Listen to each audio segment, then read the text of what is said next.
Welcome to today's edition of Mario Maker 1 All-Stars, our continuing initiative to record everything we can of the original Mario Maker before servers go down in just a little over 2 weeks' time on the 8th of April. Not much time remains, and currently we find ourselves on day 3 of covering every level by Glackum.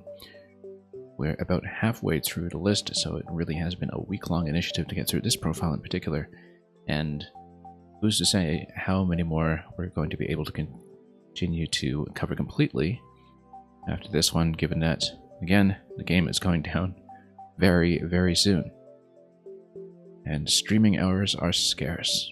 Regardless, we're going to continue today with Hurry. The sky is falling, and looking at this right now, I think I can already kind of tell that, yeah, it looks like it's going to be Thwomps and Donut Drops probably, and just a level that's primarily going to be things like Donut Drops and other platforms falling in from above. So we've seen a couple of spins on this concept already. Let's see how Glackum's looks here still in February 2016.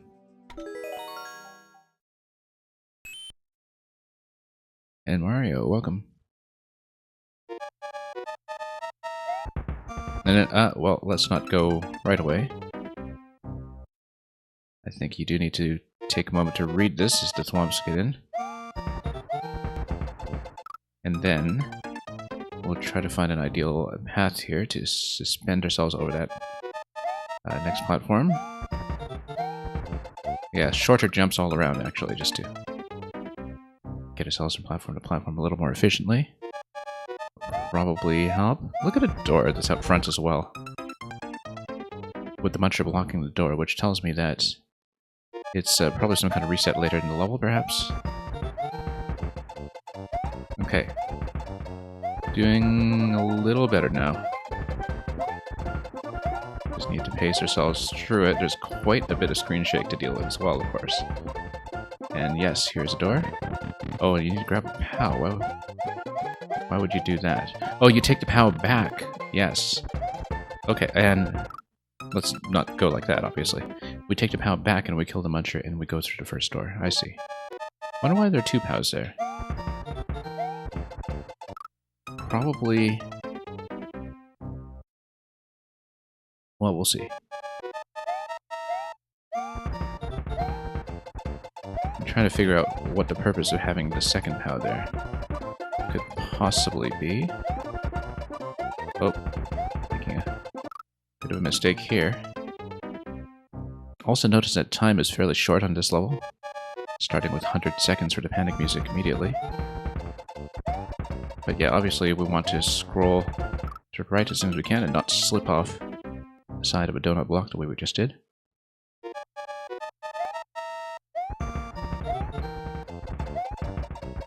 And then maintain height while not losing our footing from the constant screen shake, which is a genuine risk here. Now let's grab a POW. Then we need to stay here and get ready. And then just keep going without slipping. Really need to land those jumps as accurately as we can. Oops. And of course, make those jumps in the first place, which is sometimes an open question.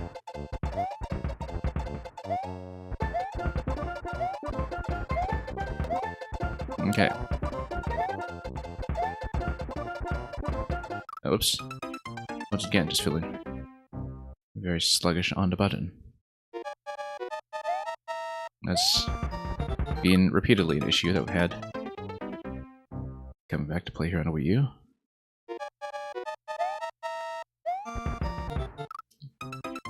But we'll make it.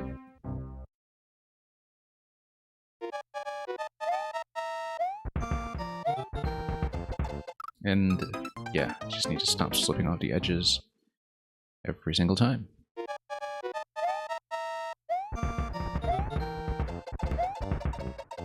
Nope, that was a big miss there.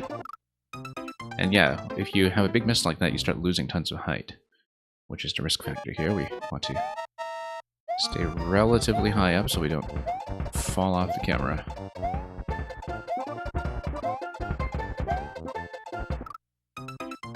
And try to maintain some momentum to assist our jump heights whenever possible. There is going to be a little bit of variance here from the way that the player is scrolling in the camera. Oops. Well, we did make it as far as the POW at the end a few times. And of course, who's to say just how much left there will be after that segment. Whoops.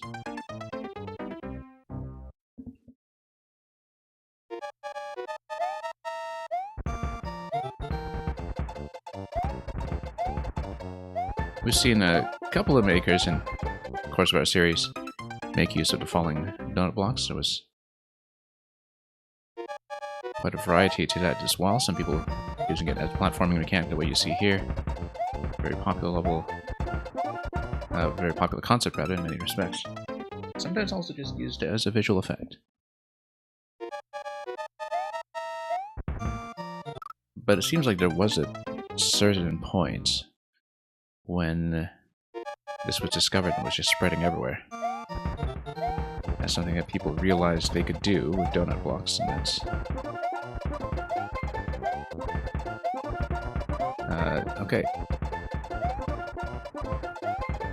Screen shake all over the place, so that's gonna rattle our eyes a little bit. Let's try to get in here.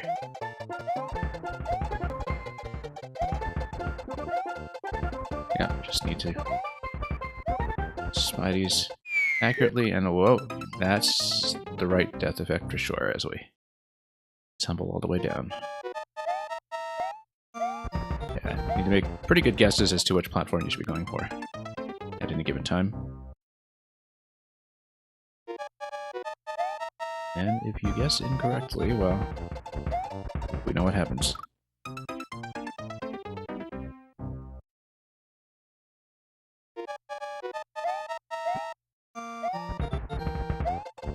And yeah, we just had a bad first jump that time as well, so that was already not going too well.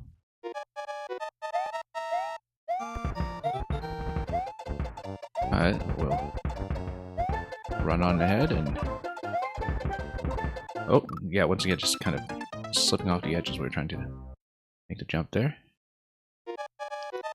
That's been happening quite often all over the game for as long as we've been playing it. Since returning to Maker 1 back in January.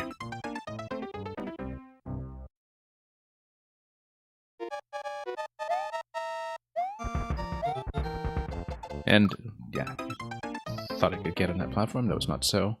There's no particular reason why you should stall on the way to getting to that platform, because, of course, some things are going to be dependent on the camera scroll here, and so we do want to push forward as quickly as we can.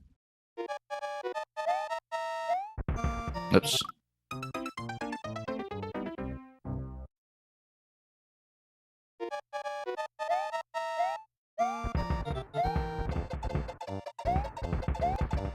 Yeah, I had to have a pretty strong stomach for screen shaker for a level like this one. I wonder if it would almost have been advisable to do it perhaps at the end of the previous stream instead, and so we could really get out the barf bags after the fact.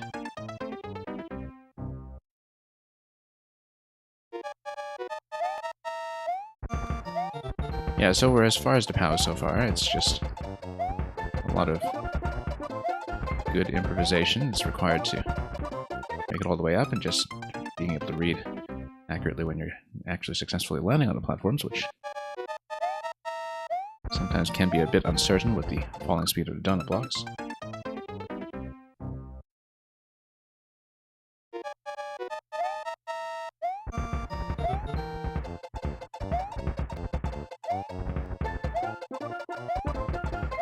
Okay.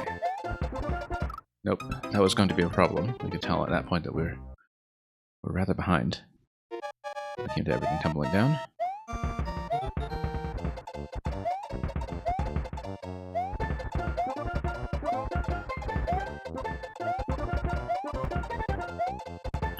And of course, we don't know how strict the time is going to be as well, or if it's just 100 seconds that's given to us for the purposes of the panic music rather alone.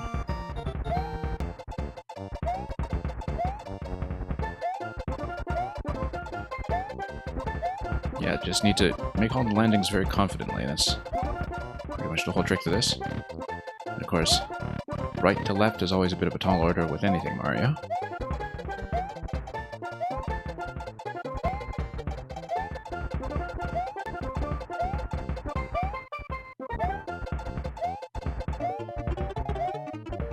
Okay.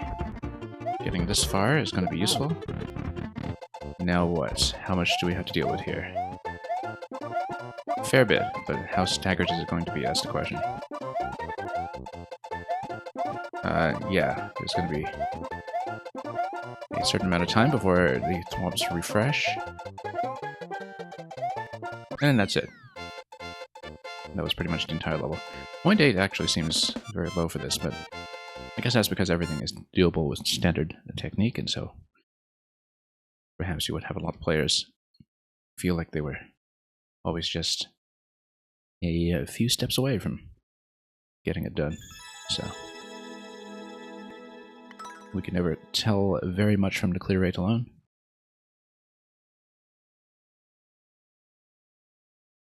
Anyway, it would be nice if the camera would hold still for the next level, though.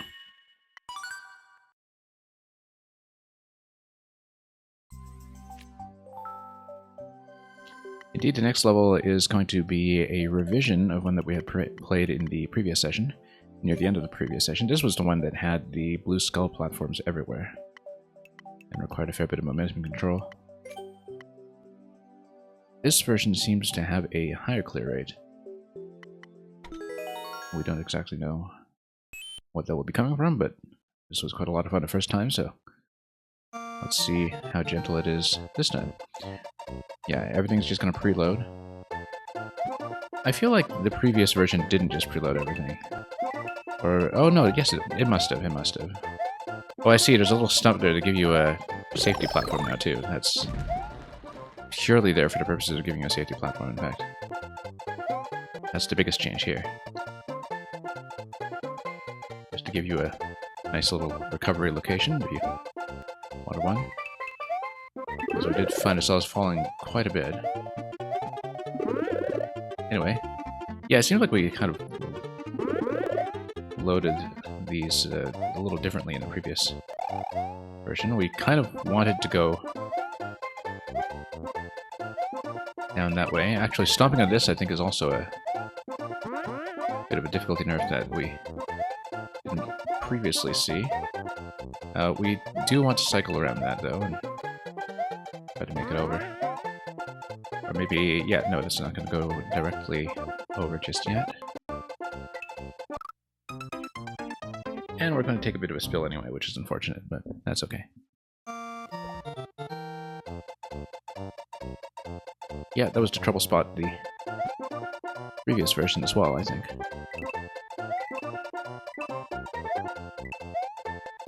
But a couple of safety considerations all over in this one, with this cloud platform giving you an extra safety net, as well as the vines allowing you to continue quickly, which was previously definitely not the case, I think, unless I just missed it last time. It wasn't this one, it was the next series over here. Oh, fell off the same thing again. But yeah, we don't want to lose all momentum to getting tucked back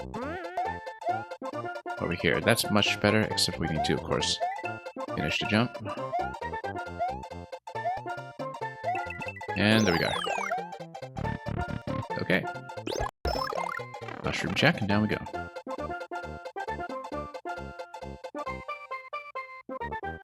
Have a couple of spikes to right over here, but otherwise it's a fairly gentle wave to work with, I think.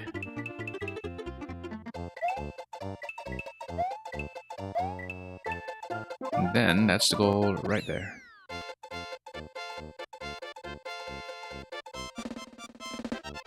Okay, pretty quick and efficient.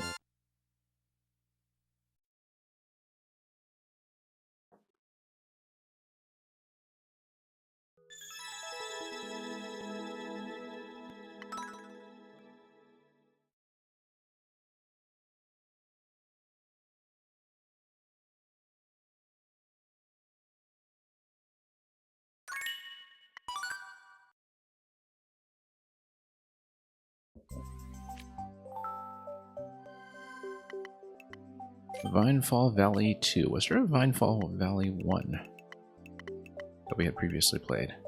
Sometimes things are slightly out of order because of things being re-uploaded or revised here in the makeshift miniature superworlds that are all over the place in this profile. Regardless, let's see it.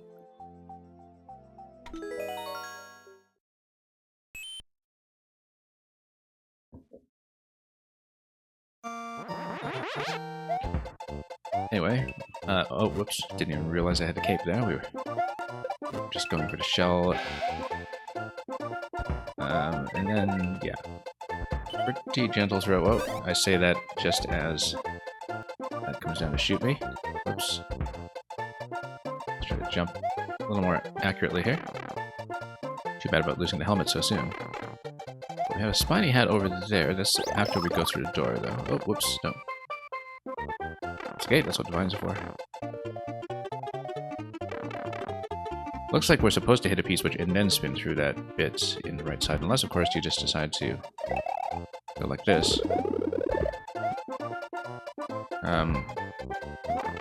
Which feels like you could potentially be locked, actually. I mean, it would be an SD lock death, probably. Oh, no, that has to be a vine climb. Okay, so if it does have to be a vine climb, I guess we probably need to reset this room.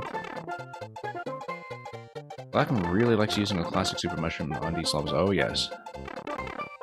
Really love to show off that classic 8-bit amiibo. For sure. Okay. Oh, no, wrong. Hang on.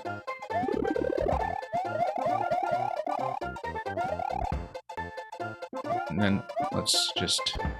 Oh, wait, no, these were activated already. Okay, yeah.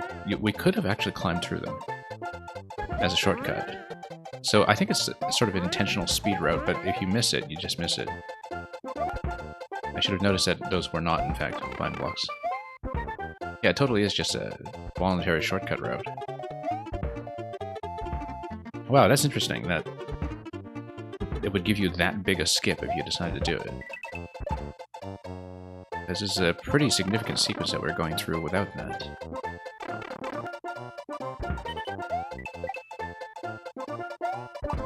I mean, it looks very much like an intentional skip, for sure. Are we just supposed to ride out tons of bullets here? I think we are.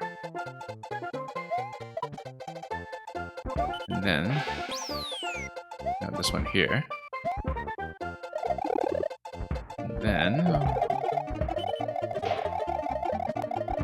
Now, why would we do this? Oh, yes, because probably if you get the spiny hat, you eventually just collapse all these columns. I would guess.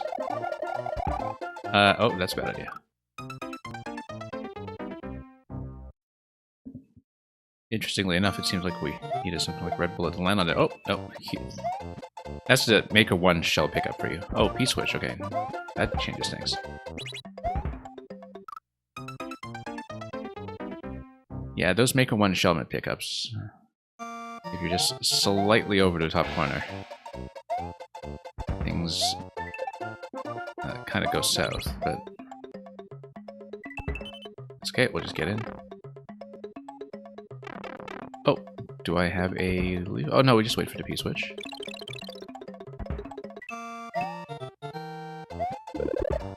And grab the feather here, this way. No, same mistake. We shouldn't be doing that, we should be looking for P-switch. But it seems like everywhere in this level, if you do get the opportunity to jump off of something as you are using the cape whip, then let's go pretty efficiently. We should actually be using the P-switch, though. Whenever we can. And then you get to shortcut this. I love the prevalence of intentional shortcuts all over this level, actually. That there's a very clear series of speed routes that is available. And, yeah, the design looks very deliberate, so... we do want to take damage and then change to the spiny hat, but that would require me to take damage, which, well, we just peel it off, maybe.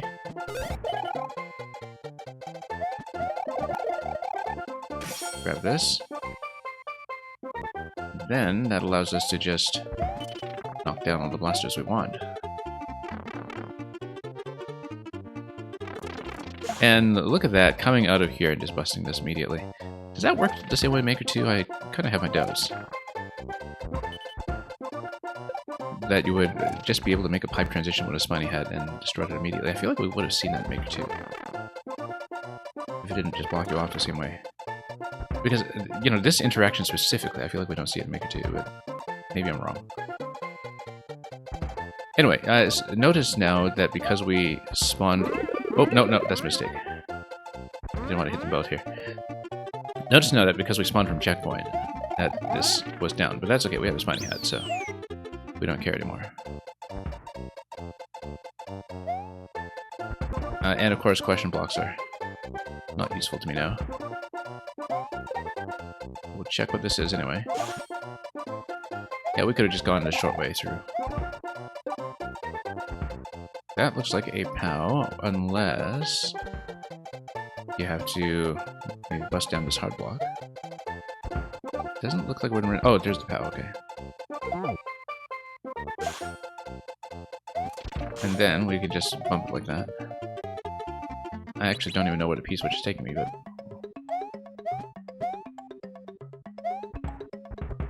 Oh, looks like it's here. That's not a P-switch though, but that's because we can run this P-switch. And then... Oh, nothing here.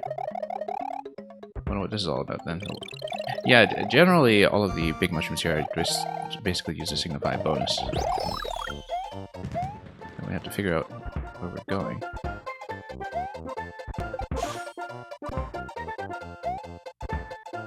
So, P-switch... Oh, door to the left side, which we could have done in the first place. Maybe. I mean, we would have needed to land on something.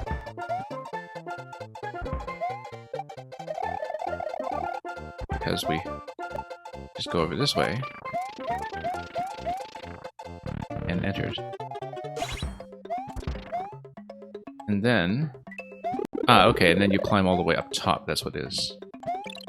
There's something that you're supposed to climb all the way to the top. Yes. So, it's funny because we could have skipped right to the end of the level from the start, just by doing that. Boss time. Now, this is before the key door patch, I'm pretty sure. Look at this little chomp pit over here, that's fancy.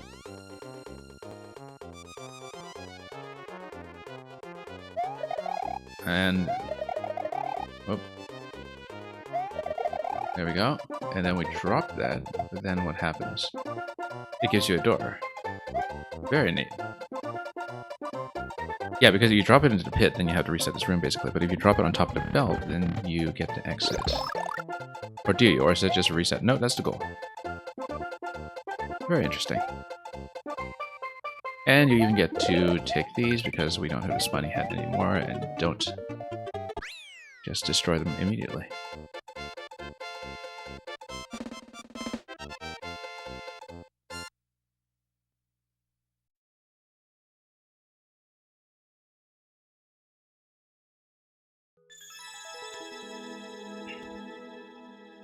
Yeah, world record of a minute, that's definitely a sign of the speedrun route.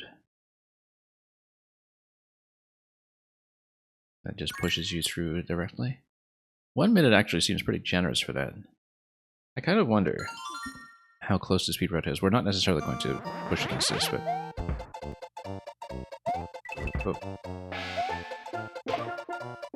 Okay. But it seemed like we were not far along, and because if you just do this, then why wouldn't you just climb? And I was hesitating there because I was thinking, oh, should I just take the flag? And then we even get this helmet, which then allows me to just push through this guy directly. Oh, no, dropped it. Yeah, okay, so we lost it that time because it has to land on a belt. But then, yeah, and then the conveyors down at the bottom give you this. This is going to be record, actually. This is easily going to be a record, I think. I don't think I took a minute on that. And that was very relaxed, too, so, you know, for all the plays that this had, I guess people just never tried the speed route. Yeah, and... I mean, that's with a huge margin of error. So I'm glad we managed to show that off, because I just sort of assumed, oh, I'm sure somebody has the record on this already, but...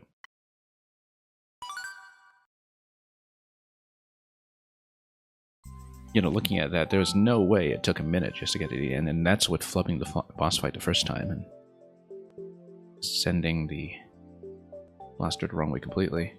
We might even just do this one more time and just try to push it a little further, even.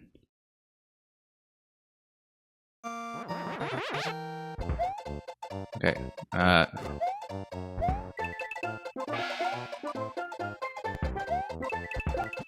yeah, because this is a quick level if you know what you're doing.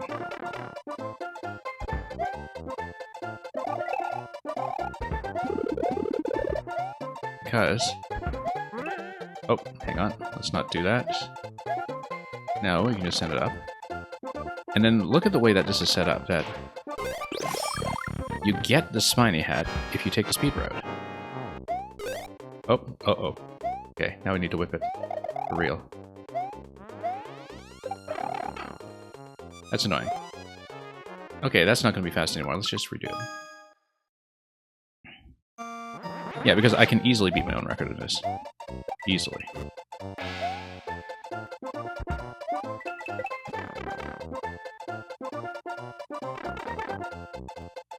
I don't need to be a particularly good player to do it, either.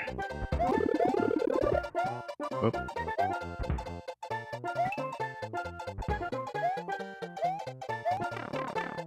But we do want to kill the boss with a spiny hat if we can. We're trying to do this. That I just got a very easy world record on this level. And I'm beating my own world record. I mean, that's not even remotely optimized, but before I got to this level today, the record was about 1:05, I think, and we must have knocked it down to about 30 seconds.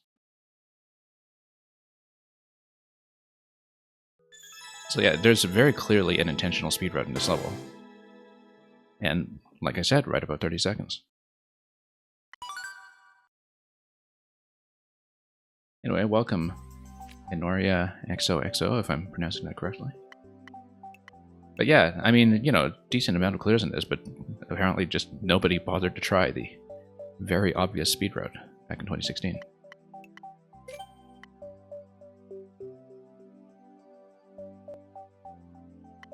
I'm glad we managed to show that off. That seemed like it was a very thoughtful part of the design that I guess people never really bothered to push. Here's Tower of Ascension 2. Have we played Tower of Ascension 1, or is this a new set? I think it is a new set. I don't remember. Yeah, because Tower of Ascension 1 was re-uploaded. That's okay, we'll still do it in this order. It doesn't matter. We'll go chronologically.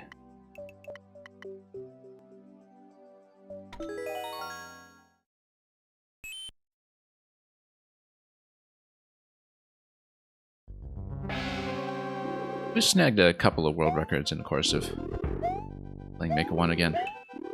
Usually by surprise. I mean, you know, I don't really tend to optimize any runs or anything, but...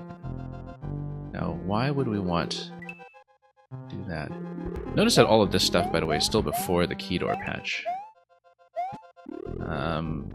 I guess we're supposed to hit this. Except this one is after the key door patch. Now we have keys, as you can see. Oh, whoops. Totally wasn't watching the hitbox there. That's unfortunate. That's okay. So this is actually going to be the first level that has keys, if I understand it correctly.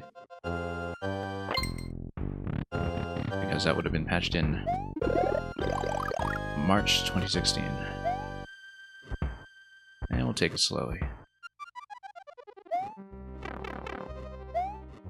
I wonder if that was the revision, the impetus for the revision of Tower of Ascension 1. But I guess we'll see when we get there. Alright, let's maybe not die so much to the skewer. We'll even kind of pre-drop this donut block here. Look at that.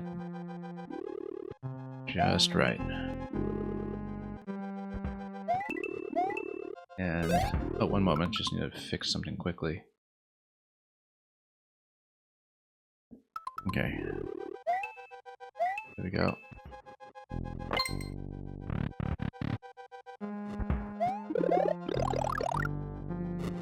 And we'll just do this somewhat patiently until we see what the range of some of these skewers are.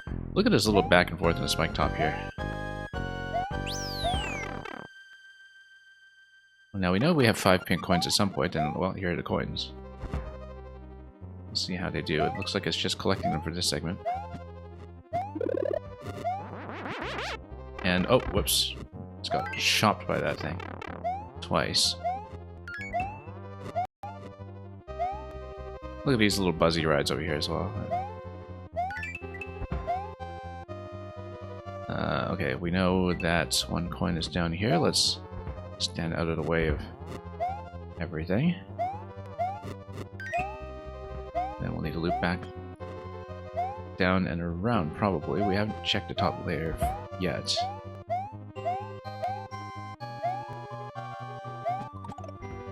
Okay, and then that's it. But then we need to find a key door, which is going to be in the bottom right.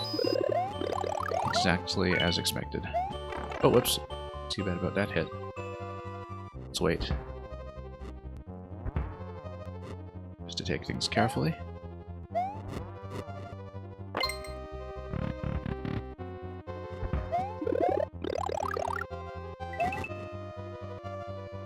Then we'll continue over here once we figure out how to get another key. I think it's using the thwomp to kill the bones over here. Yeah, that's exactly it.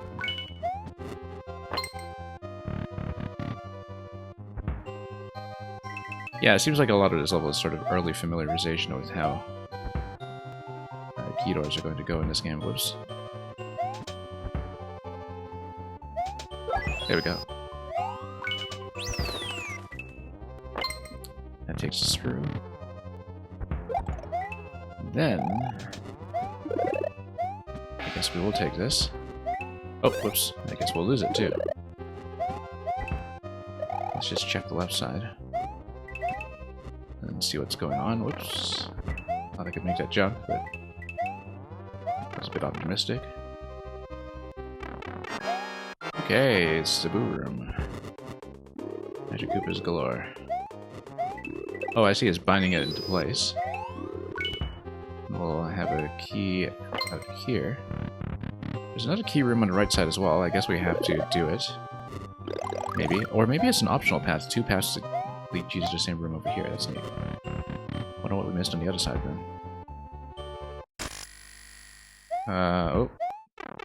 Yeah, we needed to jump on top of the skewer, obviously. And we're gonna have a bit of a problem here in just a moment.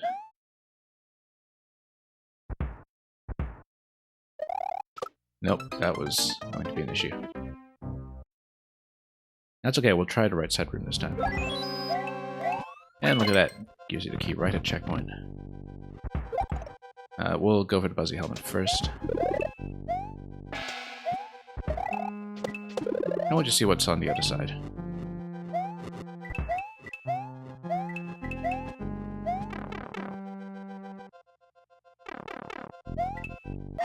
Gives you a bit of an incentive for replayability, I guess. Oh, look at that. We can just bust this with a helmet. What would we normally be doing to get rid of this stuff?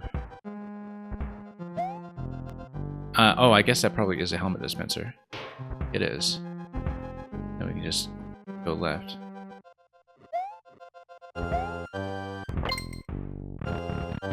Should have taken the extra helmet with us. Not that we would have been able to do much here. Whoop. There we go.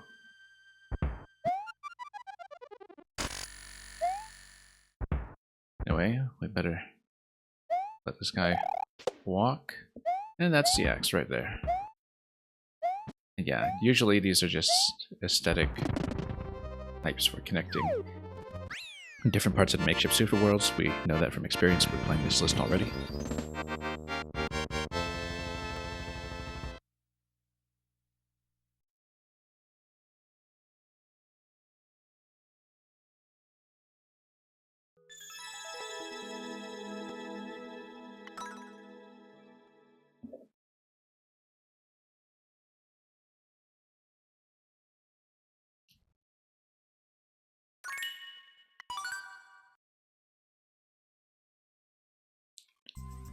And let's keep pushing. Tower of Ascension 3. Yeah, so this is part of a multi-level sequence. We'll do 2 and 3 and then go back to 1. And yeah, looking at the upload date for 2, this was, I think, right around the week of the key door patch. So, like I was saying, I suspect maybe 1 was uploaded to accommodate that, but we don't really know. All of this was in pretty quick succession in March 2016. A very active period here on this profile. Look at the clocks here, too. Firebar clocks, as always. Here at the tops of the tower.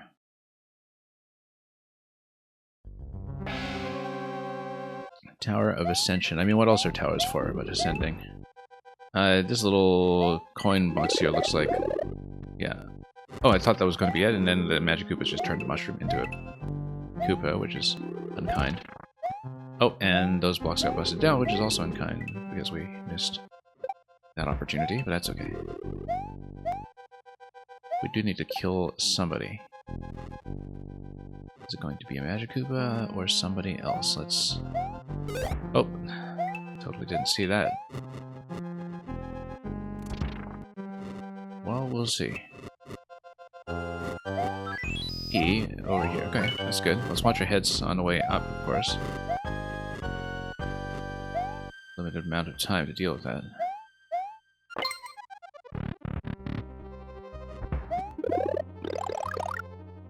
And this guy, yeah, as always. We might as well check the right side first. That's just a key door. Very similar to the kind of layout we saw in the previous level. Oh, that's going to be a problem. There we go. And then this chomp here is going to get in the way. And we just take this round before we get skewered on either side. And then Magic Koopa is totally throwing off my timing with the bones there, but we'll make it through somewhat efficiently. And yeah, here's the same Boo boss that we saw in the previous level. Seems like it's a recurring nemesis in the Tower of Ascension series.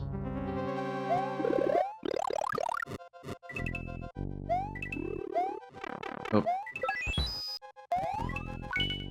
And then, yeah, let's watch our jump height here again. Same mistake as last time, exactly the same mistake.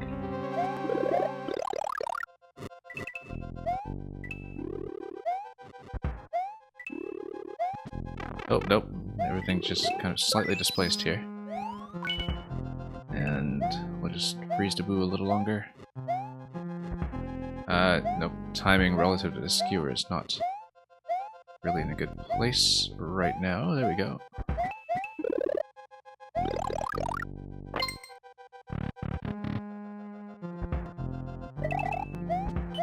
And let's climb.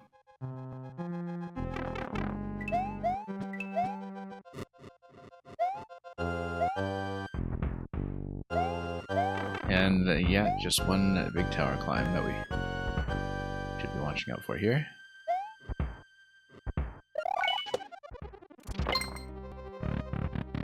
And then quite a lot getting crushed over here. We should maybe even let the skewers just do the job first, unless those are vine blocks or something. I don't think they are. Yes, they are. May contain vines. Then, oh, we don't want to be displaced out of these blocks, though. But no, they just keep on spinning. Oh, interesting. That there's a little spiny head spot by the looks of it. Possibly we backtrack for it, but we will see. Up the clock tower, and then why would that be? Would it give us a key? Probably. Gives us a leaf. Okay. Or not a leaf, a feather. We know the difference. Some at a time. And yeah, you basically get your choice of fight, like you did in the previous level. No key off that guy, though. Oh, no, because he has wings. Okay. We did need to kill him a second time. Kinda want to go back and see the other fight, too, just to pique your curiosity. Oh, no, pipe stack there. We can't actually reverse and choose that. We would have to take a death to see it. Oh, whoops.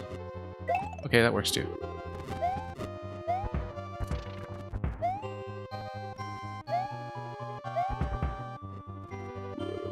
Anyway. Here we go.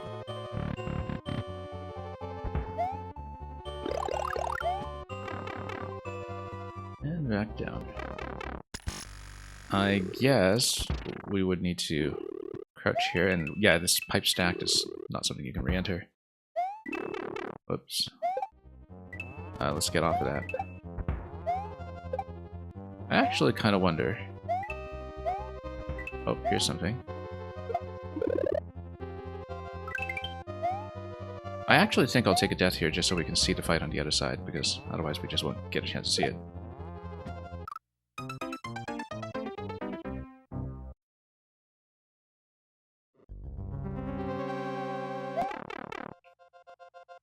I wonder if that was something. Beyond that hard block that's right at checkpoint. It looked like a spiny head spot. We never saw where to get one, though.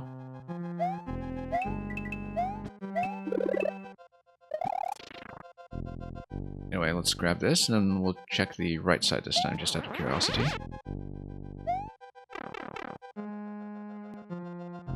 Just to see how the fight differs. Yeah, you get your choice of nemesis here. Oh, bombs, okay. Not that you can do much with that. Until, of course, you just pop them in the face, and then... Almost kind of a magic cube to transform that block into a mushroom for me, but... In the end... That wasn't too beneficial, so... Yeah, so it's pipe stacked over here. Sometimes we're hesitant to duck like that in that location, because we naturally assume with the Maker 2 brain that it would take you back into the previous room, but nope, here, just as before, we're going to make our way up to the axe.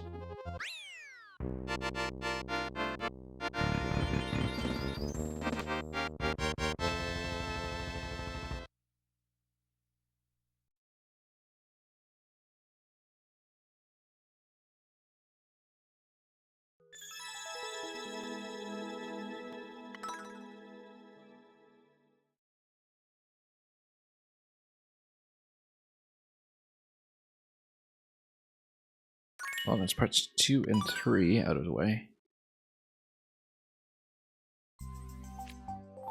And we'll see how number 1 works with these in due time.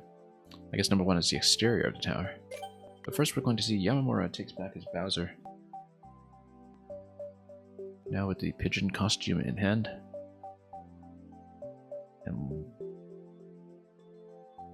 yeah, it looks like Bowser's going on a bit of a fishing trip here.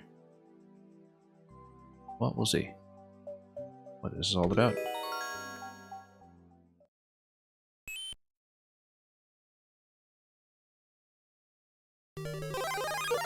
Anyway, let's see if we're smarter than a pigeon.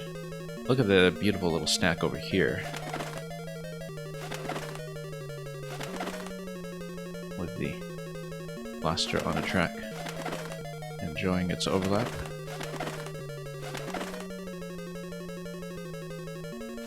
And then, yeah, lots of these track setups all over the place. We'll just flap our way over. Keep thinking we'll get a little bit of a float with the pigeon. That's absolutely not the case. Like we're playing, I don't know, a short hike or something.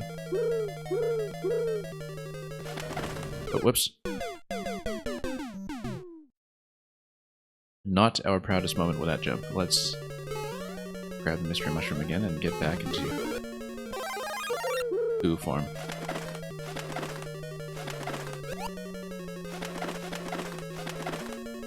Okay, there we go.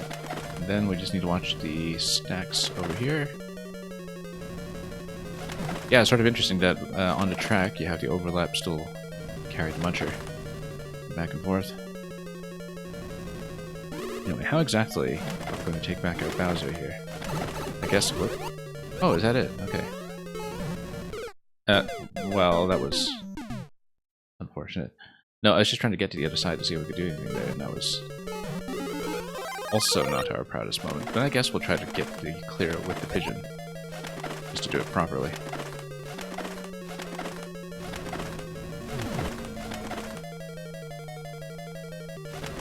And then... yeah, we'll try not to lose it. Oh, we lost it. That's okay. It was not to be. We're just taking it patiently, but who wants to do that?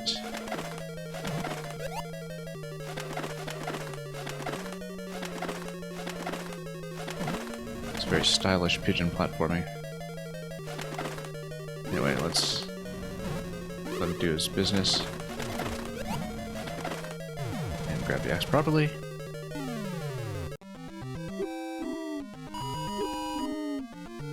Well, he got his Bowser back. Now what? I love how he sings along at the end if you clear with Yamamura.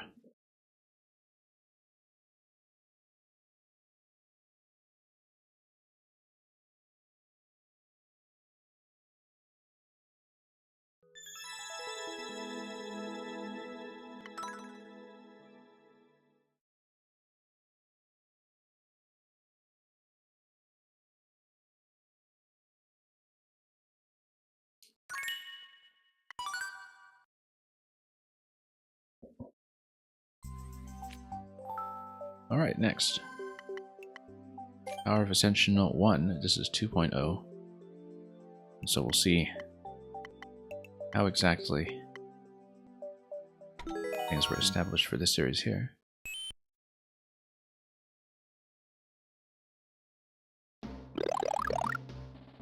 Anything? No, that's just aesthetic. Whoa. Yeah, because I guess there are some recurring boss enemies that were relevant to these levels. I guess we do have to kill the Magic Koopa. The gatekeeper here.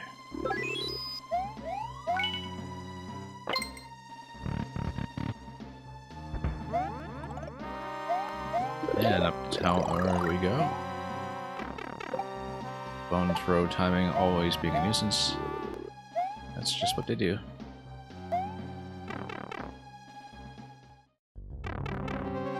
And into the tower we go. This looks more familiar.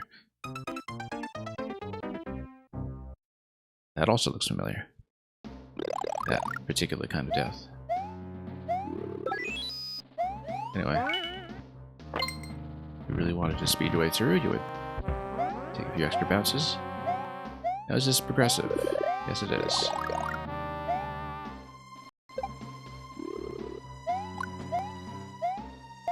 Which isn't going to help us too much here, we keep missing. There we go. Oh.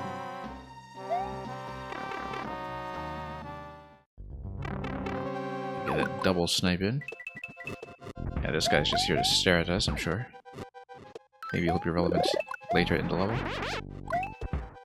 But not yet.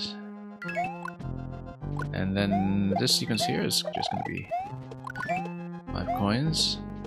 We'll see exactly what that entails in just a moment once Skewer busts everything down. Oh, I guess we over here. And missed a feather. And nope, shouldn't have tried to raise it. That's okay. There we go. And through the door. Yeah, what do we got here? Show it. We'll take it. I don't know what this pipe is all about. Anyway, yeah, we're supposed to bully this guy out of the way. Essentially is a bully. As in the Mario 64 bully. Whoops. 3D World bully. This is now the case.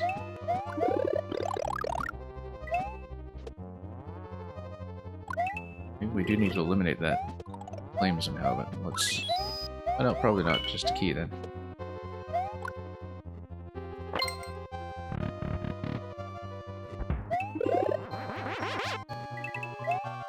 Anyway, that was fancy, but not actually productive. Did get me up to the key pretty quickly, though.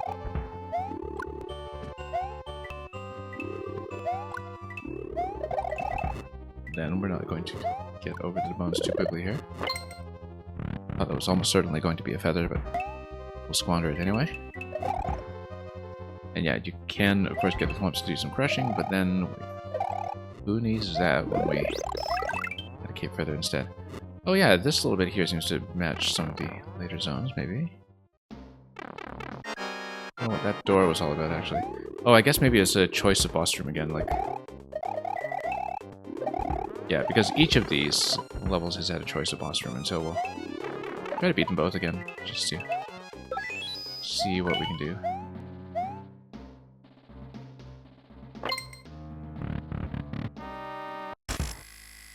Yeah, we'll actually let this guy whack me for a moment here, and then we'll try the door to see if there's another boss that was still in the subworld instead, so... Now, we are pretty far back as far as checkpointing goes. But we know where the key is located, so... Also know where... I guess there was a feather past this point somewhere. Yes, there we go. Then... Yeah, as with some of the previous levels we've been seeing, definitely built with speed routes in mind. Very obviously so. And then with the helmet, yeah, exactly. So we'll go through the door instead and see if it gives us a different fight. A different challenge, I guess. I mean, if you have the helmet, that really trivializes quite a bit of this. Which is nice.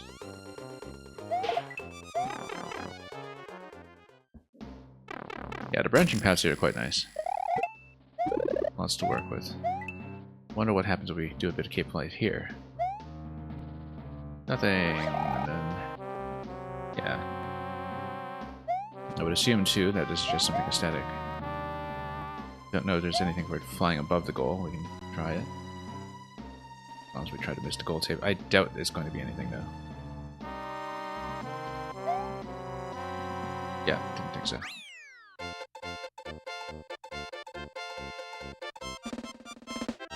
Okay, glad we checked both branches. Now let's proceed.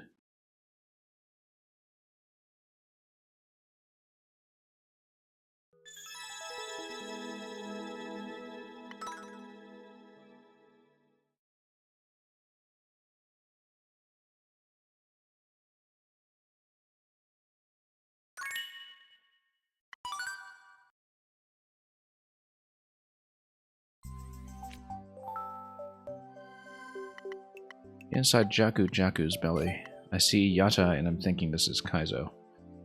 0.15, that's going to be a little lower than usual. We've pushed through some things of that level, but we'll see how realistic it is to run through that. In some cases, I have been deferring some harder levels to later, just in the interest of getting through the set.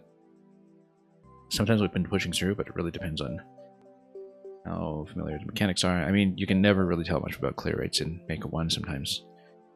Some levels with that kind of clear rate actually has been approachable in the series we've been running here, so we'll see. I'm guessing here that Jaku is a reference not only to Jabu Jabu in Ocarina of Time, but Jaku, the creator of Warp World, ace hacker and programmer in the Maker scene. So yeah, you grab that POW, you whack it. I guess this is one of those levels where you just need to read it as you go too. And then you have to bypass that. Probably spin on top of the shell as it's going down. While it's still hittable here, and then what do we do from this one? Oh, up to the next platform, and then up to the blaster. Okay. Oops. Look at the vines that are about to throw up there. I wonder if that's climbable if we have to loop our way back around or something. Whoops. Yeah, onto the spiny, onto the ledge above, and then onto the blaster to the right. Actually doing it may take a little bit more work here. Then over here, oh, just a little late. So if we do that a bit faster, we get to the door. Okay, nothing too technically forbidding so far. Whoops, just lost momentum. But we do need to be fairly crisp. So, we'll stick with it for the time being. And then, yeah, just losing too much momentum and taking far too long to get up there. So that's the major obstacle so far. And then, yeah, we need to remember to wrap around this and not this way. Otherwise we do take a death. Oops.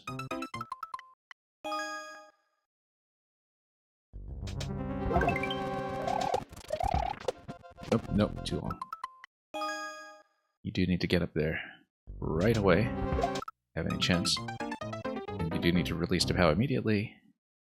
Like what I was doing there, just to beat the munchers to it. Yeah, we're just a little late on letting go. Whoops. Yeah, we're just missing the grab entirely. But yeah, we do need to let the power go immediately to just knock it. I feel I'm losing a fair bit of time just doing that jump on the spiny. I can tell that I'm taking too long to get from the sinking spiny to a small one. Yeah. Because I think we were winding up a little too far left in the muncher area to begin with, and so we can't quite make the timing yet. We'll need to optimize a few things to get there.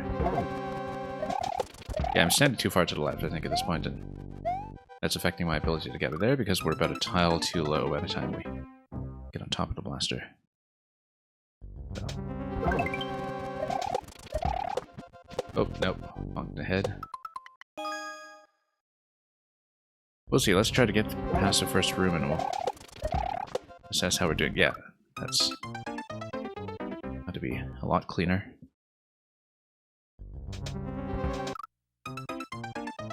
This is a very immediate demonstration of why we're not trimming any herbs over here. Too late on that. Yeah, you want to whack the POW, but then you want to fall to the right after you throw it. Otherwise, it takes too long to get up here. That seems slightly better, but we didn't build momentum on the blaster itself. Slightly better. Okay, so you do need to fall to the right. Get up here. Get up here. Okay, through the door. Now what do we have? Probably taking that. Is that a platform I can fall onto there? Where the coins are. I can't quite see it. But yeah, that's not a spiny helmet. That's a spiny... Well, a spiny. So... I need to hit that right away, I think, and then... What is that even? Oh, it's a shell jump with the spiny. Going up the blaster column. Yes, it's definitely a shell jump. There's a coin indication that's probably the release location if we go for it, but we'll have to get there to see how doable that is. Oops.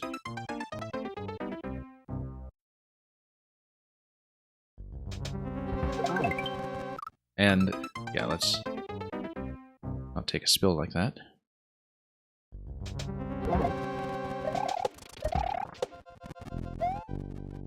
That was taking too long. On the jump over to the blaster itself, we slowed down a bit much. Okay, this was a lot better in terms of height. So yeah. So we need to run out of there and then definitely just gaining some height and doing a shell jump. Too late.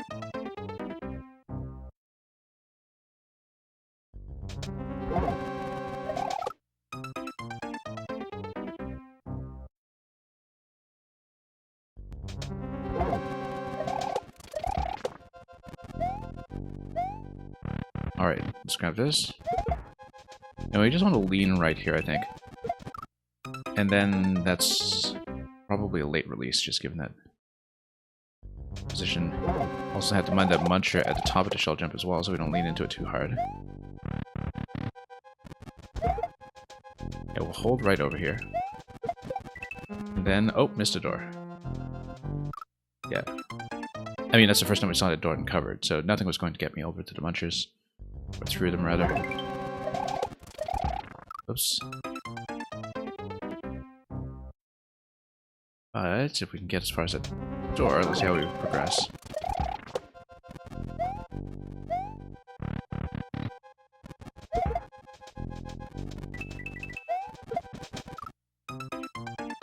Much too early that time, I think. Always have to do a bit of adjustment. We obviously don't jump all the way up to the coins while we're holding the shell. The coins are kind of our target after the shell jump.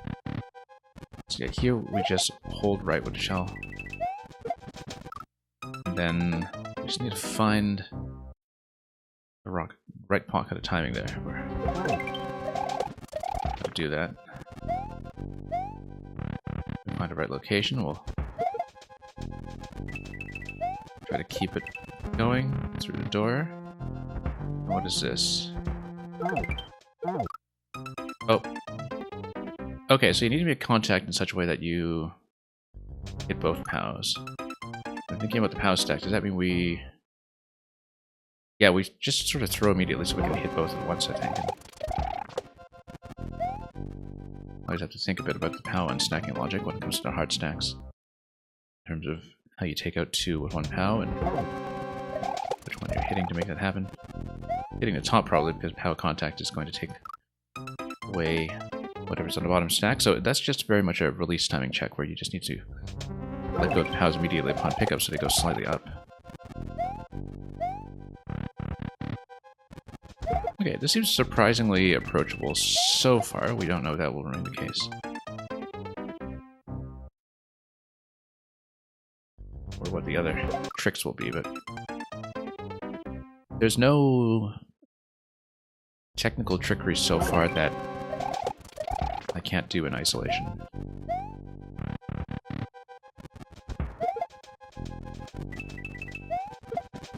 Yeah, we need to find a release location here.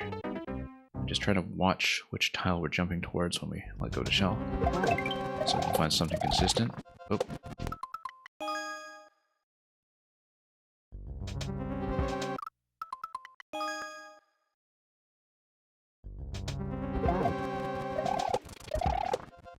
Nope, not quite. If you miss it even once, that's going to be too late. Yeah, when timing is coming together, it's very clear. Through the door, and then run immediately. Oh, don't want to jump like that. Right, then we go back down on top of the blaster column, and then we whack the big muncher, and then we drop across the other side. We'll see what happens when we drop across the other side. Looks like there's a pipe entry after that if we saw what it looked like in the previous room.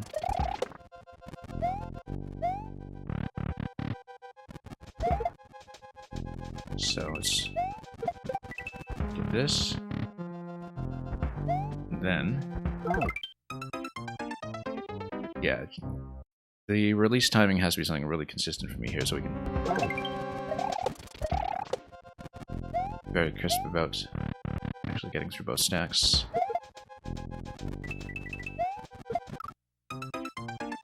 Just need to develop the muscle memory for the right timing in that stack there. That jump, rather. Oops. Not standing in the right location.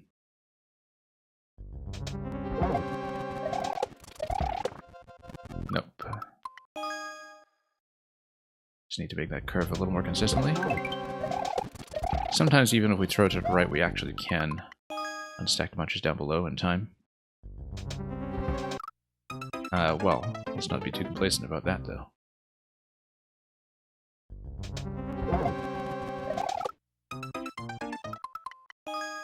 Did make reasonable progress, at least.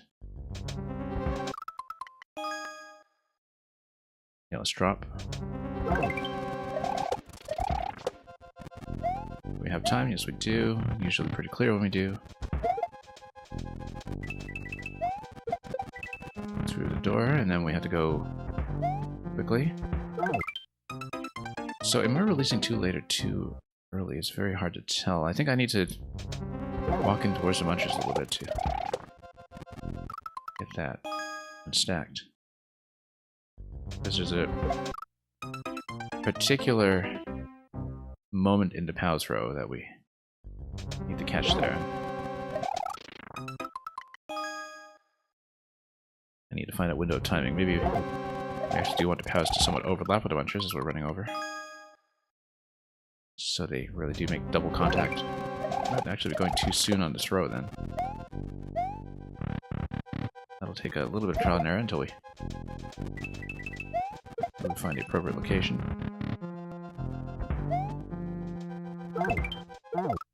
Yeah, you need to basically overlap the munchers slightly. It's very easy to run just slightly too far. But you do want the overlap to unstack them both. Okay, let's get in over here.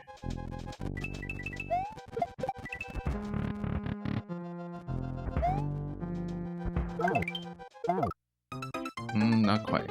Yeah, we need to go slightly further upon pickup. I don't know how much time pressure there is there. I think it's time pressure from sinking blasters. And there's going to be some kind of timing check at the end of that that we haven't seen yet.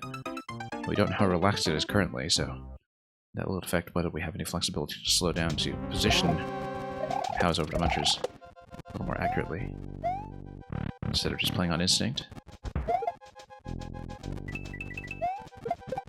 That's becoming a little bit more consistent. Oh. Oh, yeah, you have to get on top of the blaster and then get into the pipe. I see now. So that's the timing check. Whoops. Yeah, we just took too long reading it. But yeah, we have been previously going too early on the muncher throw. Going a bit later is fine. Oops. Early release.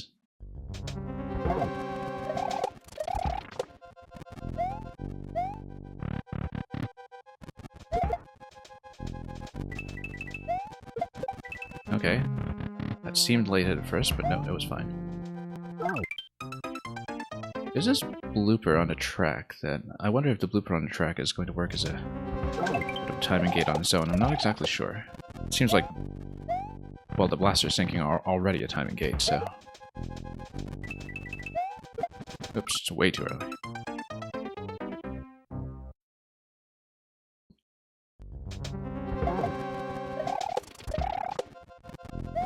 Nope.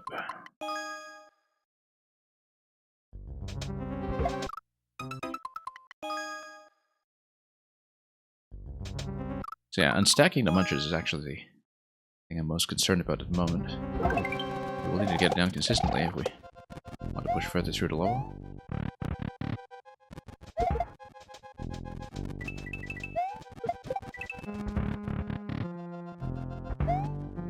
Okay. Nope, too late. Yeah, there's a kind of timing that we need to get used to when it comes to the power release. I just don't have it yet. Input consistency is not really the thing we do around here, so... Oh, wow.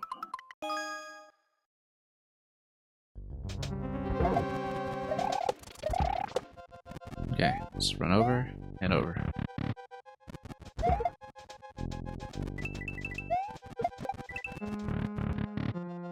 Shell jump over, and then... pipe? There we go. Personal best. And checkpoint. Okay, great. And then... oh, yeah, we need to enter either the pipe or the door quickly. I actually don't know. But we're at checkpoints. We just need to lean into this. It is going to be the door. Down to the pipe doesn't seem to work, but then, yeah. I mean, how are we supposed to see that, right? Oh, this is going to be a spin jump off the bomb. And then, how is that going to work? Well, we'll see. Oh, look at that. Just didn't make contact at all. We need to hold it a bit longer so it makes contact with blasters and stacks. So we do need to go quickly. I think we just go back to the pipe and we let it detonate. And then that's going to do something with the hard block underneath the blaster that's coming down, perhaps. And maybe change the sinking speed or manipulate it some other way. But the fact that we're at checkpoint 1 is already a significant boost, I think. Given that even the spiny shell jump would be a technical roadblock for a lot of people. Okay, we need to hold the power just slightly longer here. Instead of just chucking it through. Standing too close there. What happens with that POW after that? Let's see. We just need a higher jump to get back out of there, and then the POW definitely detonates from the block under it being destroyed, so.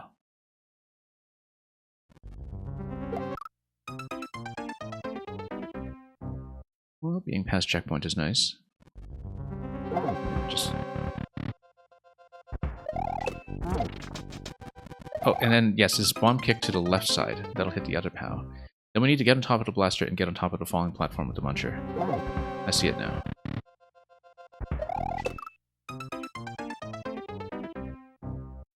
Yeah, because the POW actually releases the flying bomb from its stack. And then we need to kick it left. We need a high jump, for sure. High bounce is required. I see what's going on here. That we ride the... Oh, that was interesting.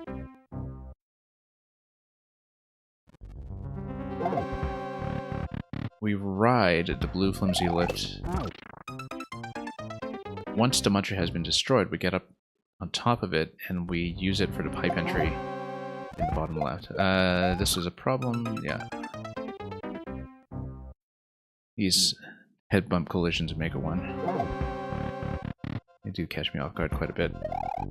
Yeah, so the hard block here is actually just a timing check that you are forced to go for the bomb immediately, or you don't make it.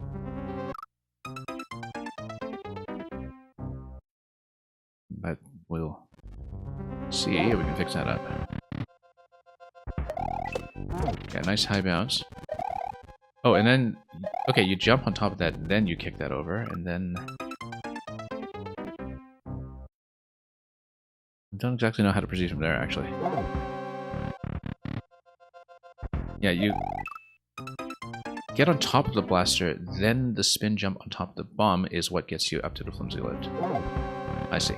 I see the sequence now, and then you have to do it pretty quickly to sneak under the blade, then you just kind of hold left into the pipe down below.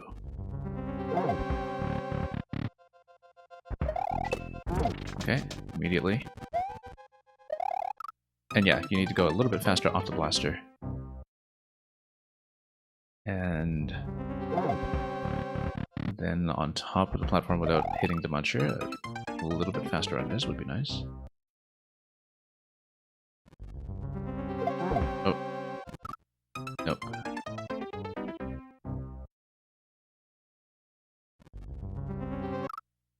Yeah, this POW timing is surprisingly troublesome. Because of the way that we tend to chuck it right through.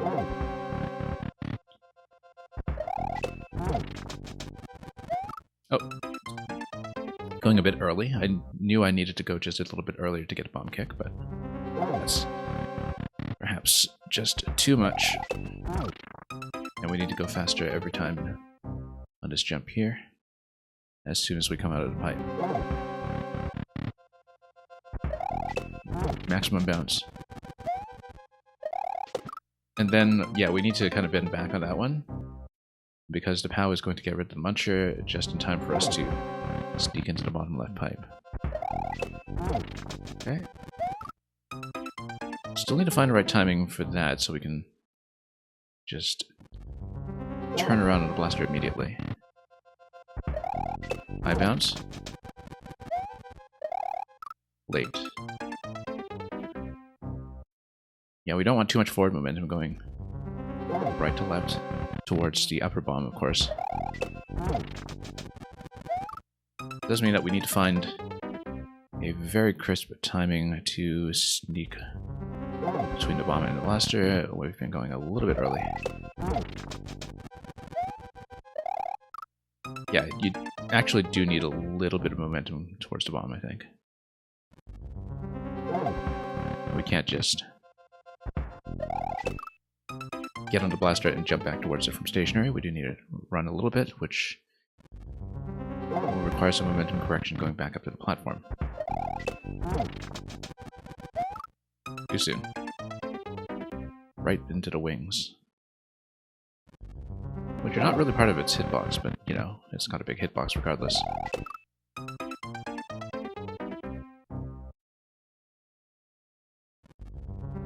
Good thing there is a checkpoint here specifically. I mean, I've been having a great deal of trouble with this time. Whoops.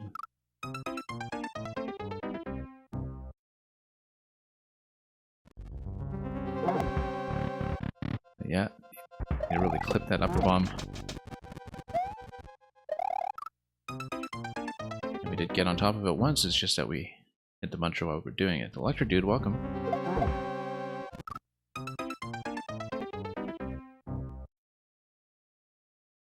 So Electro Dude, I don't know if you're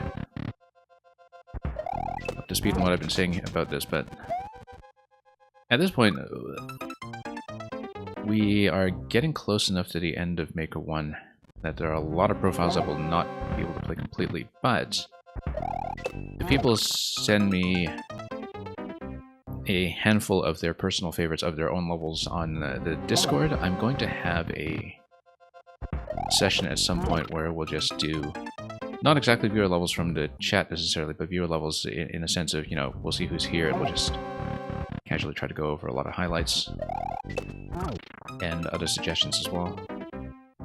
So we can really see a big chunk of levels from regulars on the stream on top of some suggestions that I won't be able to explore maker by maker, just given that we don't have a lot of time.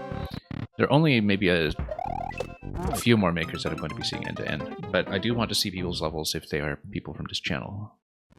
And I'm going to try to find a time to do that. Probably multiple days, just so we can catch more people who might be interested. Yeah, because the thing is, you know, people get such massive profiles in Maker 1, I just will not be able to see everything. In some ways, I wish I'd started this back in October when the shutdown was announced, but for a number of reasons I wasn't able to stream much last October and November. Because the extra month or two would be great.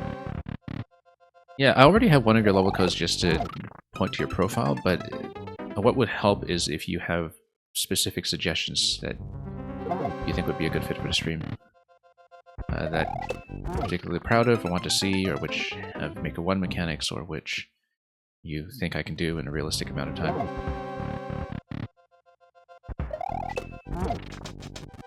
And yeah, do post it into Discord.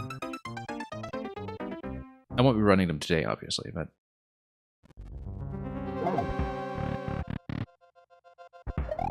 yeah, I'm going to try to collect some codes for a codes from Discord stream, probably.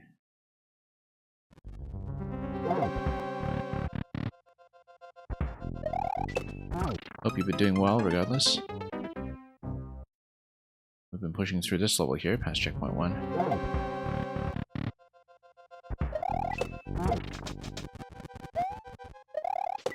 Okay, that was actually the best attempt yet. It's just that we need better correction to miss the muncher.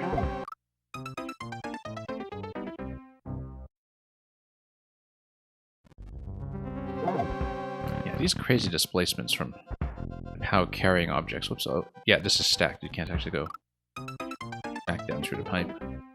It is a one-way pipe. Sweep was really busy. Yeah, same over here. It's so close to the end of Maker 1, I just haven't been able to stream as much as I want. To look at what I want. Look at all the bloopers coming over here from the right side too. I didn't previously register them as a threat, but I kind of feel like they'll be on screen at a critical moment here. You've been getting participants for an experiment, yeah. I hope they know what they're consenting to. Okay, just a little too tight against the muncher still. I am holding right at that bounce, but clearly we can do better.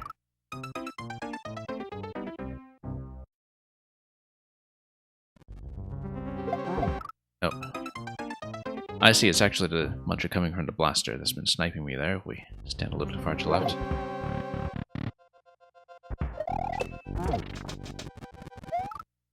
Still going early on that.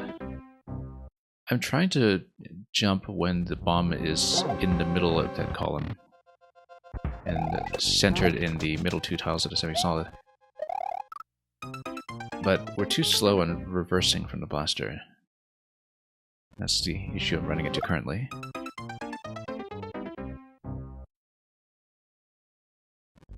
So I've been a little bit stuck here.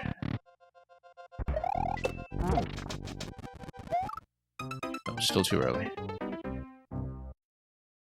It's a very difficult timing to spot. I'm also just not consistent enough to keep a direction out of that. Oh, that was almost right. We just are still too tight against the muncher. The best attempts have looked like that. There we go. And then we're just a little too late in entering the pipe. Just a tiny bit too late. That's the best attempt yet, though. I was standing too far away from the muncher. I want to stand pretty much right beside it and have an exact understanding of when the detonation is going to happen. Maybe even listen to the sound cue and then hold left immediately from there. Because we're just too late getting off of that. And still too early on that jump.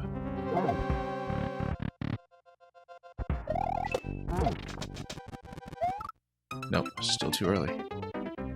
It's really hard to see that timing. I think I just need to jump a little further along the edge of the pipe. Much too late that time. It's a very tight pocket of timing right there. We just don't have any consistency with it.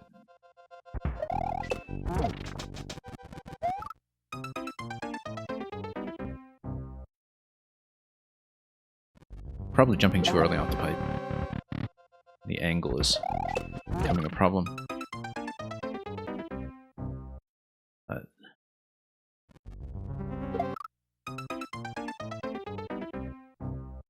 we'll get back down there and we'll try it. So many of these bloopers just hang around this level for the flavor, too.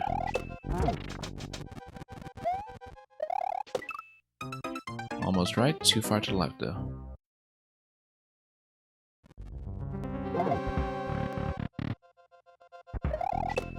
Kind of wonder if there's going to be another segment before checkpoint 2, or whether we'll be wiping out against this bit for a bit longer.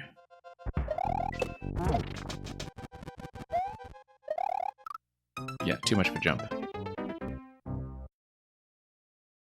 It's a very narrow window for getting on that upper bomb. Doing so safely. Oh, whoops, slipped. You have to jump up right up against the blaster. You really do it.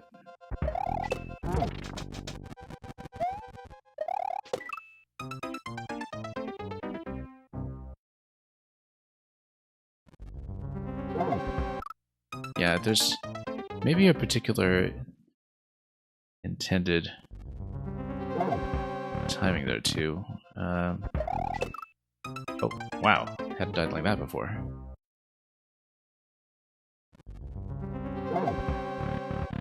In terms of getting this first jump down at an appropriate angle. Yeah, that's not quite going. Starting to cause some problems there now.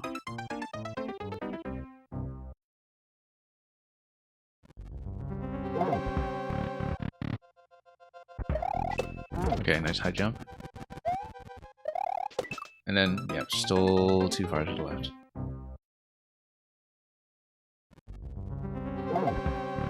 We're holding right on the way up to the muncher. But I'm just going late now. Whoops. because it's just such a narrow fit between the bomb and the blaster before you can continue that jump.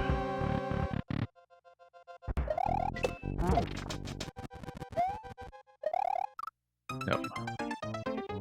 Seems like there's a bit of a global timing on the saw blades that come down from up top as well, so you can't really stall anything for too long. Nope. Too many momentum issues. As we get up on the blaster. And then, whoops. Might be here for some time, but we are pushing through the level, and everything on an individual technical level is within our ability so far, so. Not time to panic about it just yet.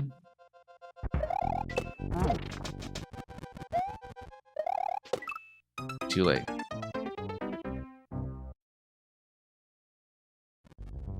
Yeah, I can definitely see how we're losing a little bit of time just jumping towards the blaster inefficiently. And then failing to do the momentum correction after that. That back and forth is really very tough. But we'll see it. Nope, missed it. I was trying to pull back a little bit early, so we missed a muncher, and then yeah, we've basically gotten onto the platform descent beside the muncher once, and then I didn't manage to make it into the pipe just because of the POW timing.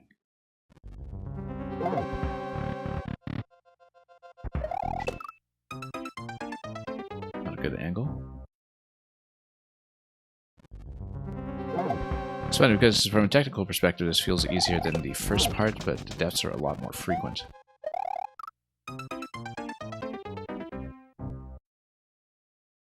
And I say easier even though we cleared the first part and not the second, but I mean, this is just jump timing, it's just the momentum correction and the spacing being a little bit awkward. Oh, whoops. Sailed right off the edge.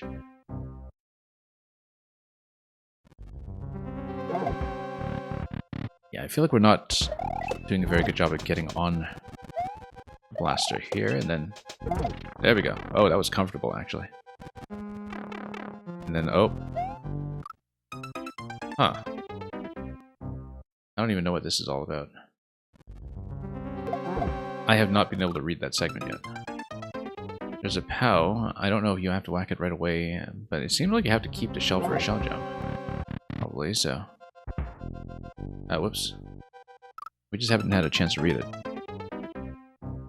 Because we just have so much trouble with this segment here, so we'll need to be much more consistent. Jump immediately. Hang there. Oh, too late.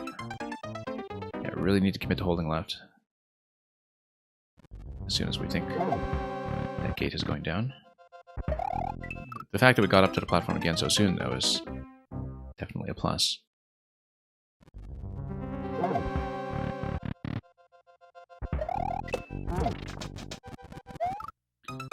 Nope. Every time.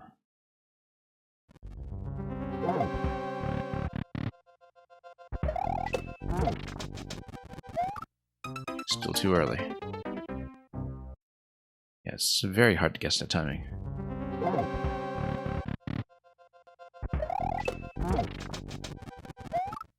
It's always supposed to be a little later than I think it is, and it's very difficult to correct for it because, you know, you're expecting that you need to get onto the bomb while it's in a lower position. So you don't miss. But it doesn't mean the valid timing for that is very difficult to hit. Oh, whoops. And can vary quite a bit depending on how quickly you're dropping that bomb for the release. Maybe we're even dropping it too early. Like if we go high jump like that and change the timing, oh, that's a lot more comfortable potentially. Because then basically we release the bomb slightly later relative to the blaster. Like if we high jump right away, rather than running a little bit and doing a short bounce. Because right now the problem is that the blaster position is too high. Perhaps when we need to get up to the bomb. And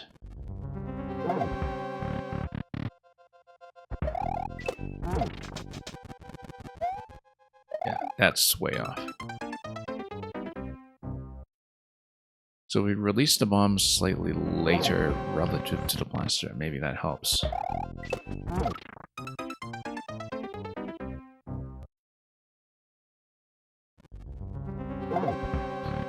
Wish I could recreate what we did that one time that we had the very successful and comfortable timing.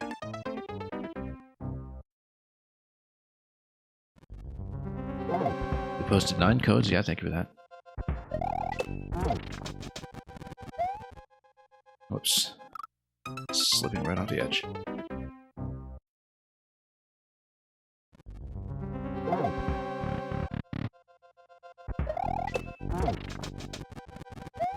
Yeah, so hopefully we don't miss out on anything too critical. I know that makers aren't always the best judges of their own best work. Sometimes some things could surprise you when it comes to, you know, levels that you thought were bad throwaway concepts that actually turned out to be quite nice.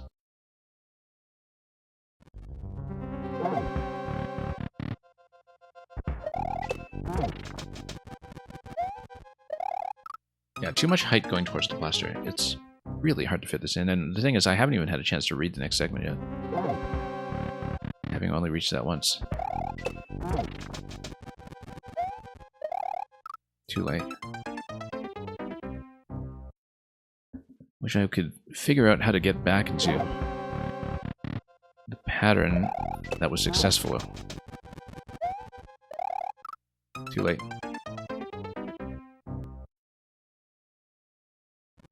It's a very tight margin.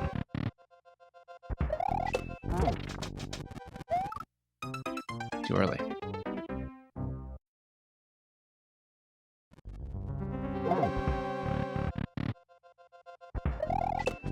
Oh. Yeah, I was thinking this bit was less technically demanding from a button press perspective than the first bit before checkpoint 1, but it's actually quite a bit tighter.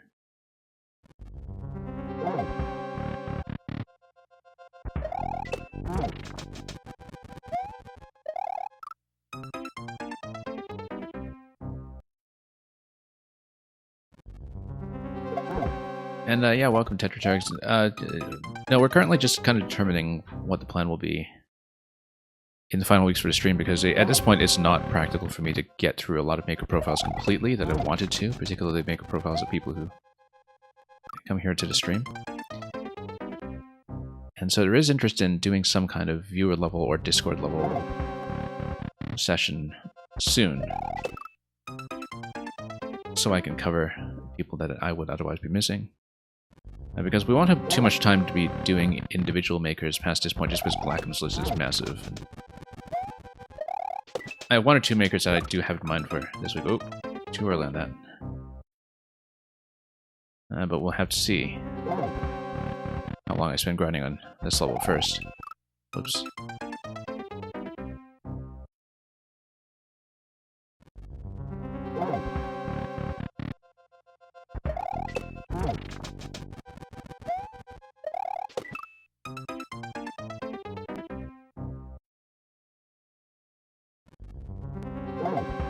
And yeah, it's kind of nice that the attention that was given to Team 0% has at least gotten a lot of people to dig out their Wii U's and get them plugged in again, so.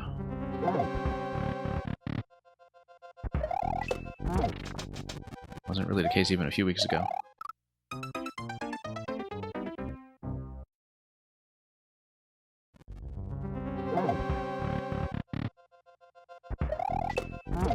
But we're definitely seeing more activity on the channel lately in terms of, not on the channel, but on the Make One category in Twitch lately in terms of people of all levels of skill just trying to bid farewell to the game in their own way.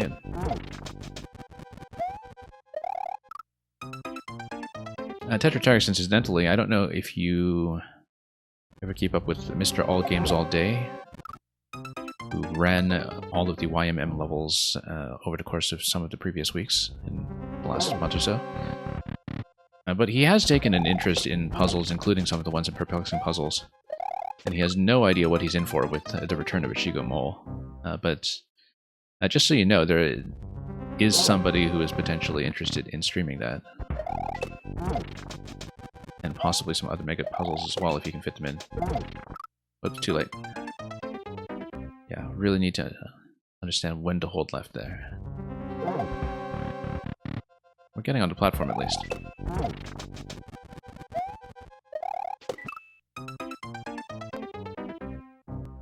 Yeah, basically we need the bomb to detonate sooner relative to the muncher drop.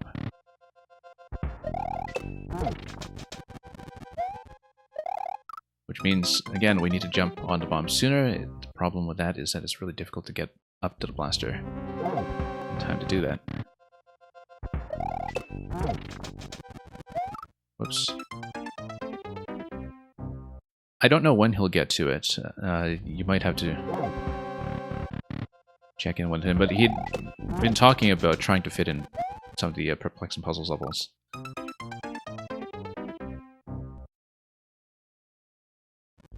Before the shutdown. I don't exactly know how he's doing in terms of schedule, because he'd been back to a lot of Maker 2 this week.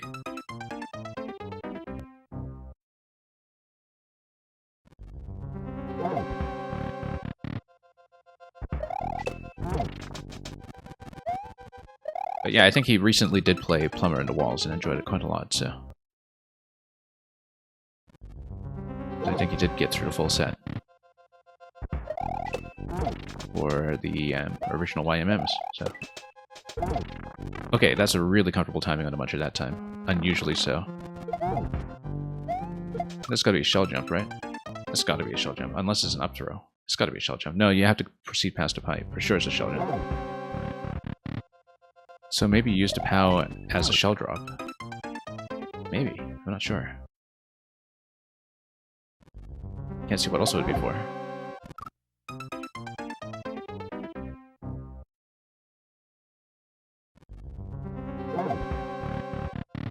Yeah, the thing is, about a suggestion list, I'm not able to do a complete video presentation on my own.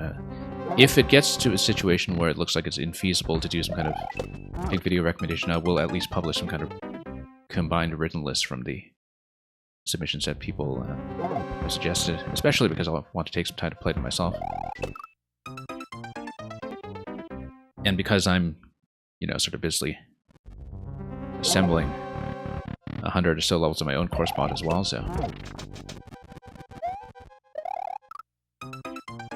We'll definitely have some way to recommend levels to people in some form, but obviously the scale of the project depends on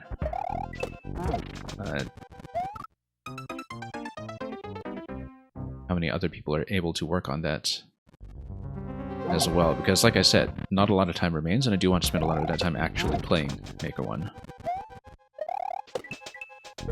Okay.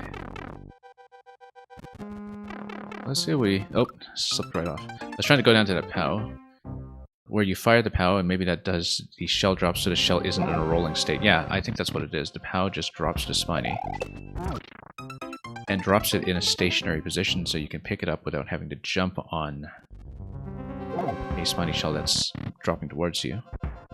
And then from that point on, you use it for a shell jump up the column, which we'll see how that goes. Because that spacing will take a few attempts to work out as well. Oh, whoops, slipped. I slip off corners an awful lot in this game. Oops.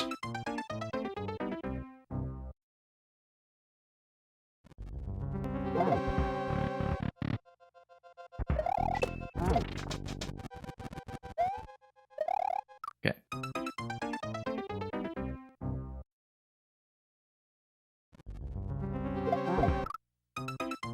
Yeah, just, I mean, you know, you've got a good sense of what you want to grab, and you should just go ahead and do that. For sure. You know, it's... The whole idea of making some kind of recommendation list to begin with is for people who don't keep up with Maker 1 and Or perhaps back after a long time to check out what's been going on with 0% or what have you, and who don't necessarily notice game. Okay, this is interesting. You get on the platform, you spin jump on that. Looks like eventually there'll be a drop off the right side platform to go down to the pipe on the right side. I think that's where we're going, is to the right, towards the pipe that I saw on the bottom right. That's the first time I've seen that room, so I just didn't know.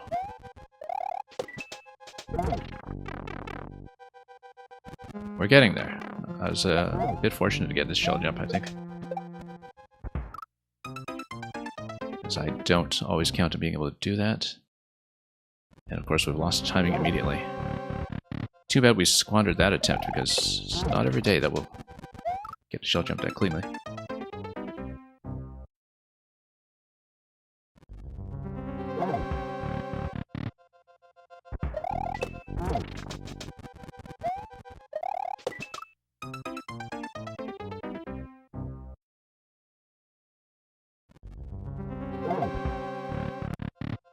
Then let's grab this. And this. Okay, there we go. And then up here is a very clean entry into the pipe. Now I think we just go over here and enter. Now what? And then, oh, we just run it. That looks tight. I don't know if it's that we need to hit a P-switch before we get into this room or what, because that doesn't look doable at all. So maybe there is some kind of P-switch that we need to wrap around to in the Thwomp room. We should check for that over the left platform, because I don't think that conveyor belt looks particularly doable if we don't.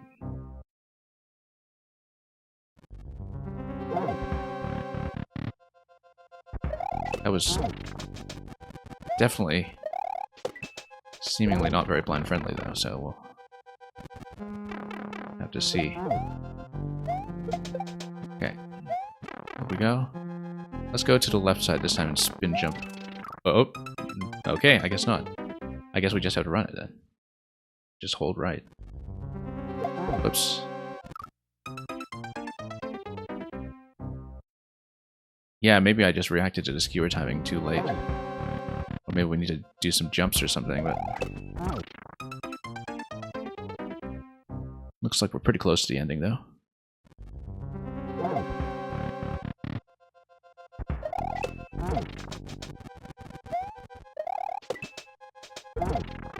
Okay, enter. Wrap around, grab this guy. Go right. And then, what do we do about this conveyor here? We just run it. And miss. And then, yeah, we need to go over. We need to let the skewers destroy all the blocks around the axe, and then we go for the axe. That's the axe right there, so we're almost at the clear.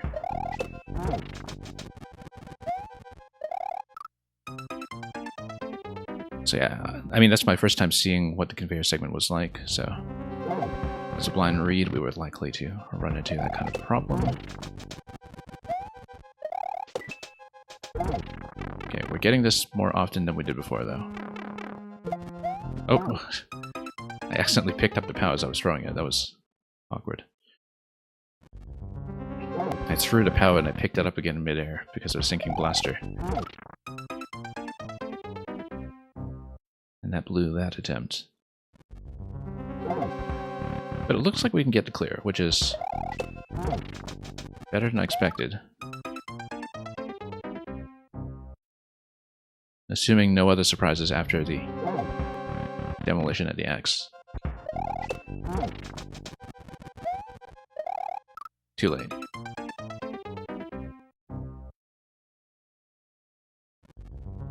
I think I've been on this level probably about an hour or so. We were really blasting through some of the ones earlier in the set today, though, so it's alright that we're taking a bit longer. This is easily the hardest one we've done in this profile so far.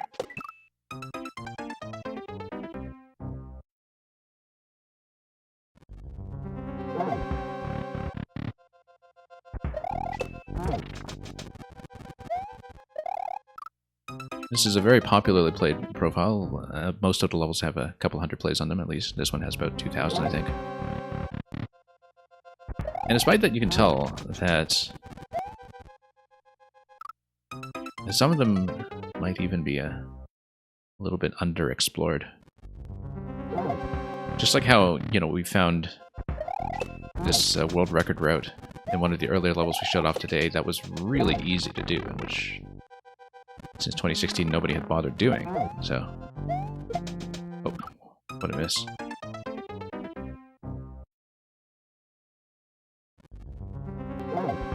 And similarly, some of the clear rates are lower than I would expect given the actual technical difficulty, but then again, Maker 1, you can never quite tell what people were looking at or how they were doing at the time.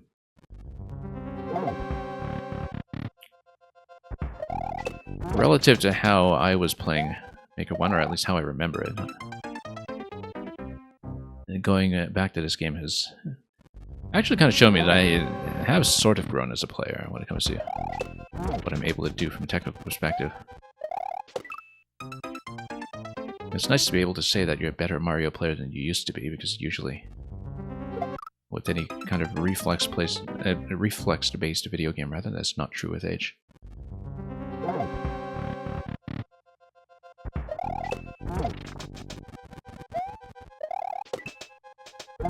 Okay.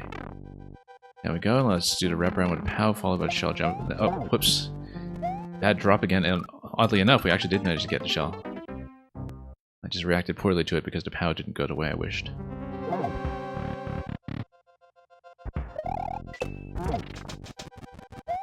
Too early. Took me a long time to sort out this timing, and we don't want to lose it now.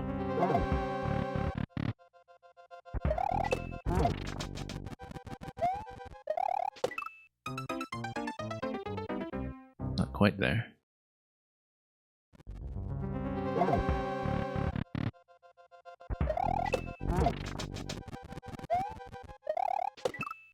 Yeah, just taking too long to jump to the blaster. Too much height towards it, in fact. We kind of want to slip on top of it over the corner, if we can. Difficult to spot that with falling objects sometimes, and we're liable to just fall right back over the ledge if we don't go far enough.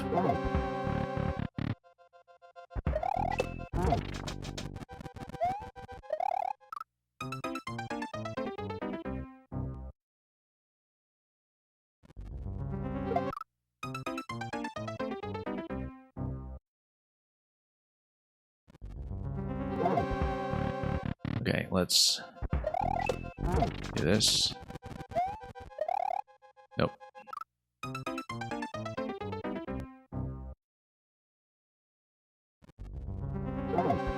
Yeah, mechanically speaking, this is a harder reversal than it looks. Just because the spacing is so constricted.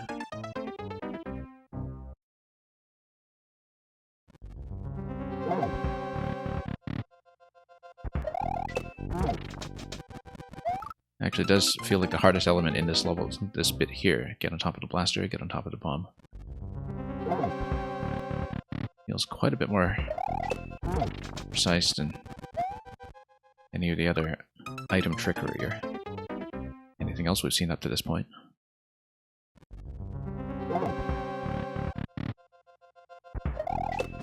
Nope.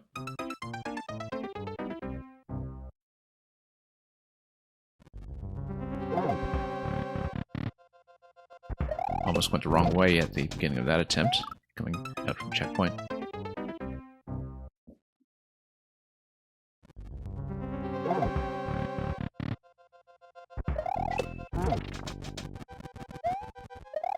Okay, there we go, that's comfortable.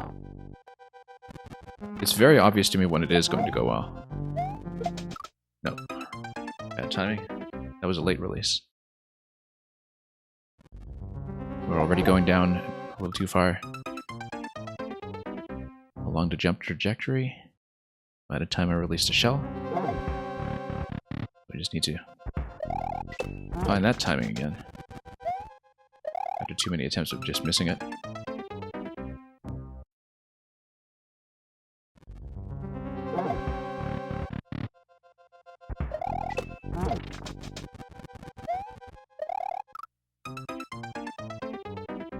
And yeah, after that is the conveyor segment at the end. You need to react pretty well to that. I assume it'll take me a few attempts to get that down as well. We can see how the finale is supposed to look. Whoops.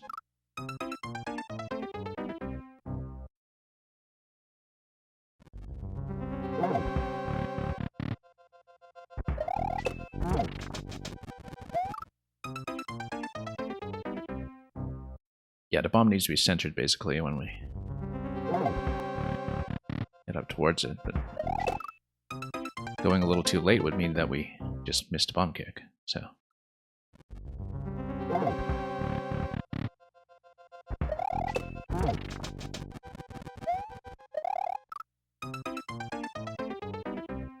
And of course the wings on a bomb really do kind of obstruct the visibility of the hitbox in some ways. When it comes to making a good estimate. We're going to enter that. Let's try to get a shell jump this time. Nope. Once again, just a bad pickup and a POW. No, that was just... Yeah, that was just a poor throw.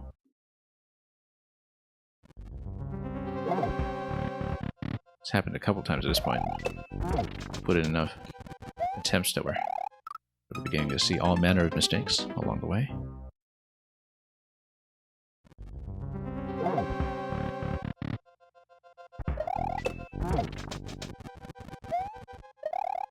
There we go. Very comfortable that time. When it works, it really works. Whoa, terrible. I felt like I was going a bit low on that jump with the shell anyway. Going a bit late on just starting to jump and winding it up. And I was being a bit overly cautious with making sure the power throw was going to go as planned that time, after flubbing it a few occasions. Good.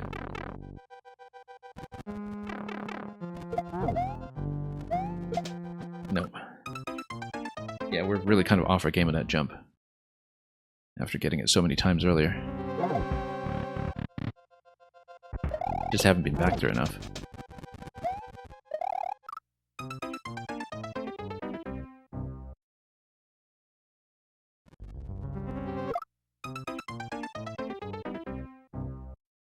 Yeah, the first segment went a lot better than I thought it would, but then...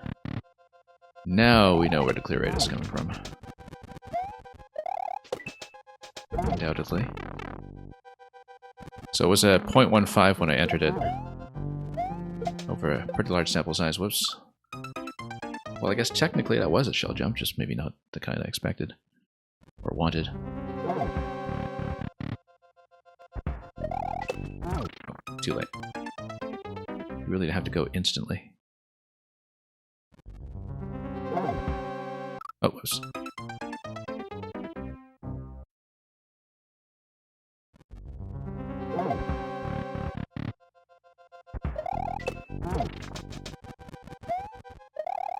Okay, that looks good. Now let's do the jump. Nope. We've been way off the last few times. That seemed like a release that was too early.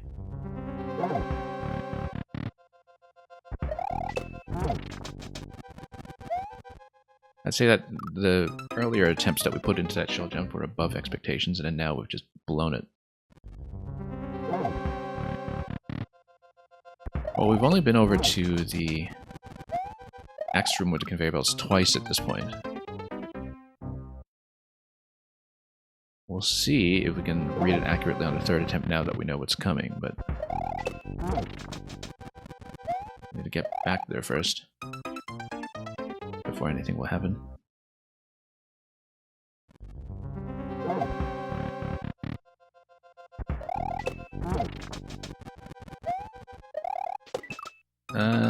Yeah, that's a momentum issue.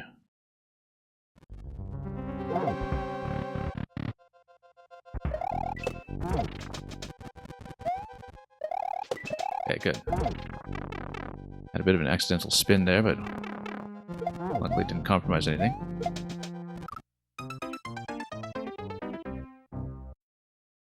I should just let go towards the left instead of facing back to the right. I think that's throwing me off a little bit.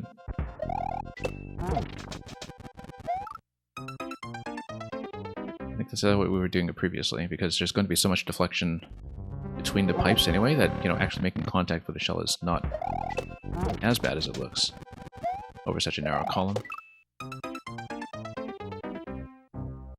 We've been so close in this level too. So very close.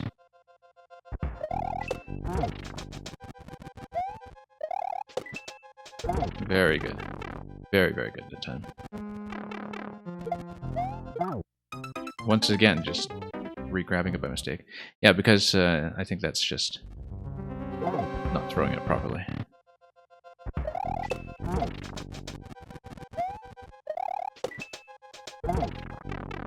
Okay. There we go. Alright, and then towards the right. In, and then hold right until we jump.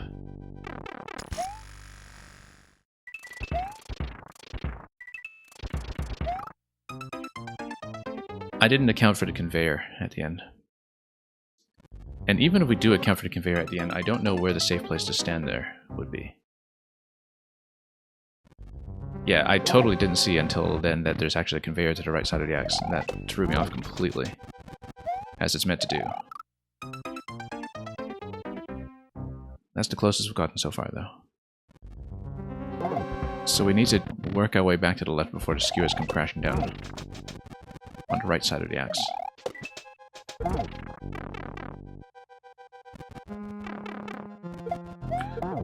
No, once again with that POW. It's just so easy to accidentally re-grab it. If you don't just have that directional forward throw on it. Nice and clean.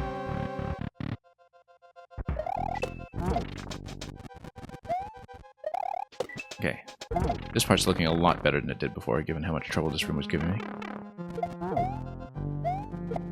Too late.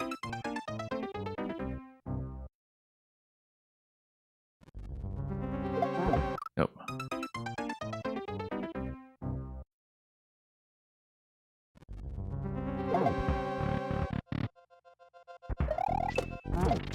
Well, we've been sticking with this level because we're close and it's doable. It's very clearly doable. It's not like some other levels we've had to bypass up to this point where there was just no way I was going to execute attack.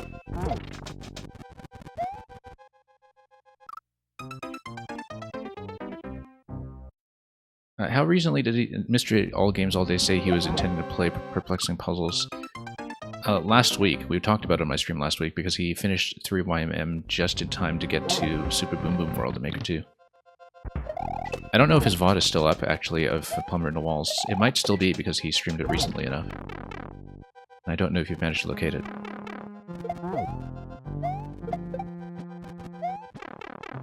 And you just watched his video. Excellent. I'm glad I caught it. He would have streamed 2YMM as well, but that would have been long enough ago now that I wonder if the video would still be up. I don't know about this. Okay, I guess the skewer timing on the last skewer is a bit delayed, but I don't know where I'm supposed to stand there. Whoops.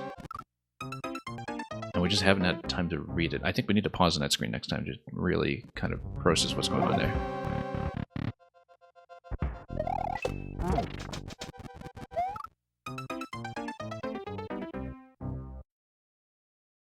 Oh, I didn't know that he didn't finish it. That's too bad, because the boss sequence in Plumber in the Walls, I think, is one of the really memorable boss sequences I can think of in Mario Maker.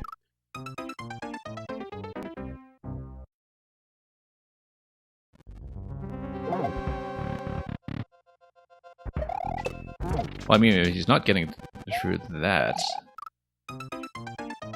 I don't think he knows what he's in for when it comes to Ishigo Mo, but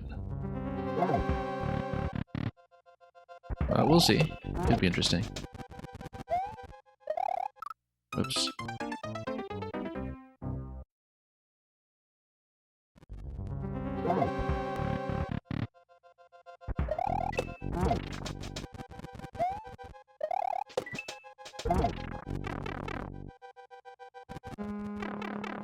Oh, whoops. Yeah, no.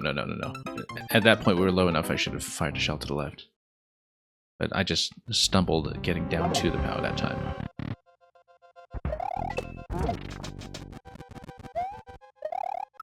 Too late.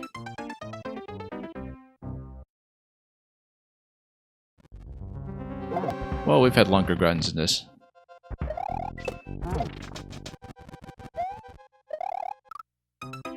Like that Ragnarok X back and forth level last week, that took me about 3 hours. And it was just simple jumps too, we just didn't do very well when it came to consistency.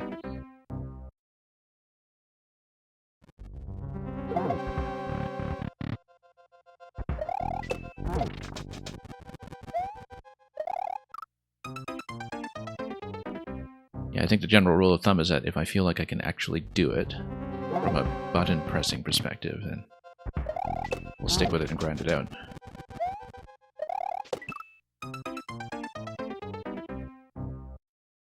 And in some cases, it's been very clear when I couldn't. But here it's just, you know, figuring out what's going on with the skewer at the end. And we made it this far. I think we just stay to the right and just press against the conveyor before the last skewer comes down. I kind of wonder how the camera timing works with all that. In terms of making sure that the player actually has room to go there. I mean, we never actually did see the last skewer crash down. Maybe it...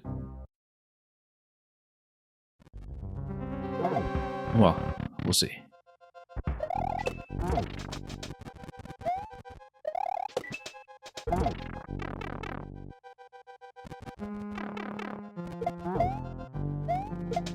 Okay, good.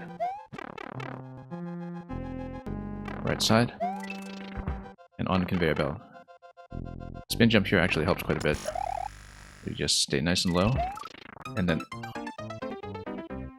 miss completely. Yeah, I'm trying to see if there's some kind of safe spot in the skewer segment near the end. We might need to pause and take a look at it, because I don't see it. But we also just haven't been there enough.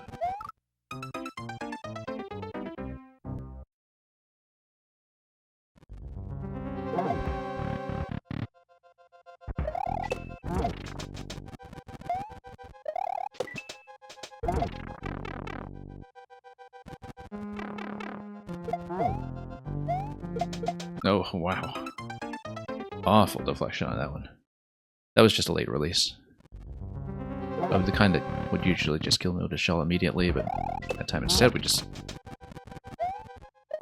bounced a little extra.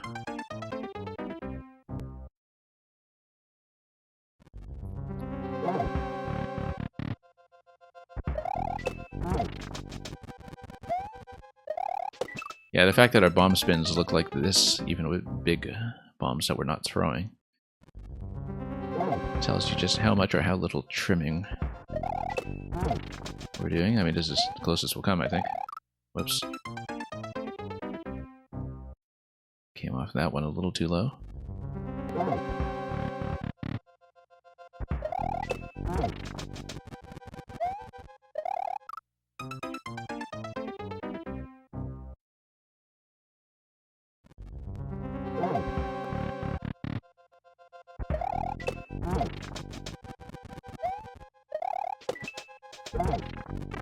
Down and in.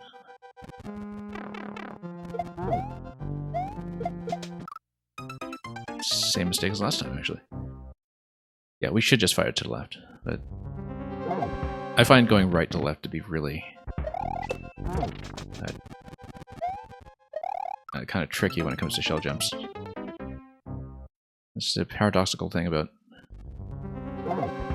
or at least counterintuitive, I think, about most of Mario says. Just as a matter of habit, so many things are just much more difficult right to left than when they're just asymmetrical and equivalent layouts. Going left to right. It turns out that all the muscle memory that we developed over decades of playing Mario. When it comes to estimating height and distance, jumping left or right just doesn't apply in the other direction. You don't just flip it around and expect that everything works. We see this with traditional levels as much as we do with anything more technical. Whoops.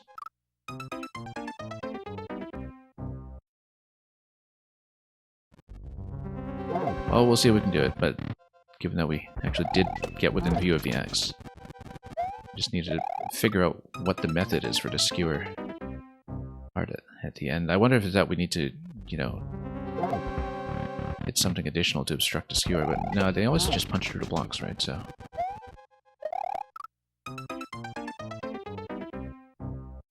it's not like we can stop them. Or is it? We'll see.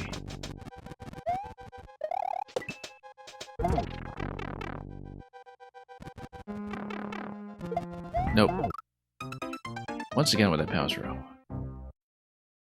We have to consciously think about it every time. So we make sure the throw actually lands.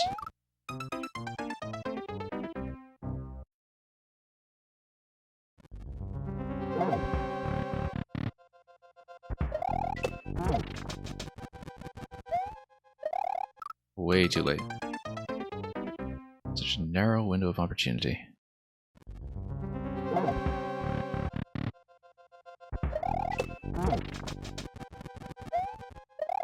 Okay, that's good. I can tell when it's good. Whoa.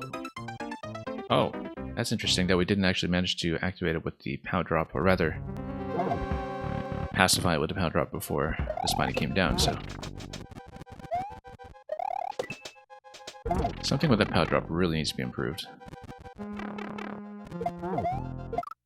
Oh, I see. I've been running into it. Yeah, that's the usual shell pickup thing that we see with shellments as well in this game. That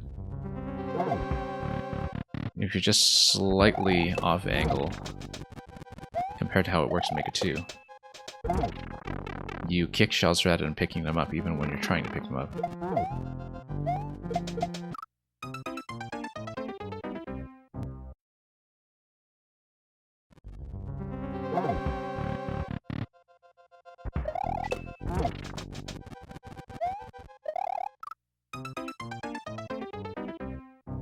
Anyway, we might be at this a while longer. So we've been to the skewer room, what, maybe 4 times at this point? And it's just a matter of seeing it enough to understand what's going on. Maybe there's some invisible blocks I need to hit to obstruct it or something. I don't exactly know. Maybe so, actually. I'm beginning to think that might be the case, that they cut directly through the standard yellow turn blocks, but if you're activating an invisible block on the way there, perhaps, maybe you're still okay. That was just a failure to grab the POW because we just didn't slip off the edge quickly enough.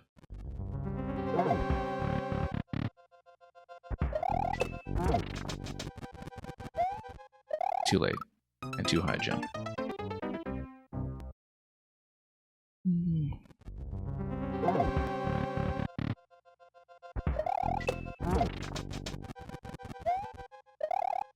Yeah, the design of some of the spatial constraints here is really quite admirable, though. Even just that one little heart block with the blaster that's coming down on the right side here, in terms of how it precisely forces that timing window and a bomb interaction. A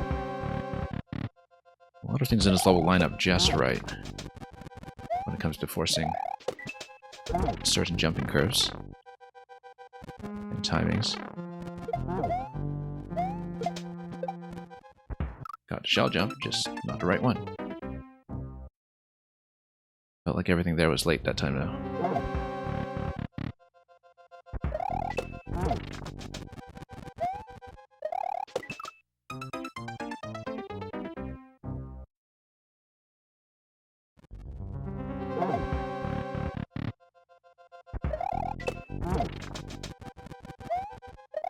Okay, that's good.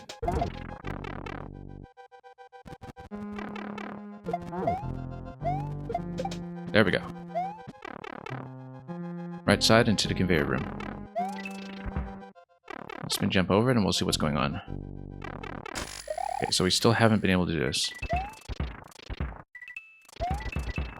How? Like, where do we stand? We stand all the way to the right? Maybe we do stand all the way to the right. I just don't see the gap that would be safe unless you just have to press very precisely between the skewers. I think maybe you do have to press very precisely between skewers because the right side of the screen just isn't going to do it. That's a tough ending if so if you have to maintain position on top of the conveyors. Once again with failing to pick up. I am holding grab the whole time, it's just that you come down at precisely the wrong angle. Maker 1 will do that to you.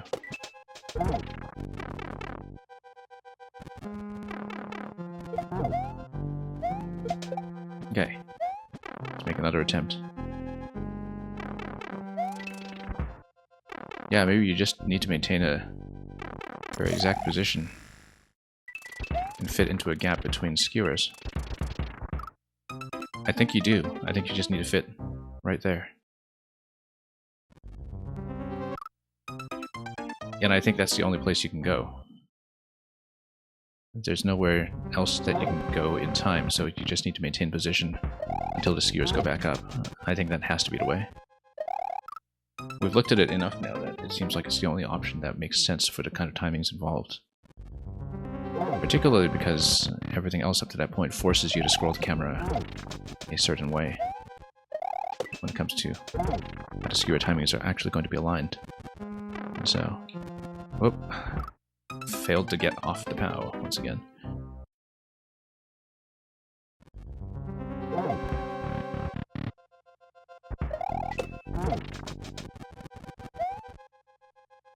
Yeah, we died at the ending often enough at this point that I think it's the only option. We're slightly off.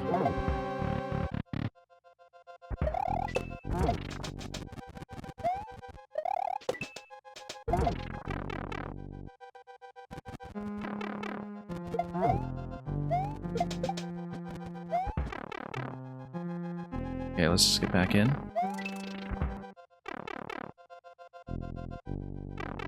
Spin our way over and try to position ourselves accurately. Nope. There's got to be a way to do it, though. That's the only spot. Literally the only spot. It's just that you need to maintain position on a conveyor belt very, very well. And then you get the axe.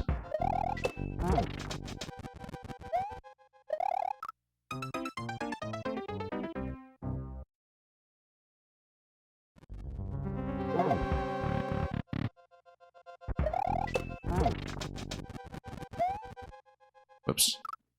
Yeah, this is definitely one of the more difficult levels that we've actually put in the effort to get through. And whoops. And yeah, in Mario, that ending is tricky to visualize, for sure. Let's just try to get back to it.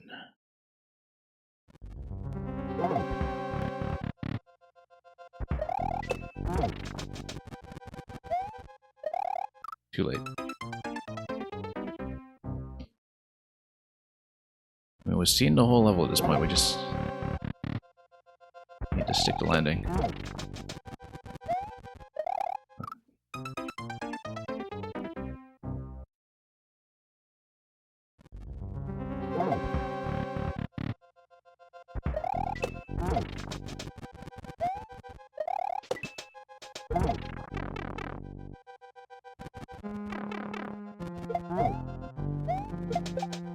Okay. Let's make another run at it. And hopefully... Yeah, because you need to visualize the target tile immediately.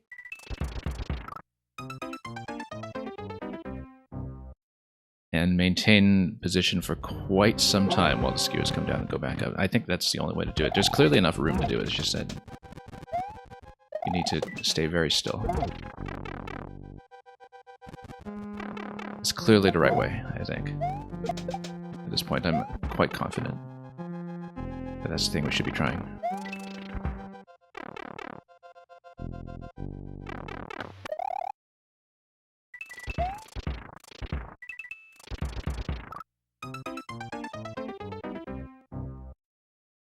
I don't think there's room to do it by the screen boundary. I think it has to be that spot. Because I'm definitely considering, you know, maybe we should just scroll down towards the screen boundary and maybe you'll tuck in accurately, but no, I don't think that's it. I think that would be too close to the skewer. You have to fit in the gap.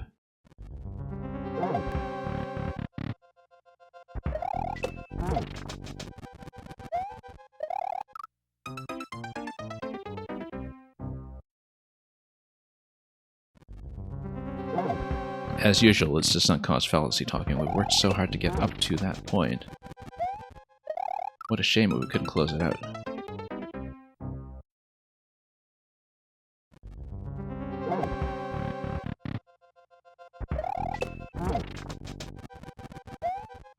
Yeah, this has been a very rewarding one to push through, of course.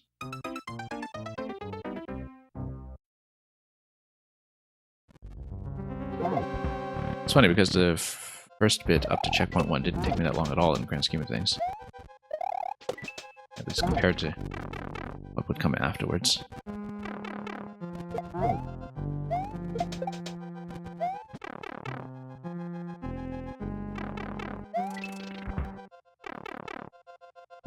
Okay, let's go. Again.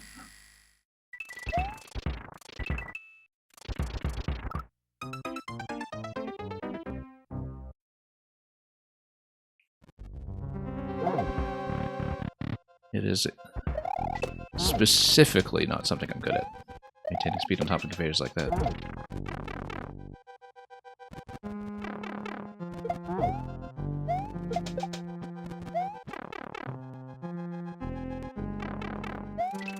Anyway, back in. Actually, back in this room on 2 consecutive attempts is already a bit of an improvement. Can you not immediately go left to it before the skewers? No, I don't think so. I don't think there's enough time. The conveyors push me too much. Oops. No, because I see that spot as well that gets you off the conveyor.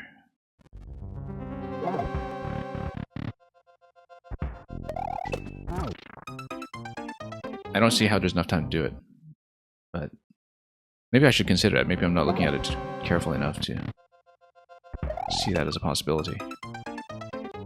To just kind of hold left into that and sneak under. I don't know, given the timing there, I think I've got the right idea.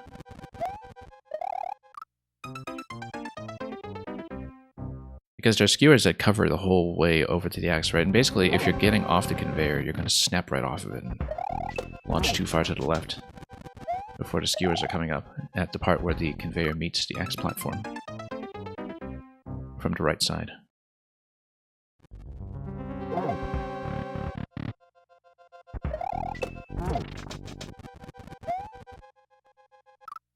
But maybe we should reconsider that and look at it more carefully. Oops.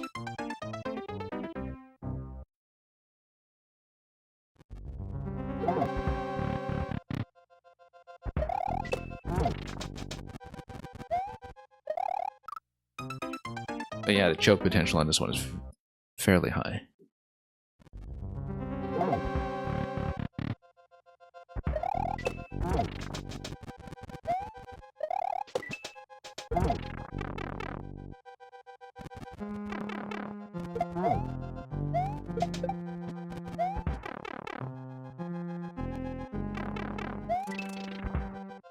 Okay, let's try it again.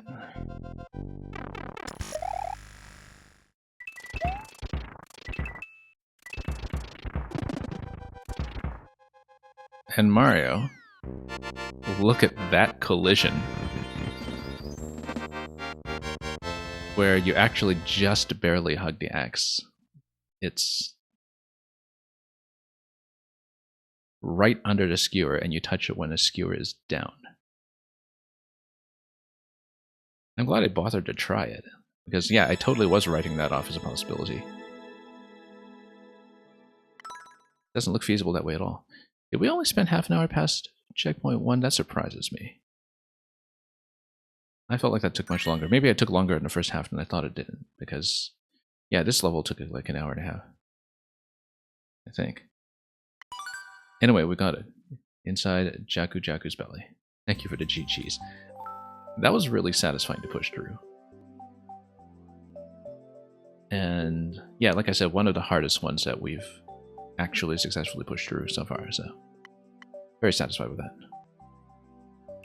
Thank you for saving me so much time, and Mario, by just asking me to reconsider. Because I'd looked at that room so many times and I was thinking, no, there's absolutely no way we're going to be able to sneak under there in time. And well, as it happens. Here's Crabs versus Cannons. Now, Crabs versus Cannons, I know, was one of the... I've never played this one, but I believe it was one of the ones that was included in Saku's 1 Year of Mario Maker museum level. And I remember it because there was like a crab room in the museum level. And so we'll probably recognize the crabs, but we'll play the level and see what this is all about.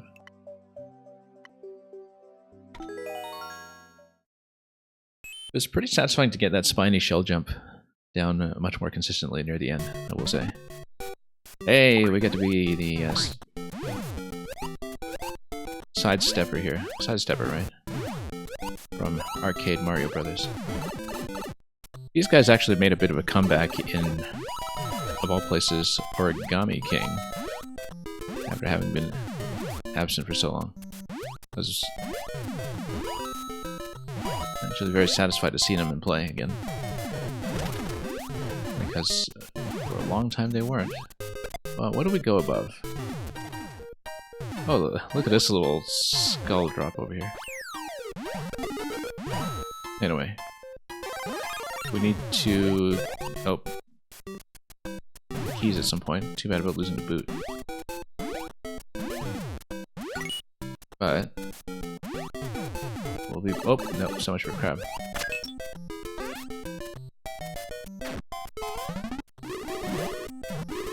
What's going on with this coin here? Oh, whoops, no. I see, okay. P-switch activation, and we need to survive until P-switch expiry, I would guess. Which we totally didn't do.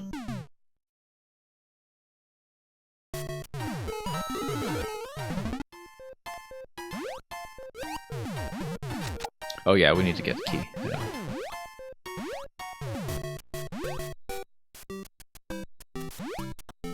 Okay.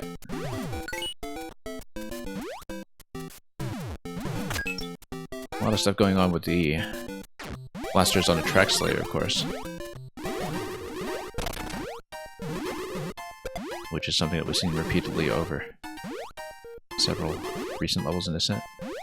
I have to remember that with the last few levels that we've been seeing today, that they were when skewers were fairly new to the game as well. It's one of the last elements patched in early 2016. Anyway, not a crab anymore, but we can still get through this somehow. Checkpoint.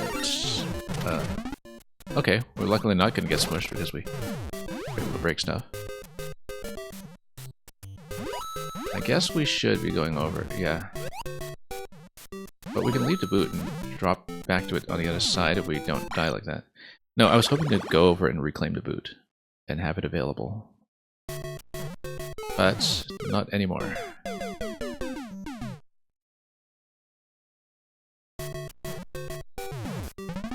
Yeah, so Maker 1 does this thing where you get pushed into stuff and... oh no, never mind. I was thinking about the interaction with the spiny head coming out of pipes that we saw earlier today. Look at the animations on this guy too. course, we get a climbing animation, which is something we don't always see for everybody. Oh, he switched down, and then let's maybe not miss every single jump and fall short on every single step.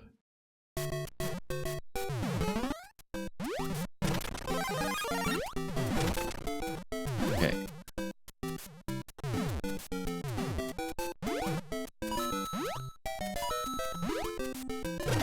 I think this was the one that was featured in the museum level. I actually don't recall exactly. I just remember there was a crab level in there.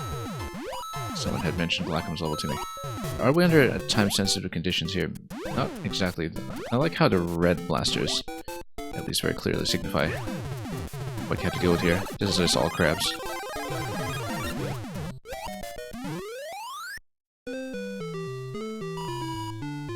And oh, look at that crab just lifting this regardless. Anyway, we got it.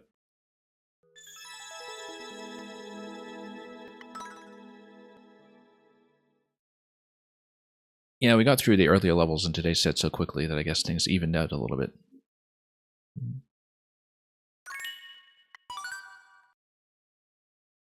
I sort of assumed from the size of this list that we would need at least today and tomorrow to get through the rest of Glackum, and then, like I said, there are maybe only 2 or 3 complete makers that I'll be doing after that, just given time. But we'll definitely be doing some final Maker 1 streams after that will be a little more freeform. Because there is so much we have not seen in this game. Anyway, Shy Guy's going to be in a swimming animation. Yeah, that's the thing, is that, you know, every Mystery Mushroom costume has a climbing animation and a swimming sprite as well, and very often you're just never going to see that, because not every level is going to have a swimming section or a vine climb, right? And so there's quite a lot to the Mystery Mushroom pixel art that is very rarely seen on screen. Anyway, back into the lava zone. Glackum loves this stuff. These cheap serpents. They seem to be all over the place with many of the levels that we've seen. Not always on fire, but anyway. More of a fire chase, and then, yeah, bombs are going to ignite everywhere, but if we just drop them out of the way first, then we don't need to be too concerned. However, we do need to let this go. Yeah, and so, interestingly enough, look at how these serpents kind of disguise a plant stack as well that is projecting fireballs at you. It's completely disguised, but it's like leaving a trail of piranha fire, which I find to be a really neat effect, which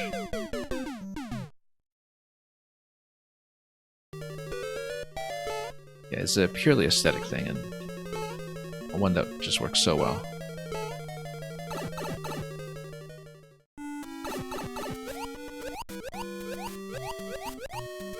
What was this even called, this one? Boiling Waters, okay.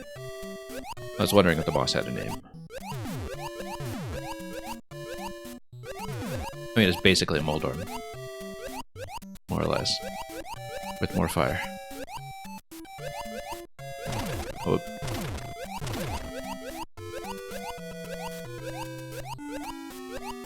But yeah, we see fire snakes all over the place in both Mario Makers, but not quite like this, where you see it shoot fire at you at the same time. That seems fairly unique to this level.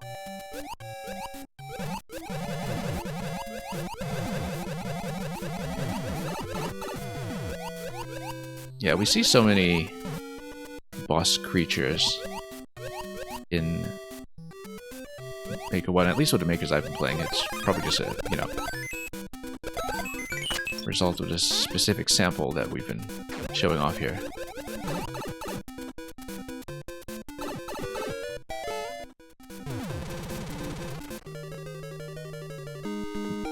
But, you know, in the case of this level, it's not even because of the changes in stacking rules or whatever between Maker 1 and Maker 2. It just seems like, in general, boss creature design just seemed a lot more prevalent.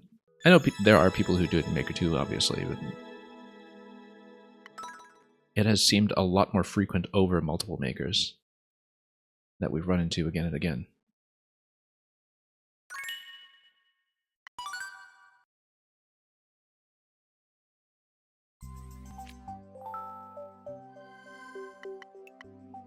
And a lot of it, at least when you're not dealing with water levels, is as a result of stacking and positioning working the way they did in the first game. But here's a speedy level about Meta Knight. Thank you for the GG.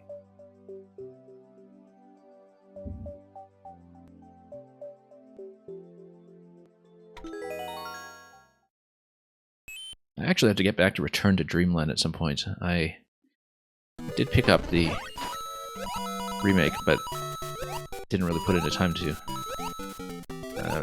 play it, and of course I hadn't streamed it either. Oh yeah, it's a speedy level. Just realized we had a 30-second time limit that we probably should have taken seriously.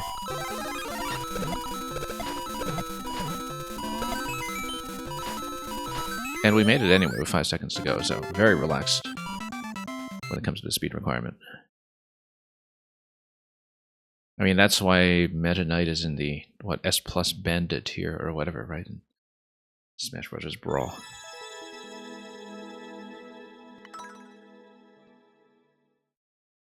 Yeah, very, very lenient. Not even there to make you hold right or anything, just there to let you have a nice, clean, speedy playthrough, and that's reflected in the clear rate. Yeah, I was just dawdling on the bounces up front for so long and losing tons of time on it, but you can do it in half the time. What's the world record? 19 seconds, yeah. Anyway, Frostflood Cavern. Guess at some point we'll dip into that house. MGM1 coming with a party of 14. Electrodude, do you want to do it? Okay. I was starting to type and I was thinking, wait a minute, Electrodude's going to complain again about not being able to beat me to the trigger. And then, anyway, MGM1, I hope you've enjoyed collecting all of those stars that you just posted in chat. I don't know if you collect stars, or what it is you collect in Peach Showtime, but I hope you've been enjoying Princess Peach Showtime, which just launched today, and which I really want to play, actually. I don't know if I'll have time to stream it because, you know, I'll obviously be sticking with Maker 1 for the time being, and then I've got this pile of Super Worlds to do in Maker 2, but I really meant to get to Peach Showtime as soon as I could. And I hope you've been having a great time. Yeah, don't answer that. Let's just say don't answer that. I'm sure it's not that important, but... Anyway, Frostflood Cavern.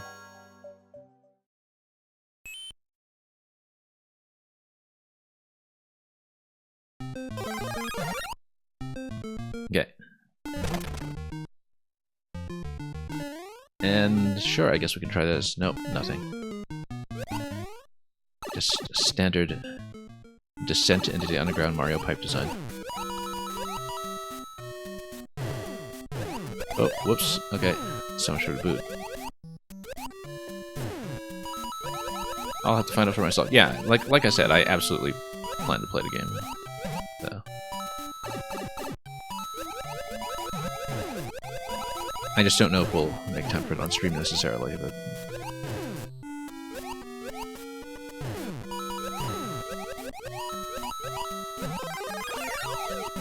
yeah, I hope it's been a pleasant experience for you so far. Oh. This cloud is too slow to do much of anything for me, and it's going to expire anyway, so... Alright, can we have a boot? Yeah, and we can ride another cloud, eventually. And then totally get shot in the face again. These hammers are a big problem, too. That's okay. Oh, that's close. We do need to be a little bit cautious with this.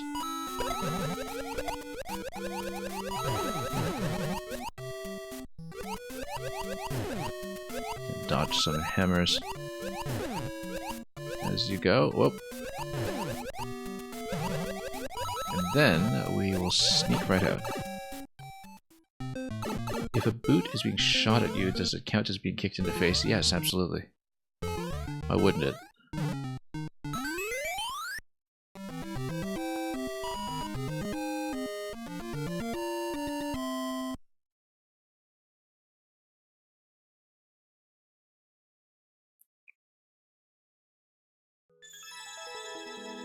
It's just like in Orwell's 1984, right? A boot stamping on a human face forever. If you stand there long enough anyway, while the blaster is just dropping Goombas on you. Soaring the Skyscrapers 1. Okay, Strawberry Skies 1, Cannoli Canyons 1. Seems like there are a bunch of sets that we're going to see, and there's also a sequel to Hour of Ascension that we'll see soon enough. Let's push through as much as we can. Yeah, it seems like a lot of these sets, at least earlier, were kind of easier traditional variants, which is a nice change from the huge push that we made through Jaku Jaku's Belly.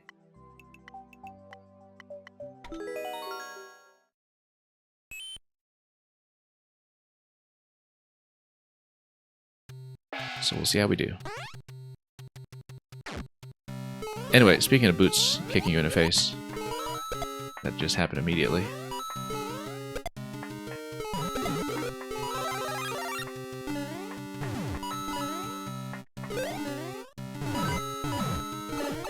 And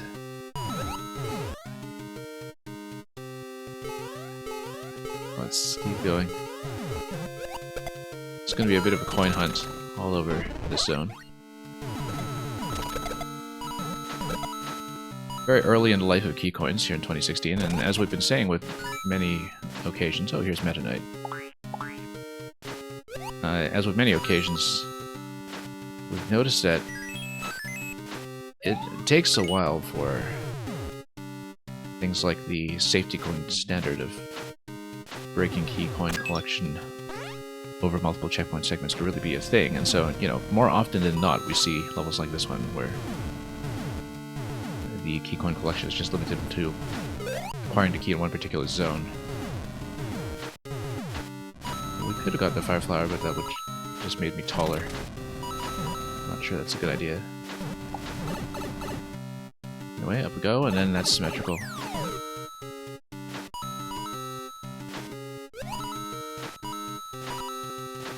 Yeah, more of an aesthetic experience here with Meta Knight, and oh, here we go. Now let's just break everything as Luigi shoots me in the face. Okay, never mind. Luigi just kicked me in the face as well. That seems to be a bit of a trend.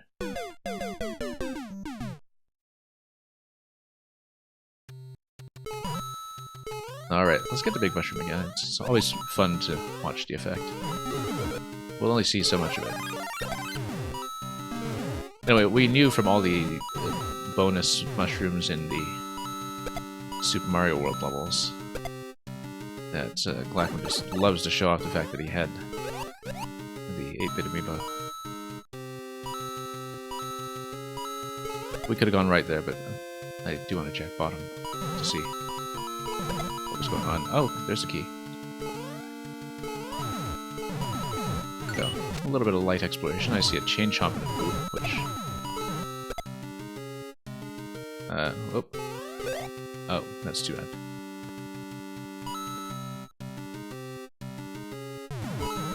Chain chomp in a boot. Yeah, it's just stacked on top of the Goomba like that.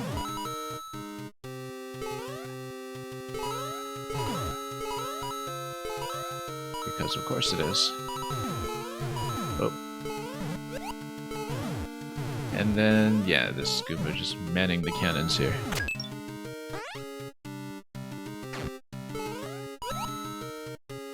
We need to use the big shell for something? Not really. Some of them are just here to operate the machinery.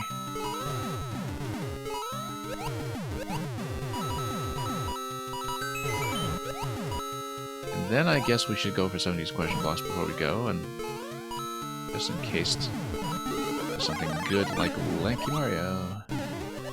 I never know if it's an intentional Lanky Mario until we see something in the design that suggests it is. But anyway, oh, well, the Goom Boot over here. Yeah, I don't know when some of these were made relative to stuff like Mecha Bowzilla. Obviously, there's a bit of kinship between these levels. We did see a boss level in yesterday's set as well. That was fairly early on in that. Again, it predated the introduction of Keydoors. A really interesting kind of mech boss level, actually. But yeah, in terms of the kind of Mecha Bowzilla style boot boss, this is almost certainly a very early instance of it. And look at this second form here. That's really interesting. That from the unstacking as you hit the Goomba, the phase 2 kind of writes itself, right? This, I mean, that was maybe specific just how we were disassembling the boots as well. It doesn't necessarily always happen.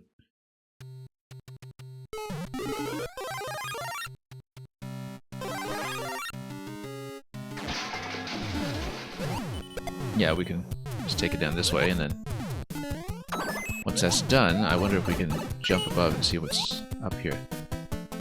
That's just the setup area, but you actually can go here and grab a bonus stiletto as a bit of a secret. That's neat. It clearly is a secret.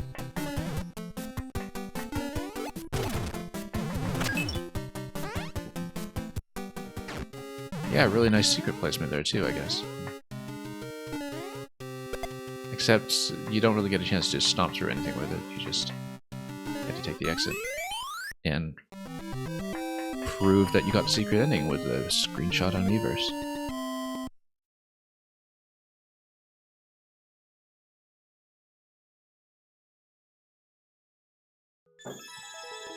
GG times 2, yeah. I guess that's a 4G signal.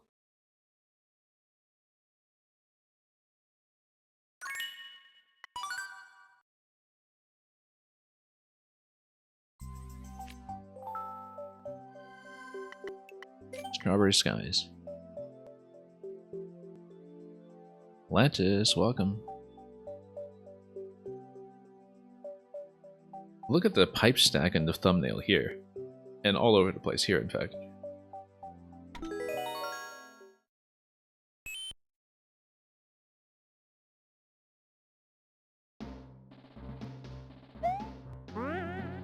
And yeah, there is a sort of medium speed conveyor here. I thought that was the case. Just to give everything a bit of resistance. And we need to watch out for that because it is going to accelerate the spinies as they come in. Oh, whoops. And of course I got too accustomed to that and was just kind of pressing right onto every platform, which is why we took a spill. Yeah, it shows you right away with the spring coming down that we have conveyors at large. That cloud does not look accessible. I love how there are all these clouds here as well that are purely aesthetic. And I don't mean cloud platforms, but I mean like two clouds that are just here in the middle of the level that take up space and smile at you.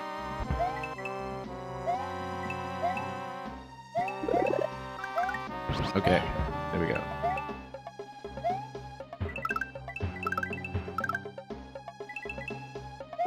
And checkpoint.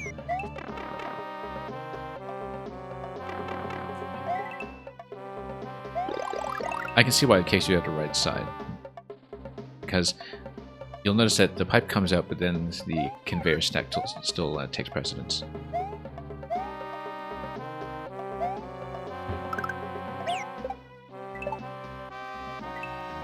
Too bad about Yoshi, but that's okay, we made it. The big red Koopa just turning around and suddenly sliding backwards. That was interesting. doing his little moonwalk.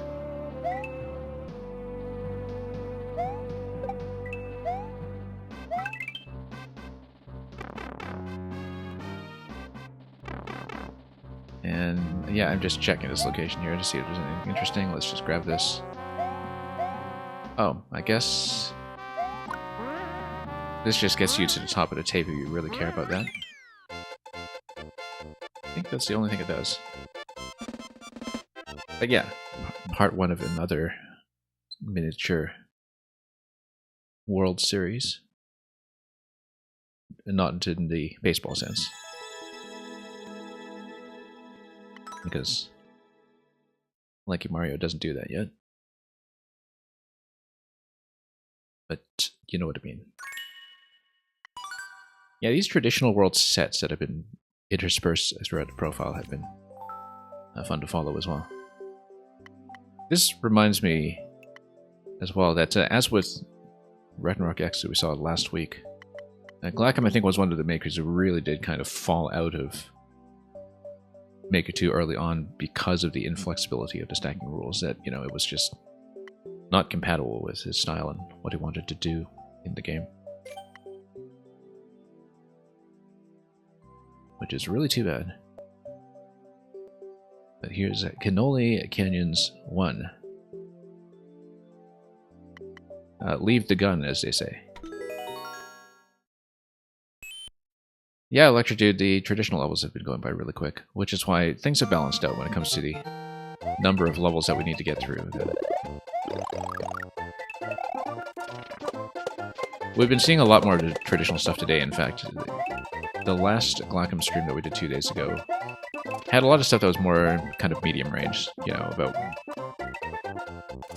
1 to 2% in general. Not that the clear rates tell you much. Whoops. But yeah, it's been a good mix. And we saw some really good ones last time, too. It's been fun. Anyway, that's gonna cut right through. There's a little pipe stack here that... Oh, that's just there to connect a bridge. I was thinking, oh, is that because pipe is exit only? No, look at the pipes here. They're just there to connect the bridge and make it look like it's been plugged in.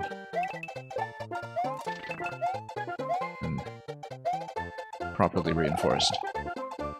That's a neat little detail, a nice touch that a lot of makers just wouldn't think about. Because typically you see pipe stacks like that and you think, oh, one-way pipes, and you just think of it in functional terms. Even if you are playing Maker 1, where that kind of stuff exists.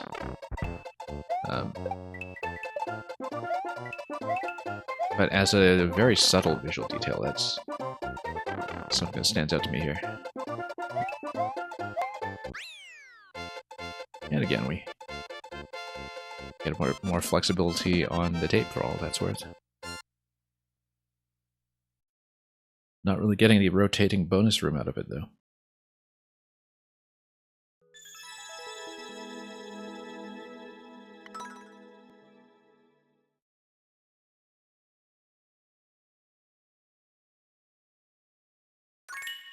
Love how you play this very straightforward traditional level, and then the game just recommends you Passive Panga Bon Voyage Jr.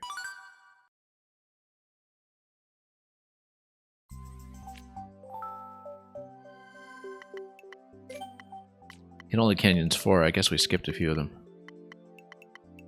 We skipped Cannoli Canyons 2 and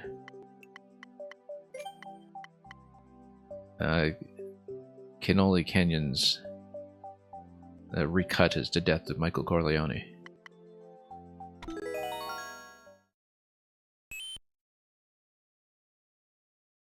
I believe was unique among the director's cuts for actually being shorter than the theatrical film. The re-release of The Godfather Part 3 from a few years ago. Whoops.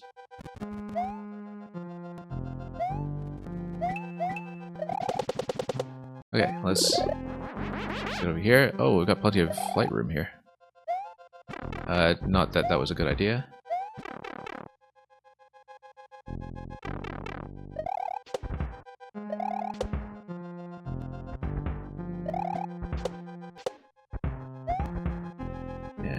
good old donut block drop in this location. And yeah, Thwomp and a clown car, that's something that was also in the 1YMM level Frostbone Cellar's Secret, I think it was, by Glackum. That's much later in this set, because we're not even at the 1 year mark yet with these levels.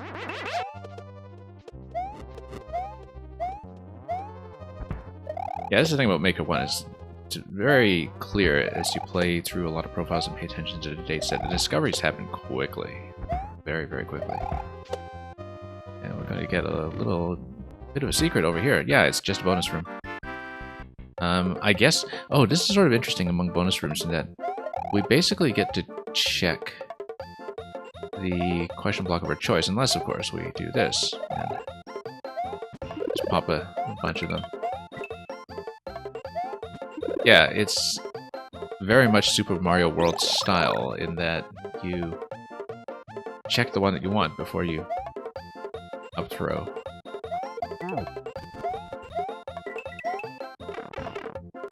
MGM1, welcome. Hope you had an enjoyable snack. After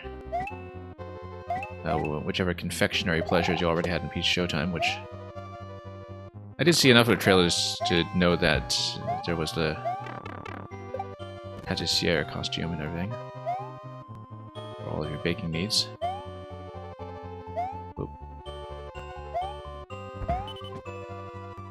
But anyway, I don't know if that just put you in the mood for a snack or something. But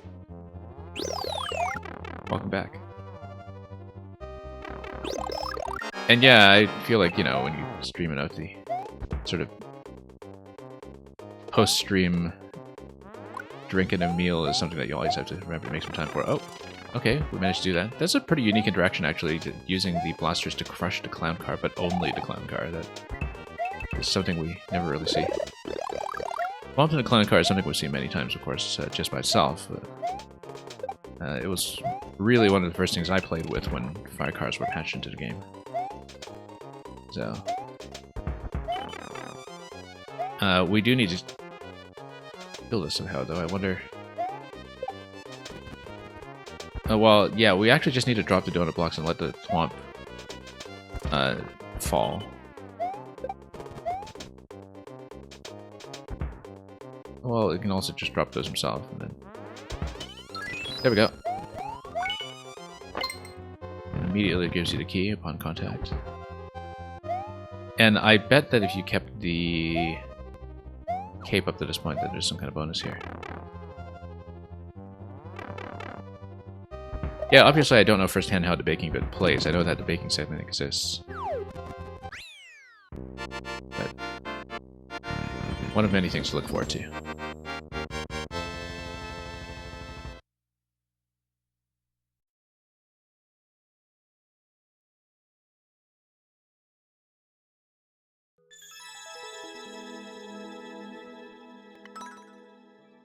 Anyway, we don't know how Canola Canyons 1 gets to 4, but I guess we'll fill in the continuity somehow.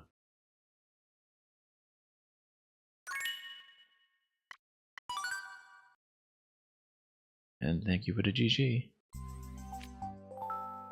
Yeah, we spent about an hour and a half on a hard level grind earlier today in this set, and then since then it's been pretty relaxed. Like everything since then has been much more traditional in tuning. Which is nice. I mean, I definitely needed a little bit of a breather. Now this one is going to be kind of back to what our usual pocket of comfort here is. Around a 1% zone, so we'll see what it is in Gingerbread Galaxy 6. These have been very visually appealing levels, and they've been getting more and more so. And it seems like there's this point at which, you know, after doing lots of very technical setup sets, many of these super worlds started having a very aesthetic focus. Maybe 2 and 3 were taken down. Entirely possible given... Well, some things that were re-uploaded out of order as well. But this is a profile that I think is actually very close to the 100 level upload cap. And so I think it was indeed the case that things were at some point taken down and not restored. Whoops.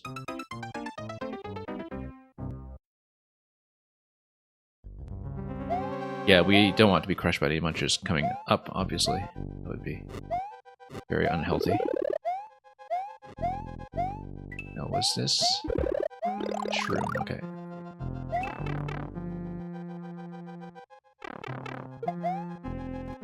But yeah, definitely very keen interest in these levels in traditional super worlds, like what we would now call super worlds anyway. Whoops, no. I don't think that's reachable, nor is it somewhere interesting. I think we just keep going forward without getting baited into too much of that stuff. Didn't even see this magic Uber the first time.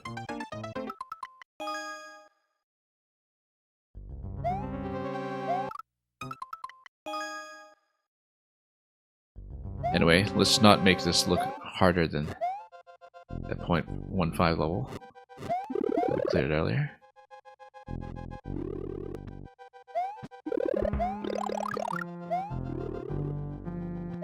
Yeah, that was about to dunk me. I'm glad I saw that.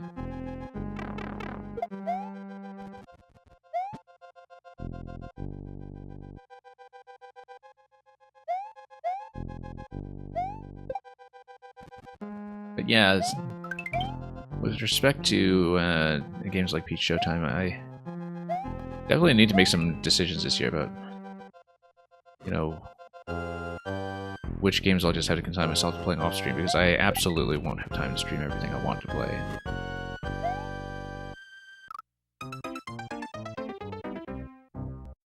Look at the pipe stack. The massive pipe stack on the ceiling where the plants were dangling. That was really quite a configuration that,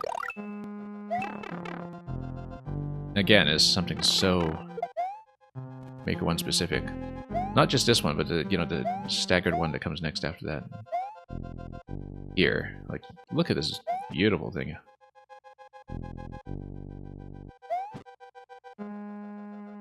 And we didn't know what we would lose in Maker 2. But alas. Okay. Being tall here is actually kind of a disadvantage, I'm thinking. You know, if we just need to take a point of damage on a muncher, I'll just do it, because we're going vine to vine. We're not really going to get a crouch jump out of that. We might just take a hit. What is my reaction to Maker service shutting down and therefore no more SMM? I mean, look at what I'm doing here, right?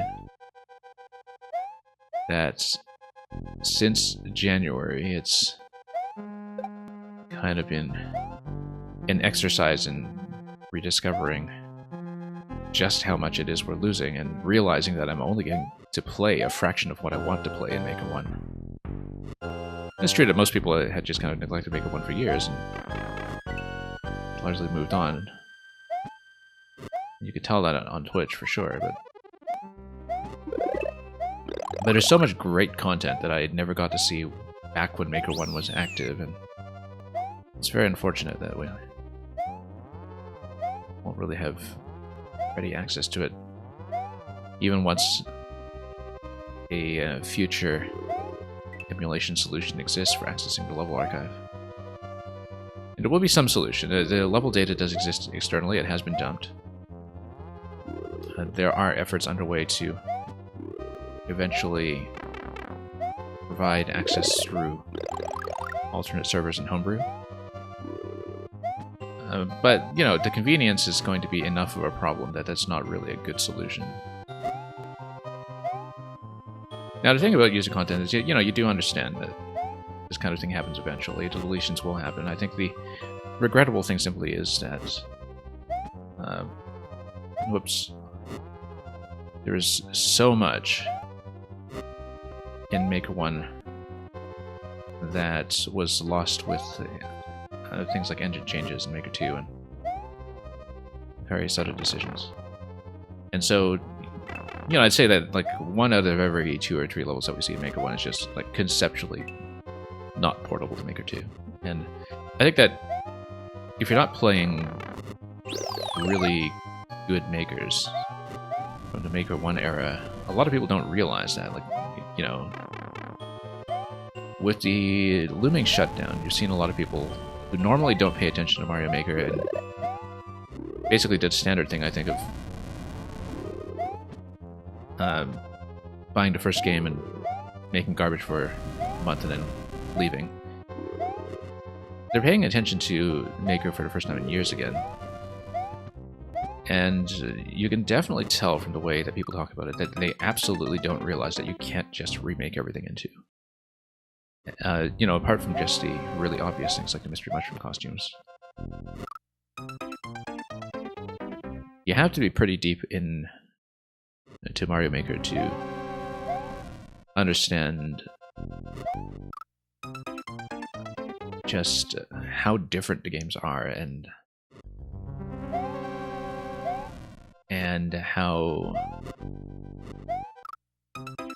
entire genres and styles and communities within the community kind of didn't really survive into the second game.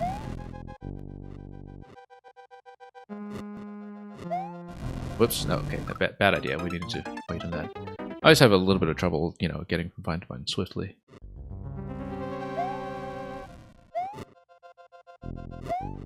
But yeah, it was very clear that the shutdown was going to happen sooner or later, though. I mean,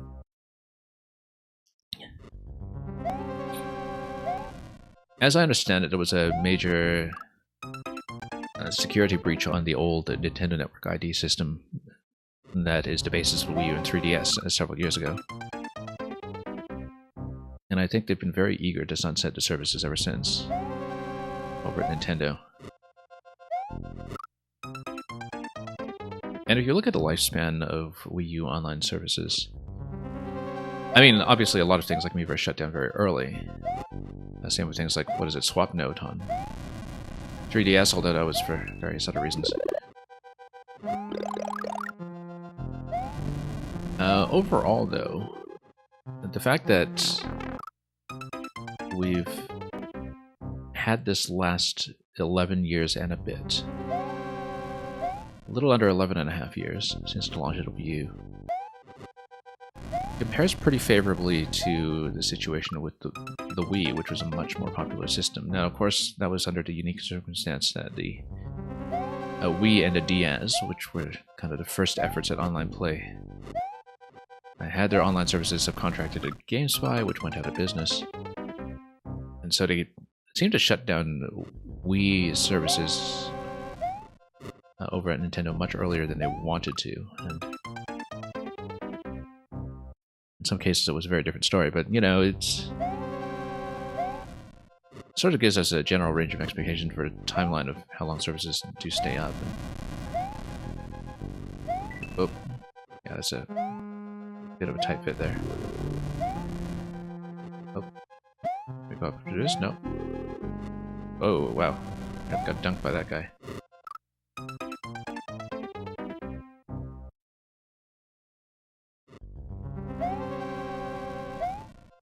So in some sense, you know, 11 years is a pretty good run. It's just that we are losing so much user content with it.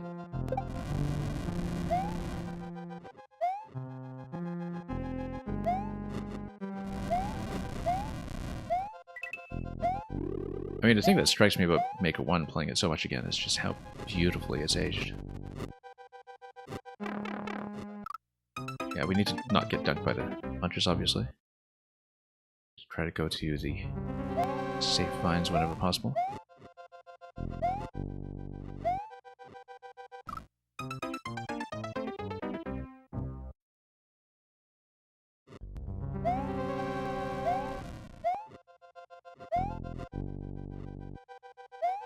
And, you know, eventually when there's a transition to Maker 2 to 3, I think you're going to have a similar effect that a lot of people who are very serious and prolific in 2 are going to drop out with the transition, and it's just going to happen.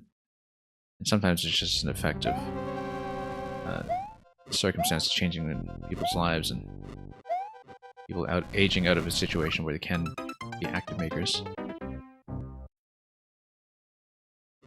Or just gravitating to other alternatives instead, the way that so many people in Maker 1 went over to ROM hack scene.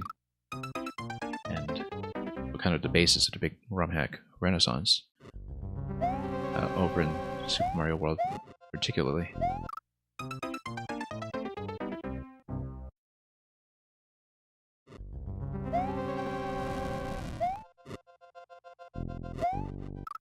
But yeah, it'll be interesting to see what happens with that.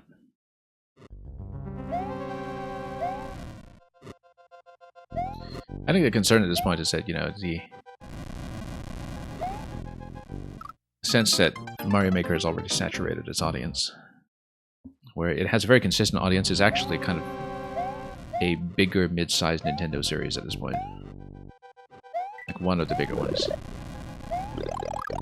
And so it's going to be reflected in continuing support. And it's not just going to be one of those Nintendo series that disappears for a decade. But at the same time, I think, you know, you look at the shift from Maker 1 to Maker 2, and you have to wonder what player retention going into a potential Maker 3 is going to be like. Because, you know, coming out of Maker 1, you had a situation where clearly lots and lots of people watched the game on YouTube and did not own Wii U's, because a lot of people couldn't justify owning one, depending on their interests. And there was a huge audience that could have been tapped into there, I think, coming from spectators in Maker 1 who wanted to try out the second game. In some ways, counterbalancing a lot of the departures and generational drift that happened otherwise. And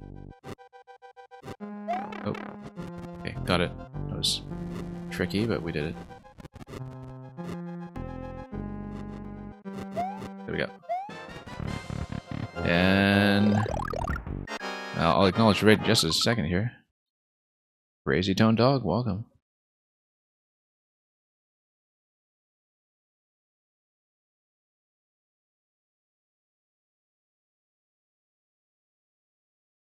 I see you've been over in Maker 1 as well.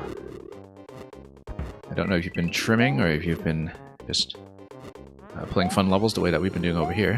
One of these guys got the axe. Very clearly got the axe. Let's just bop them. There we go.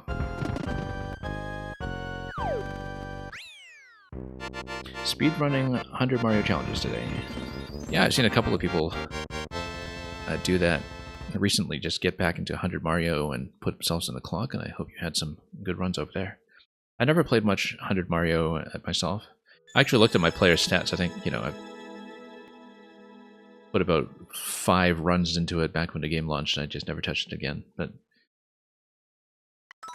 it's very much a skill set of its own, and I hope you've been enjoying the challenge.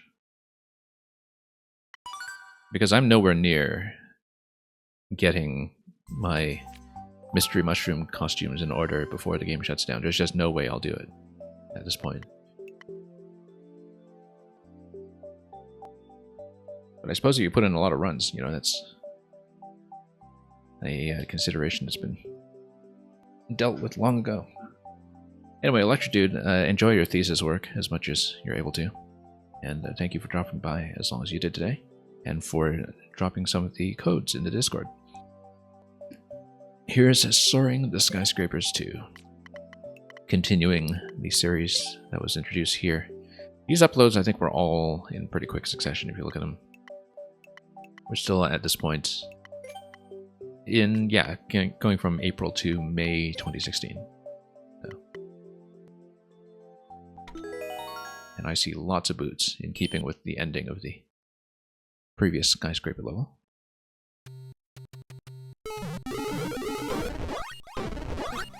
And we got Meta Knight and Kirby, our choice. I guess we'll go with Kirby. Oh, yeah.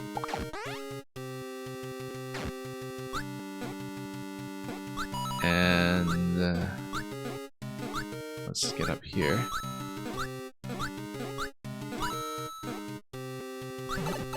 Yeah, the idea of the chomp stump stacked on a boot was something that was introduced in the last skyscraper. But we didn't see it with the big chomps, and now we are seeing it. It looks like there's eventually going to be something like either a big mushroom gate or a P-switch gate that will bust through a lot of this level. Yeah, I think it's a big mushroom gate, very clearly, in fact, given the hard blocks here. It will be a P-switch first, though, and we'll see what that entails. I believe we will need to go back down to the previous room. And then wrap around this way. Yeah, it's going to be Big Mushroom at some point, though, I'm sure. It just looks too conspicuously like it will be the case. Anyway, we'll ride this guy over, and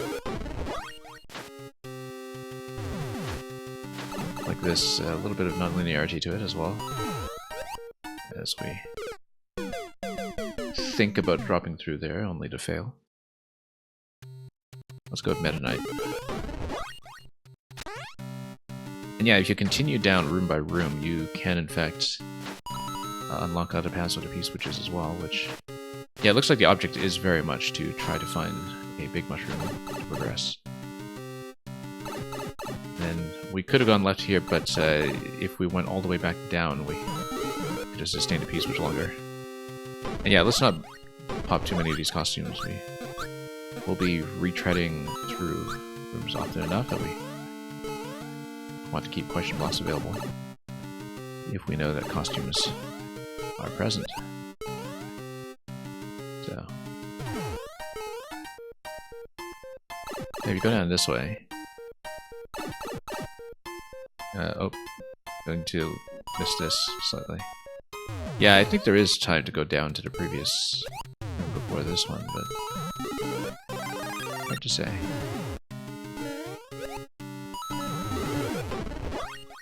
Anyway, back to Meta Knight. And then let's get in the boots. Hit B and go down. Just to open up some gates. Oh, actually, I think... Okay, no, these big ones aren't going to be able to push through anywhere here, but... Yeah, you loop back here, and then we can clear this. And then that allows me to... Oh, bust this open. We need to get out of the boot to do it, though.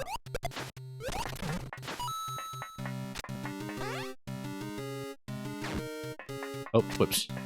Let's do that again without popping out of the one-way panel that's hidden behind there. Yeah, we don't need more costume. Let's not do that just yet. It's going to be another series of P-switch gates here. So yeah, no big mushroom after all. It's just a whole lot of P-switches, it seems.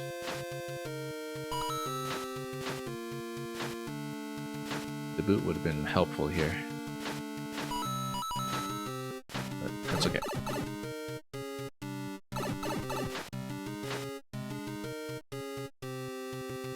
And I think we do need to let this take me up.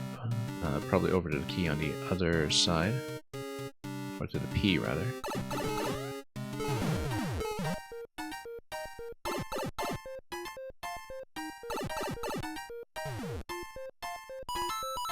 Then we continue this way.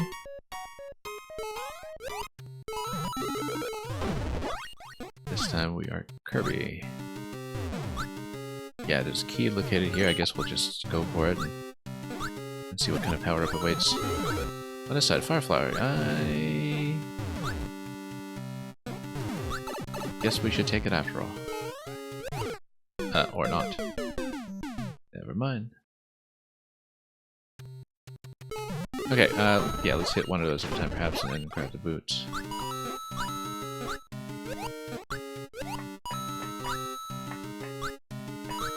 Watch our head here, with the Maker 1 camera being what it is.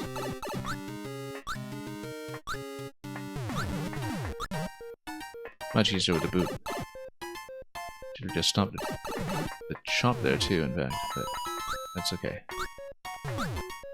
We'll take it, and indeed, we'll go down here.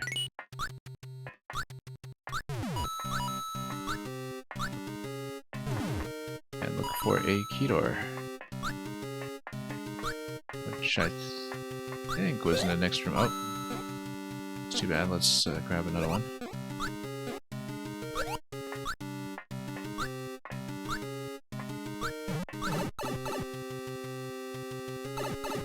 Key door was not in this room, I don't think. Maybe it was in the previous section. Let's go for another boot. So we can get one. No, no, it's not there. Oh, actually, no, this is pipe stacked. You can't actually re-enter it. Yeah, once you're at checkpoint, you are locked into this zone, so... Hopefully I left myself some power-ups. We should also check the clouds, just... Oh yeah, nothing. Oh, we had seen a key door earlier. Just not paying attention, I guess. Well, we need a P going to the right side here. Yeah, that's what it is. Hit the P switch and then the right.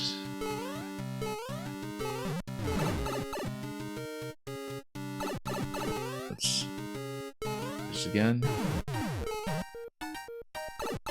And drop into the right side.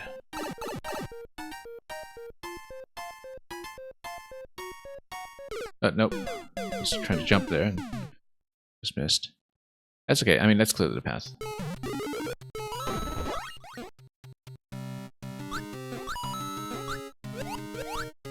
Anyway, give Kirby some proper footwear.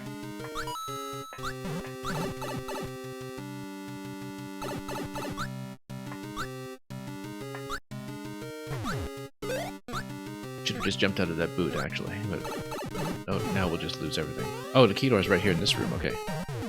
And what was the right side down there? All about. We should check it, just in case it's something interesting. But the key door is in this room. We just didn't have it within view of the camera the last time I was there, which was maybe a little bit silly.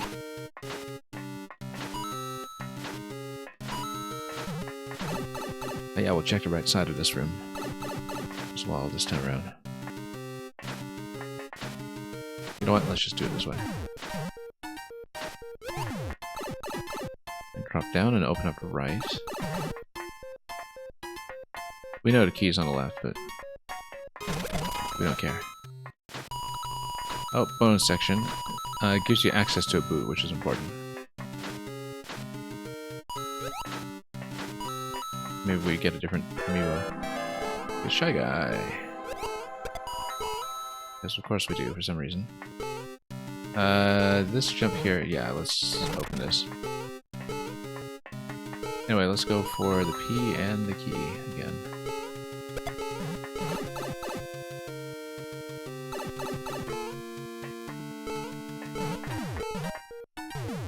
There we go for the key, and then we come back here to this room. Yeah, the door was just barely out of view the last time I was here. Which is why we wrote it off as a possibility much too soon.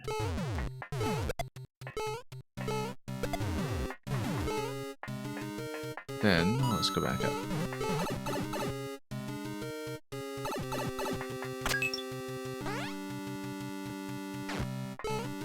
Okay, now...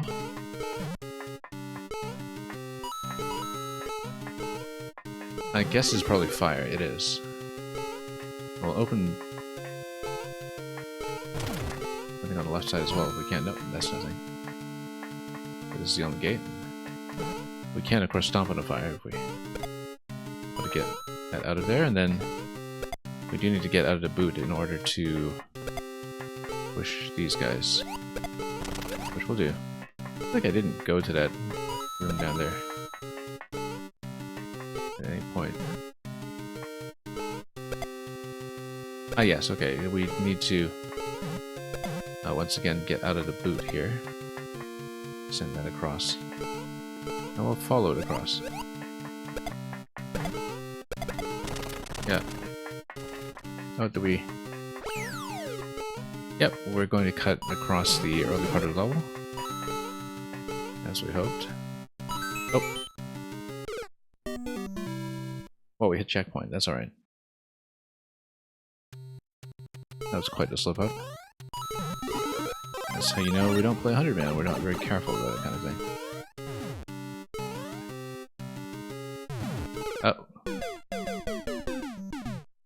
thought that might be a problem as soon as I jumped.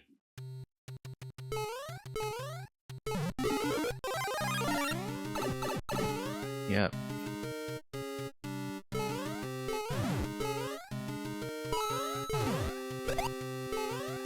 Yeah, the thing about being a stiletto guy is that you always have a point. Look at these little boots over here too. Oh, I was trying to go over the chomps just to see whatever was in that location. And yeah, that was the progressive fire flower. Let's see what is here. Oh, there's a boss room over here. Oh, and we're trapped in a boss room. Okay. Yeah, a number of these traditional levels have had multiple choices for boss rooms, which is interesting. But we've been trying to see several of them whenever possible. And we try to unstack, and then maybe something comes out of the pipe afterwards. Where can I get another POW here? Up there? Oh, that's a lanky mushroom. Then, what can I hit? We have to drop a bomb down here, I think.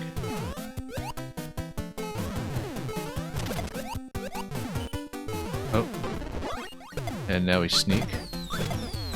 And just kill everything we can after we go down here. More powers, and okay, look at that. And now we shoot the other powers.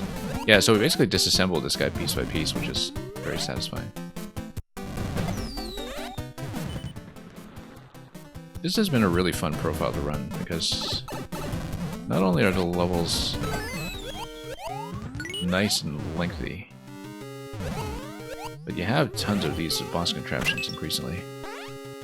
That's a bit of a recurring feature that you just know that this is the kind of thing that Glackum liked to build, and rather conveniently for us, it's also the kind of thing we like to play, so let's get out.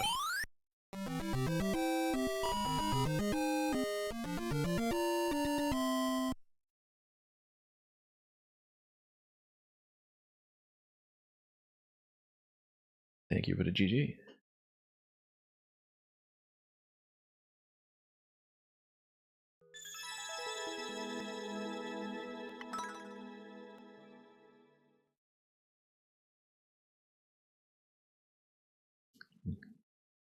Yeah, I really enjoyed that overall flow of seeing a lot of the big shell gates and E-switch gates in the level early and busting through it, where, you know, it looks like you have these separate columns, but in the end you actually do just bust right through some of the previous rooms and reuse some of the space, which is really neat to see. I don't know how much that makes geographical sense as you're going up and down the skyscraper, but we weren't keeping track of that. Tower of Ascension 4. And yeah, the 3 previous parts of Tower of Ascension all had choices for alternate bosses, and in every case we decided to see both sides, so we'll likely do the same here if it follows a similar pattern. I was amazed that there are enough entities left to get some of this stuff done at the scale of where these levels exist. But let's keep pushing. Yeah, after the big Kaizo grind earlier, the traditional levels have just been much simpler and much more relaxed, and I've been getting through this a lot quicker than I expected in some ways. Whoops, should have just done a spin jump. I don't know why we didn't. Anyway, it's going to have a little bit of a coin hunt here as we try to get the keys open and collected.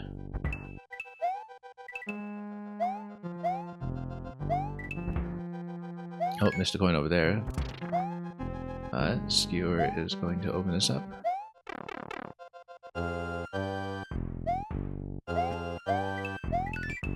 Also reiterates the loading rule we have for the skewers here in terms of when they become active. Very generous with the power-ups as well.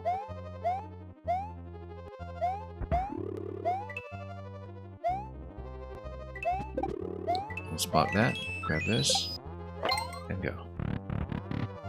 Tower of Ascension, even though it's horizontal. Yeah, that's the thing about Glackum's levels, is that right from the beginning, a lot of these traditional world sets have been about either going way up or going way down, in spite of the fact that you can't build vertical subworlds in this game. Okay, this is another bit where we try to get to the swamp to kill this guy. It's like those bits in, I don't know, Hitman or something, where you drop a chandelier on your target.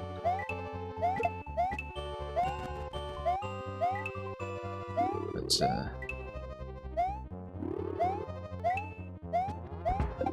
you know, put on your Phantom of the Opera costume and just drop it on somebody in broad daylight. Whoops.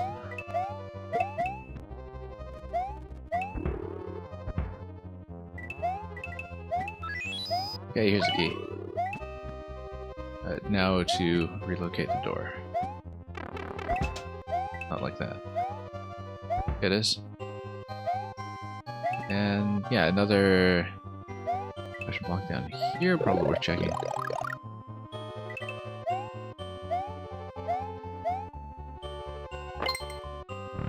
But yeah, a lot of these traditional level sets that we've seen in this profile have either some kind of climb or some kind of big descent. We did play a set yesterday that had a, or well, last stream, 2 days ago, that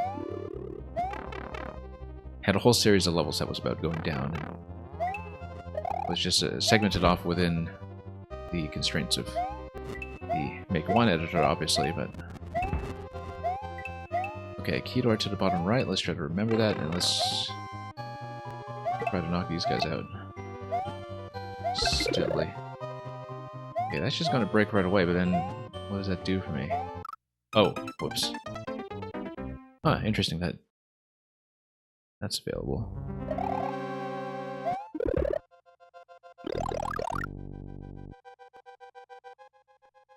And you get a team now considering this isn't a tower full of enemy trials. No, it's not. Whoops. No, it's just a very thematic tower climb. Yeah, this set we've played today so far, over the course of levels that we've seen just within this stream. But there were entire sets that we saw in previous stream that were, you know, mountain themed, or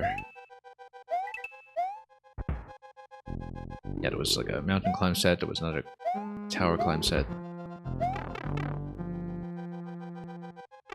And there's a little bit of continuity to it too if you watch how the goals are designed, and sometimes you do have mini bosses that are recurring characters, things like that. Key door over here.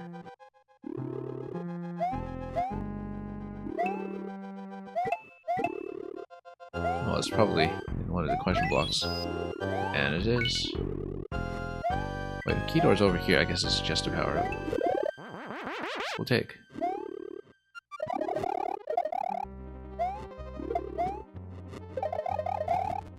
Then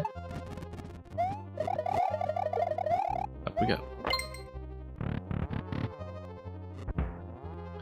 And yeah, it's probably just more power-ups at this point, unless it's a shell miss. It's not going to be something we want.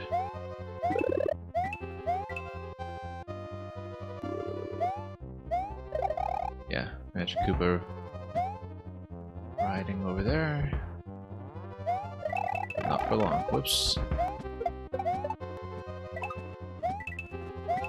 Yeah, what are we even looking for here? We just want an exit. We want a key. It's probably this. And it is. And then we go back to the key door. If we can find it.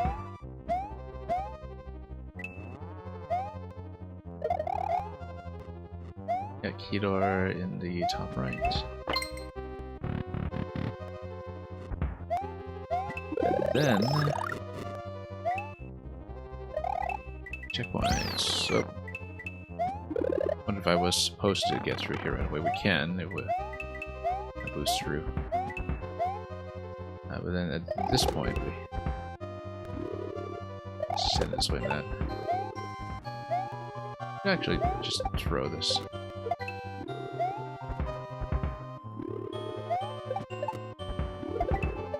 There we go. Drop it, and then what does this give me? Boss room. Yeah, we'll check the right side too. Like I said, every one of these levels has had a duo of boss rooms. This is actually a boss that we saw previously in that water level.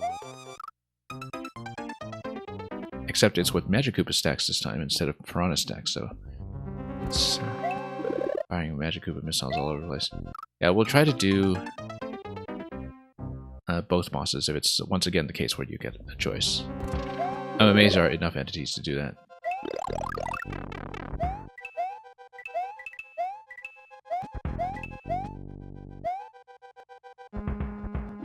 But yeah, let's just grab this first. Drop it.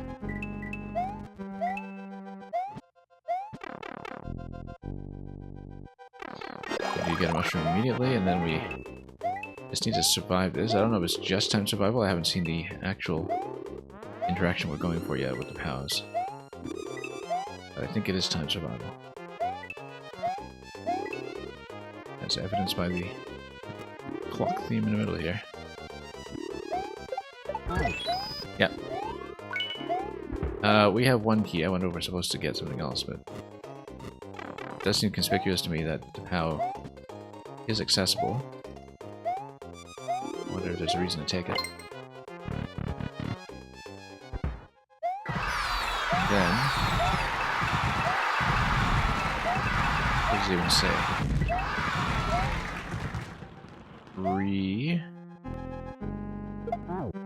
Oh, whoops.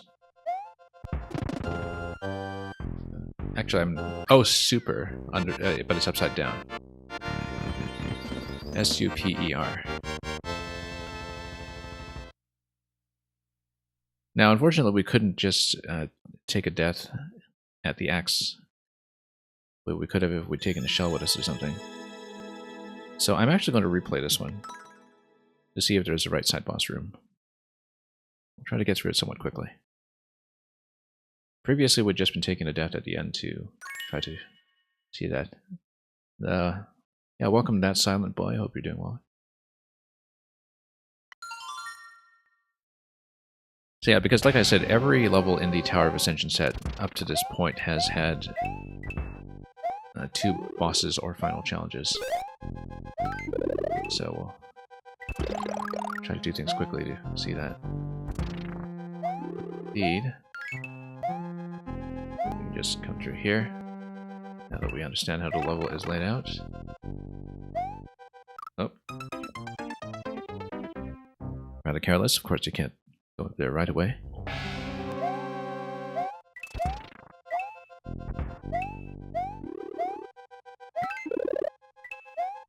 And yeah, we'll worry about a shroom later. Let's just try to get this done cleanly and efficiently.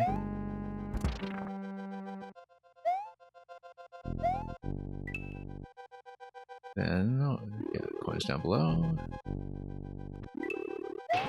Whoops. Don't know why I thought I could do that. It's clearly just going to bump it. What did I miss, coin-wise? Oh, we did get everything here. Oh, wait. Probably closer to the door on the right side, but we'll get there. Up above? Yep.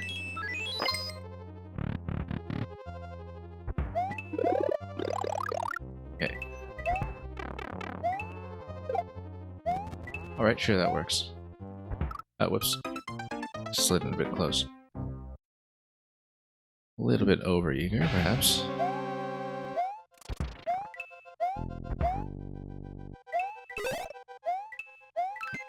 Never tell if I'm going to get to the bones quickly enough to disable them before the bone throw. In this particular instance, the answer was no. And coin 4 down here. Yeah, that's more like it.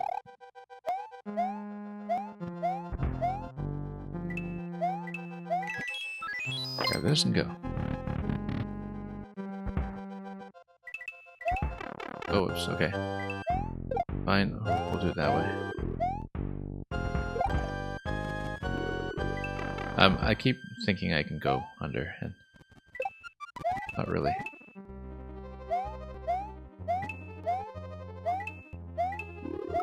Whoops. Getting a bit careless, even compared to the original run. I mean, I just wanted to go back to see the boss room, so... Could be... But a lot of time to get back there. And I know it's Maker 1, technically you can just start anything you like from the editor, but what's the fun in that?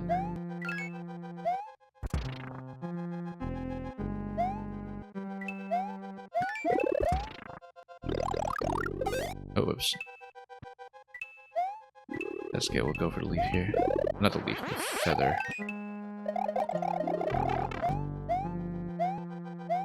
I say the wrong thing quite a bit when it comes to the flight power-ups.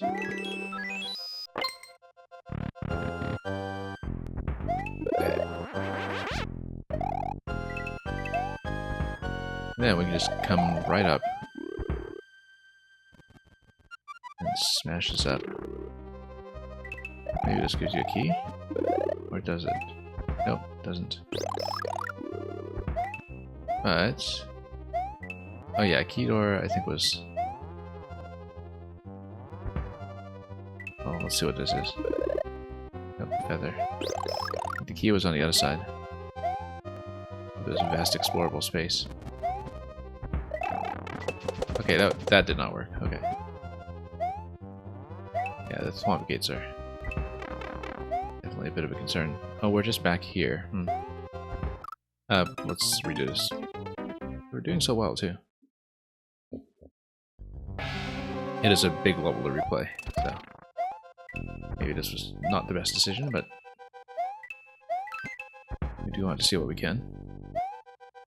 And it gives us a chance to maybe try to clear it more efficiently.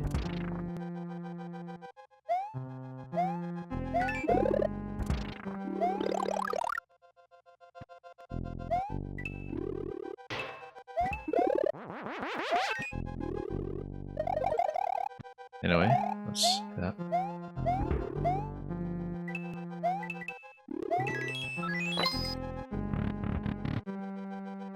Okay, then... Oh, that worked marvelously well. Yeah, we'll go left first. It's gonna be the key. And it is. We don't really want to deal with the swamp, so we won't. I can fly back up.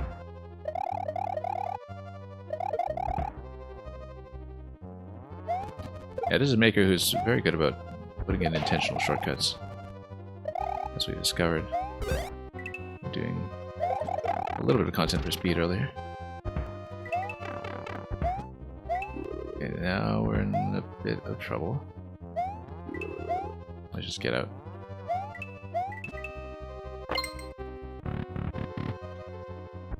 Okay, back here.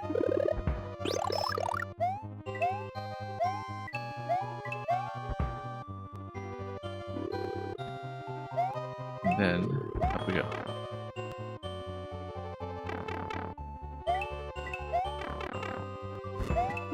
Power-ups would be nice.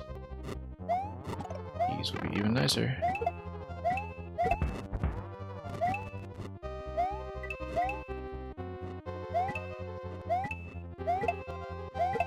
we go. Let's disable everything we can.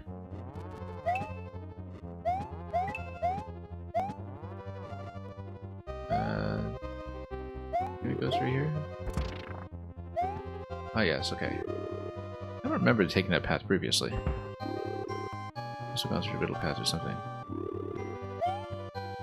No. It's thrown off by the missile. Yeah, that was clearly the key that's in the center of that section.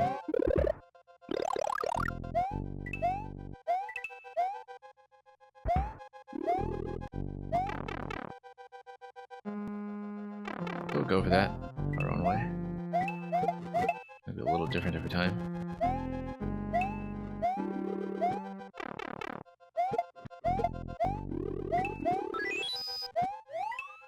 Anyway, key over here.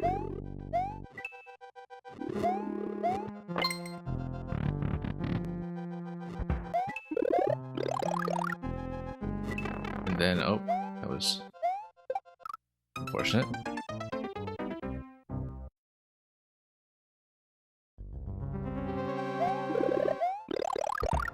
Yeah, if we're at a long road back, we should remember that next time we do one of the Tower of Ascension levels.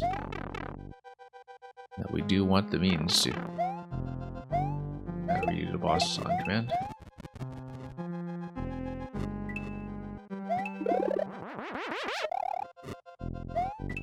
Oh, now I shall fly. And then key is up top.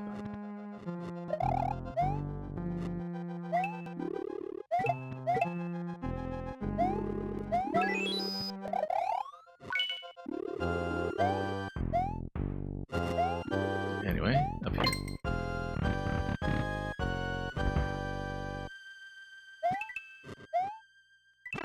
Oh, okay. That's alright.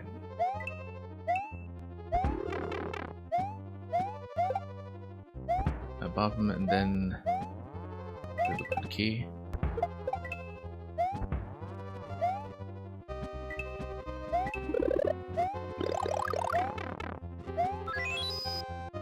Okay, that was too close. Comfort. Oh, whoops. I knew that was coming too. I knew that's what that was a shot at you. We ran into it anyway.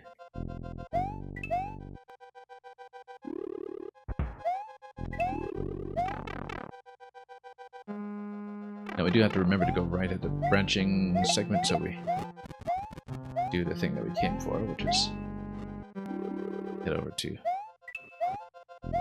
see whether there was an alternative finale. There's so many of the levels in this set have in fact done.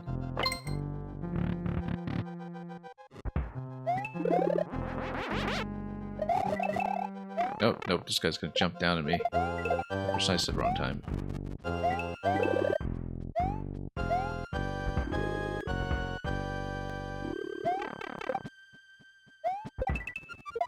Okay.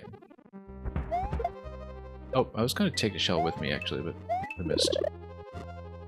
So much for that, I guess.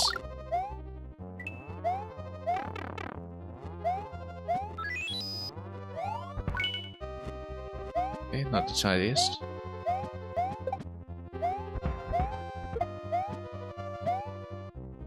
Oh, this guy is a problem. Yeah, I mean, hammers were always the hardest part in SMM1, way back at the beginning. Way harder then, actually. I mean, that's kind of the main reason that the Firefly was such a huge power spike, was specifically because of Delvin hammers.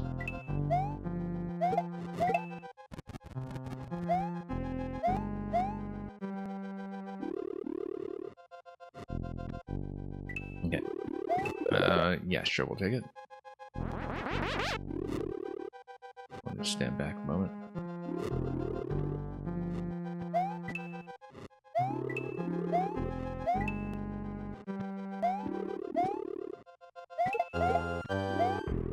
Then, that's the key.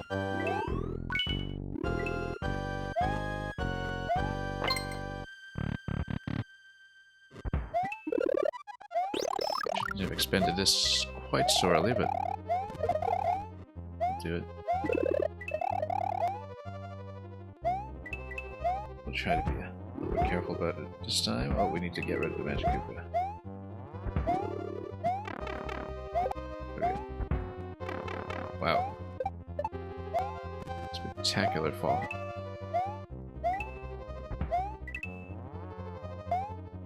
Yeah, so I need to watch out for the projectiles that remain here on the flying platform.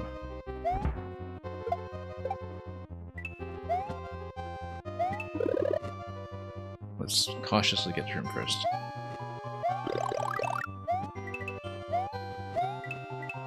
Oh, I was trying to spin and then we just missed. Nope.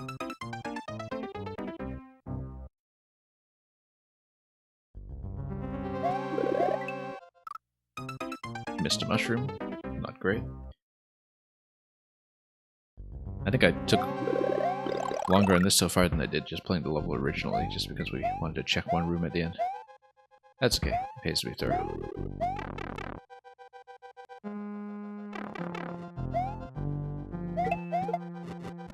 Take those out nice and early. Grab this. Okay, no flight whatsoever. As we previously knew.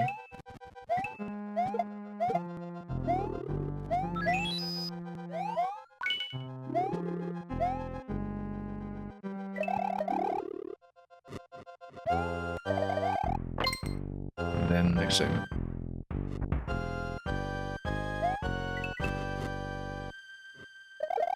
Okay.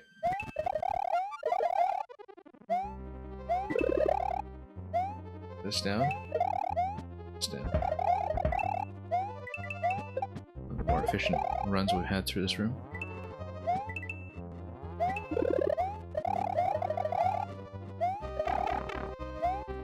Just getting a little bit stuck here.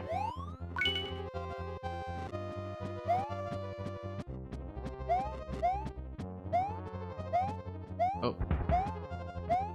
We can go for it. Solves a lot of problems.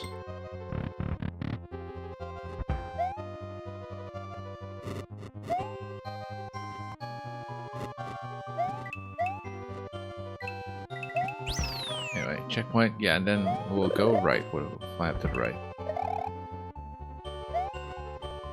Because this is clearly something that we haven't seen yet. So we're finally here. It's going to be some kind of wave ride, probably.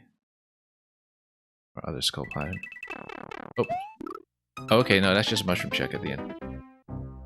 Oh, it's too bad. Yeah, we just need to duck into that. We'll float this over first. Now, here's the thing. Can we actually make it up to the top right side with no cape to get us there? I think we can. We just jump through the middle with the taunt. Going down. We just turn right.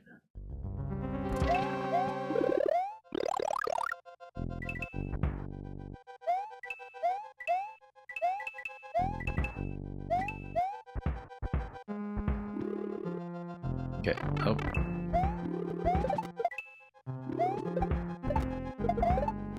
I just wanted to knock that guy down, and then up here we go. And yeah, we need to at least duck into the entrance anyway, so we don't get smoked by that on the way in. Okay, so I do need to follow it up and do the circuit here. Well, I'm glad it is actually some kind of spectacle boss.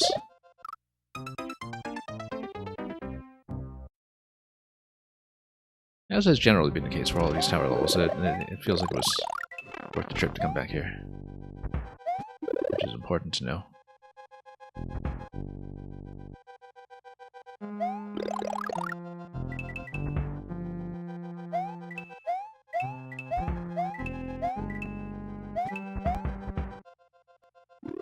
Oh, no. Zoned out us like crazy, again.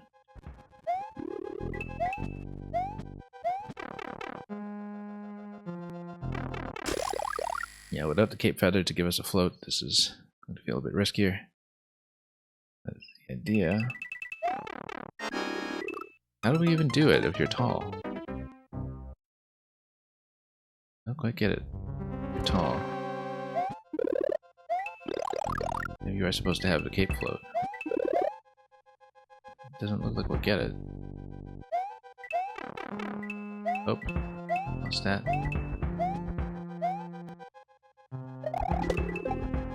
Yeah, just doing a simple spin jump with that. Works out pretty nicely.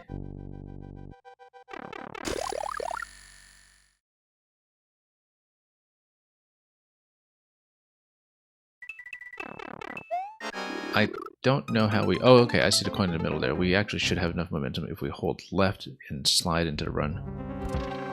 We should actually be able to make it over.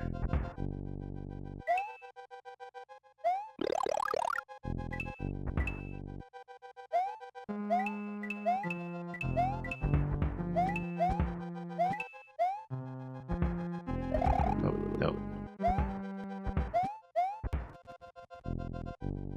Let's totally miss a bomb. Coming through.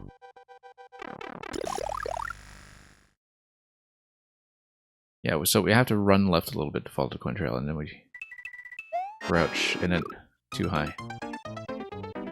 Maybe it should be a spin jump.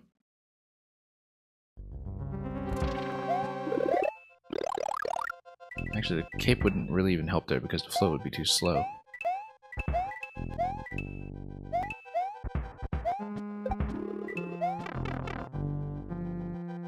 Well, we'll see, because now we'll have it. Maybe we should do it with the cape. Oh, that was good enough, actually. We just need to hold left into it.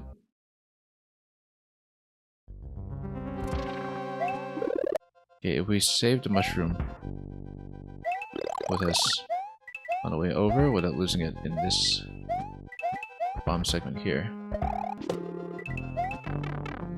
then we should be able to kind of hold left and float over to the other side of the platform and circle around. Yeah, much better actually. Without the cape, it's actually pretty difficult, but you can... Oh, that's interesting, that the POWs are going to spawn there, and so you keep getting POWs onto the skull platform. And from that point on, you just unstack the boss. Yeah, this seems significantly harder than the one on the other side. Let's just take the death here. And yeah, Luigi Sopa. We've seen a lot of cool bosses all over this series. Yeah, so we previously cleared the level by seeing the boss on the left side, but each of these levels has a boss choice. Each of the ones in the Tower of Ascension series has a boss choice. Where we've been replaying them to see at both ends. The right side here looks like it's quite a bit tougher, but let's see what we can do. Okay.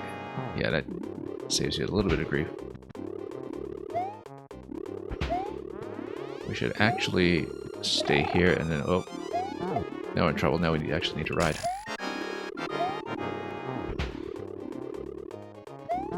Then, maybe we go through. Then, step by step, you... Oh. Get into tons of trouble. Now, it doesn't seem like it's really unstacking, because maybe we're just not seeing enough of that. Yeah, because some of it is off-screen at that point.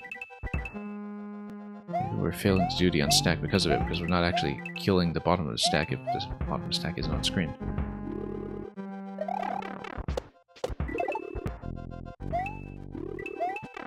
Again, no feather this time.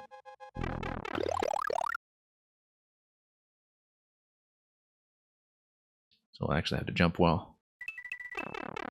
Yeah, nice and quick. I wonder if we're supposed to grab the POWs then. Yeah, because... Oh, actually, no, it's just a lot of unstacking to do. Like, the POWs actually should stack this just fine. We just take forever to see it.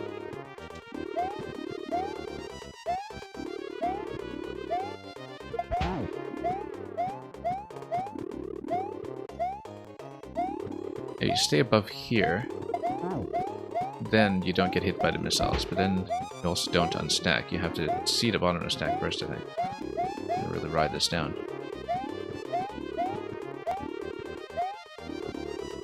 And then, yeah, no, there's no way. We have to follow the platform down or there's no place to land on. So, we just need to figure it out. It is a much, much harder boss on the other side, so you have to wonder how many of the clears. I saw this one right in the other. Oh. Okay, knock him down. Oh, whoops, lost the power up.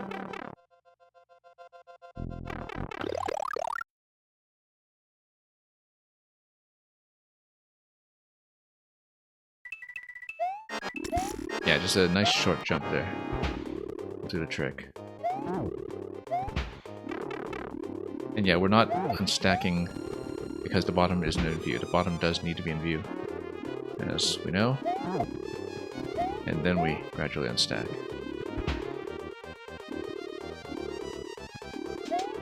Oh, what happened to it? We lost it. And look at the boo here too, complicating things slightly as we continue. Yeah, because I guess the blasters had been unblocked as the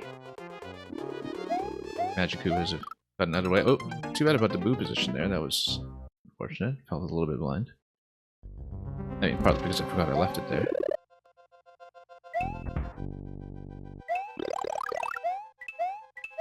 Yeah, the boos start coming out once you unstack the little ones.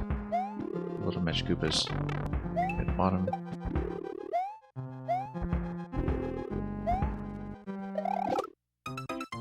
Yeah, this just didn't go well. Let's try it again.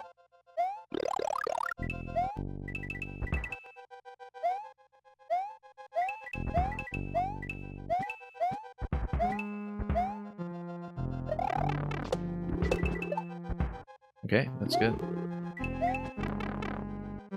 Despite not having access to the feather from keeping the mushroom up to this point.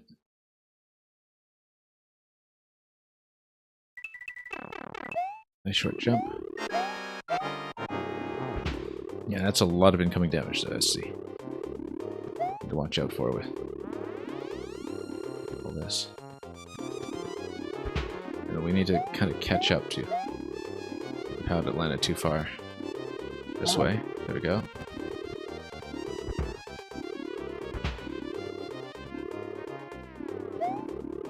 And we'll just keep on unstacking. Yeah, we'll just do this a little bit lower.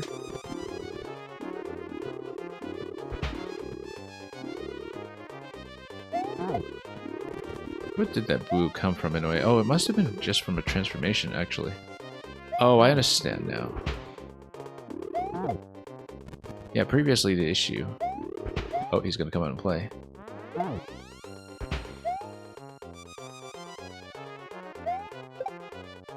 Previously the issue was that a boo transformation from the Magic Koopas got me into trouble. Because they must have zapped one of the POWs. Anyway, so now we've seen both bosses. They're telling me I'm super upside down now. And that's it. Both bosses clear. Thank you for the GG. Yeah, so you unstack the whole thing. So I was wondering where the boo came from earlier, and it's actually just from a transformation of the POW block. I'm pretty sure, which added quite a bit of complication. Because I don't know where else we could have spawned that in. Let's keep going. Creepers versus Canyons. Probably a sequel to Crabs versus Canyons. Cannons, rather.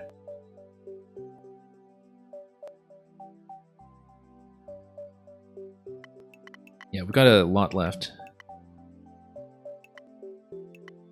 But we'll try to push through as much as we can. And like I said, I expect that we'll need at least one additional day to properly finish off Glackum, but the traditional levels today have been going efficiently enough that I think we can keep pushing for now. Unless there's, you know, one big Kaizo roadblock like there was earlier. But if there is, we'll save time for it and work on it. I was told that some of the big tower dungeon levels near the end do need time, but we will see. Anyway, it's Creepers vs. Cannons because the Koopas in the original Donkey Kong, not Donkey Kong, arcade Mario form were the Shell Creepers. Sidesteppers and Shell Creepers. Koopa Troopas, rather, or when they learn to walk and bounce around with the wings. But back when they walked on all fours, they were merely Shell Creepers.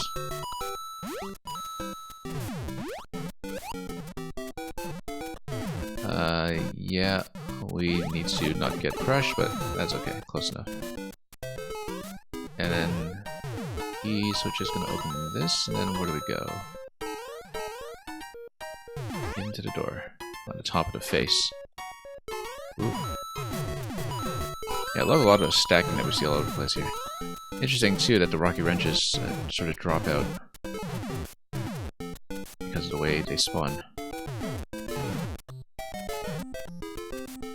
As long as we stand in the middle, we're generally going to be okay. That was too close to shave.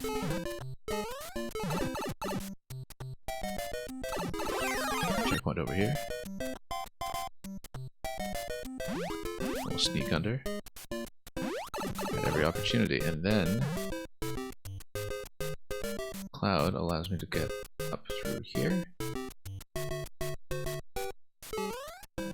And then down. There's a little nudge over here that doesn't seem terribly stable.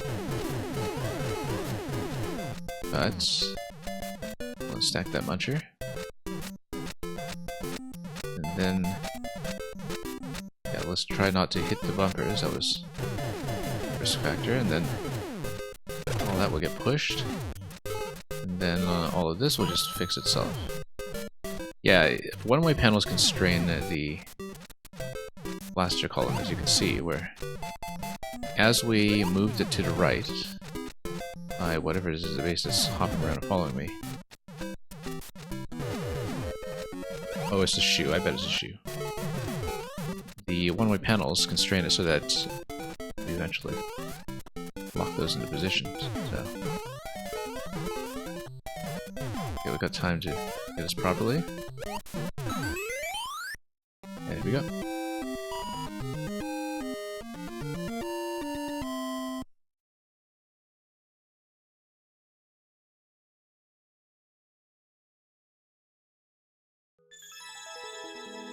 Yeah, really nice stacking effects with some of the track setups in this one.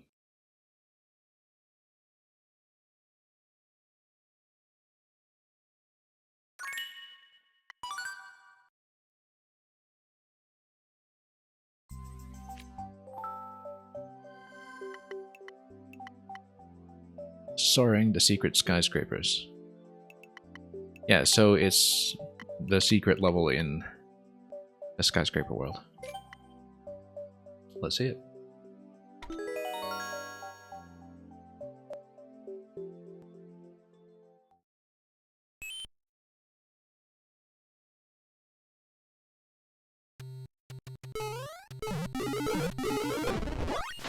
Yeah, it's gonna be probably Meta Knight and Kirby as the choices if previous levels in the set or anything to go by.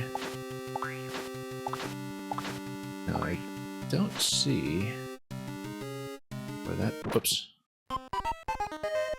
Takes you. Oh yeah, no, it's just a semi-solid column, so the clouds in the middle are totally traversable.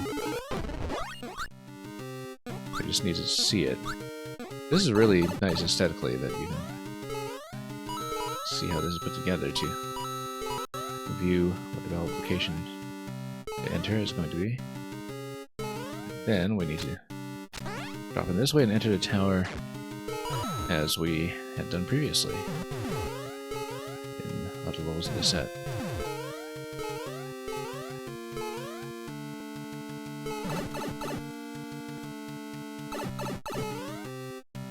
Yeah, I enjoy that every idea, well, not every idea, but most of the ideas in these levels have actually been elaborated upon several times, and that you know, you have these multi-level sequences and thematic worlds all over the place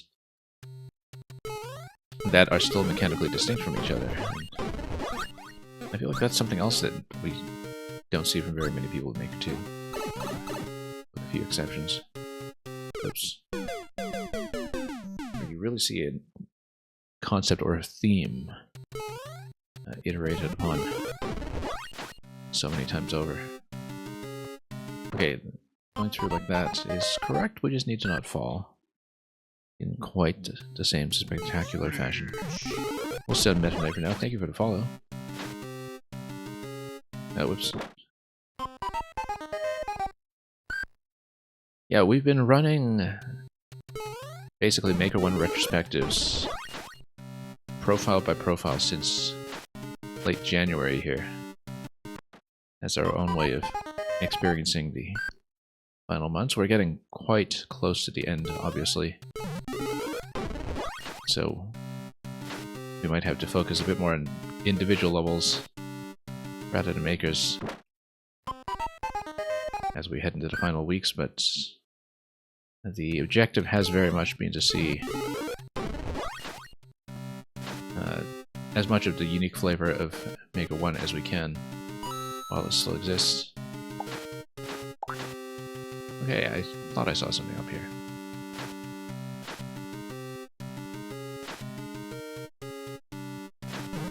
Maybe a very different kind of farewell experience than what Team 0% have been getting up to. But still something important to do, I think. As somebody who missed most of this content back when it was current.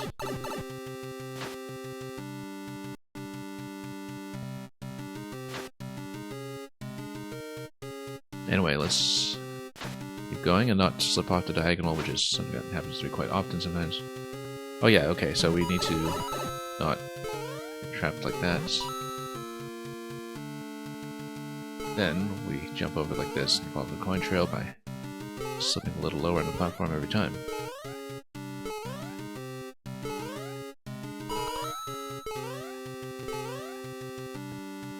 And yeah, we just follow this over and not hit the spike in the very obvious place where people are likely to hit the spike. So yeah, the idea behind this whole level is to stay low enough on the cloud cycles that you have headroom to jump.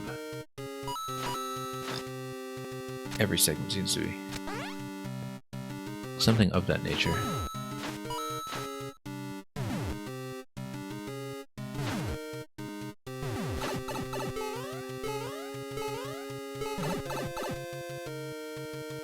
But yeah, each of these level sequences really do feel like worlds in their own right. And then you have a shared theme, but mechanically some very different concepts for it. Whoops.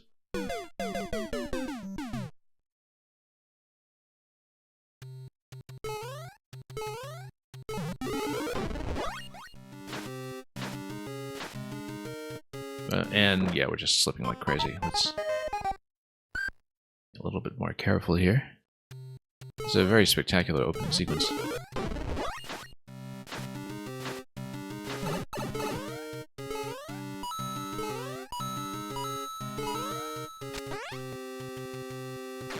But anyway, we'll push through once again and just let everybody get out of the way, perhaps, before we proceed. And we'll do the ride over here as well as we can.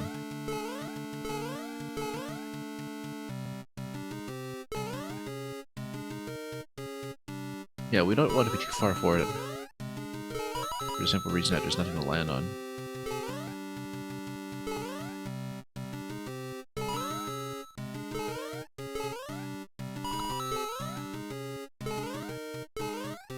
And then, yeah, get on top of that somewhat efficiently.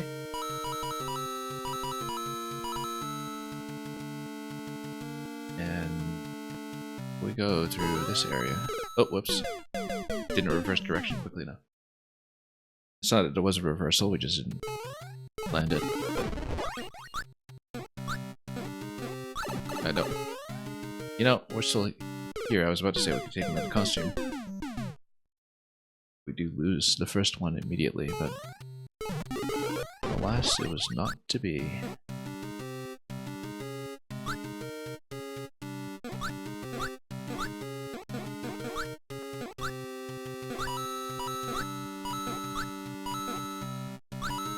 Okay, go.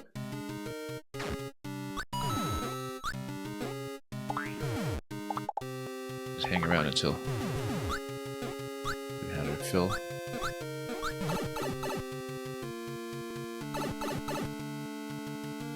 And then here's the roadblock so far.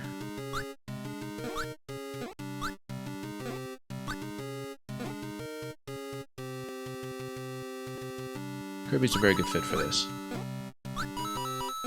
Just artistically speaking.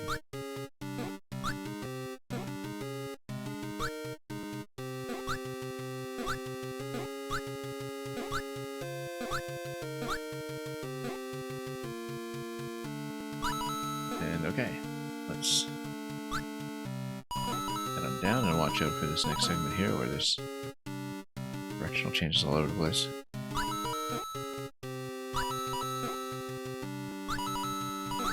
Nope, that's okay, we still have point of damage available as we repeatedly miss the up pipe. Auto scroll is going on. I love how the mushroom platform here tucked between everything else. I mean, it's here as a perch for the checkpoint flag, but it looks kind of like a bit of a face, doesn't it? It's not very impressed. And we'll continue. See what's up here. Oh, that's interesting. It's basically the boss creature. It's not just anything. We probably have to fight this guy. Because it's like the Goomba driving me back to the claws. I wonder if there's a bonus for... Yeah, the Goomba's in the bottom stack. I bet we get some kind of bonus, like a special key or something if we hit both POWs. And we're gonna try it.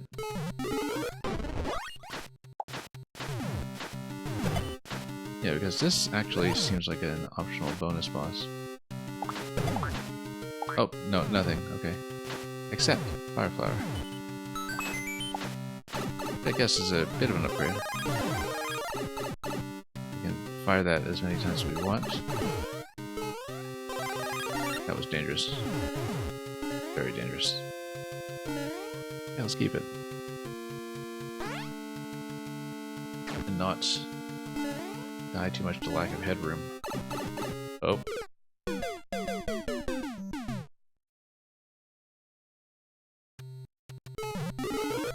Well, maybe keeping the Fire Flower gets you something else later on. If you're able to do it. Play a bit off camera there to vision that properly. Much cleaner than before.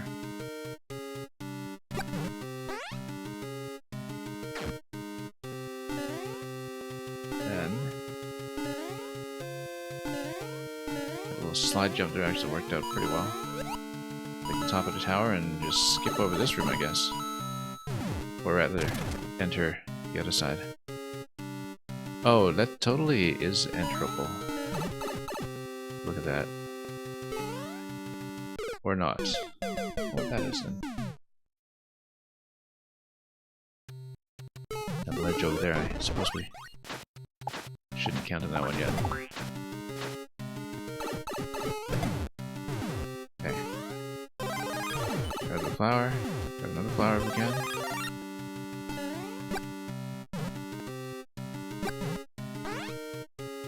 Yeah, going up the top passage...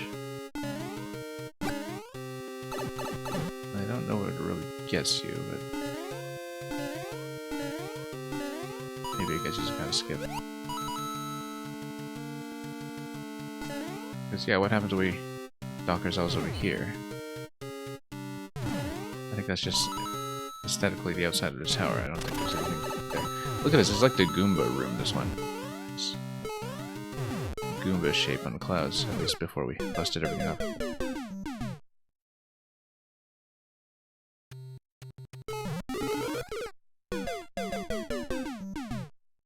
A little bit unkind of the chomps over there.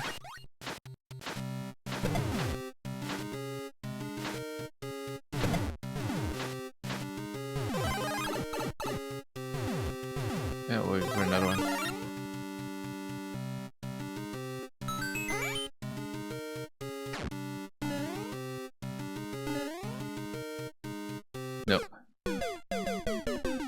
let's have a little bit of trouble exiting. Because we typically don't have much headroom for a jump. Pretty high up.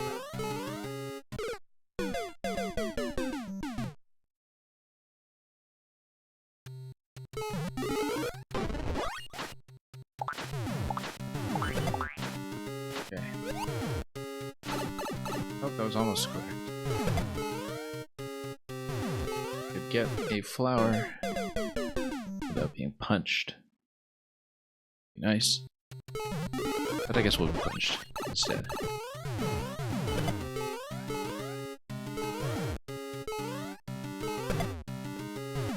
Oh, no. Thought I had room to sneak down, and that was a bit of a poor estimate.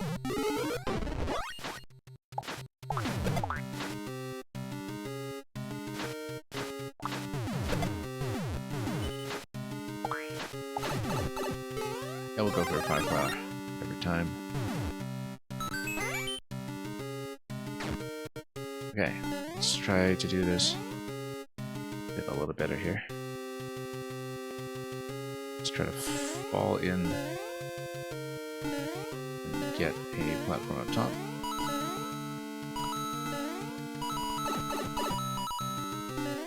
Then, in we go. So what do we even do here? We just entered the door, I think. And then this swamp is going to cut through down like this, and then that allows you to ride. Very neat.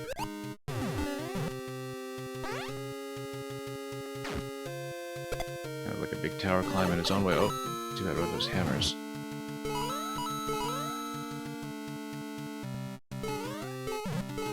Okay, those calls all over. Pipe up there was not symmetrical, we noticed. Believe me.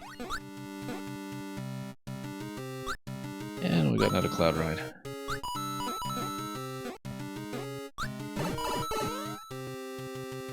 And then we ride it through over here. Not to take too much damage along the way, and then lower ourselves like this. Now this will be a little bit tight down here. Yeah, lots of momentum control that needs to happen. Ideally, we still have an amiibo at that point, and take a little bit of punishment. Nope, never mind.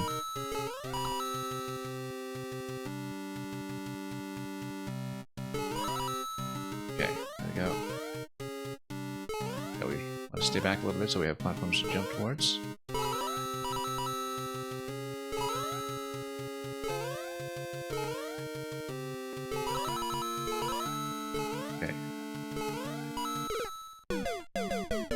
Almost. Coming in a little bit low.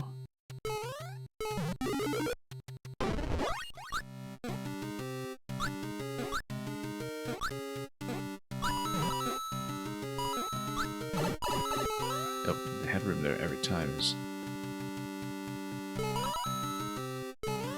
I don't know, feeling just a little bit claustrophobic.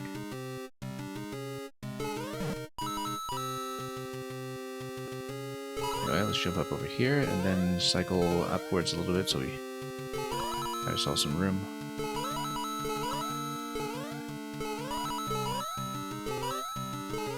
Okay, and then down here, let's let the auto-scroll catch up just a little bit so we have room to jump. Then we have this box where we... Do we have to lower... Oh, the thwomp actually kills everything, yeah. The thwomp eliminates the clouds. Look at that, where all of the clouds just kind of get sliced up. Now, that's an interaction we haven't seen before. That's very cool. Netcat, welcome. Yeah, that little bit there with the thwomp just slicing up all the clouds, that was something I've not seen that before in Maker 1 or 2.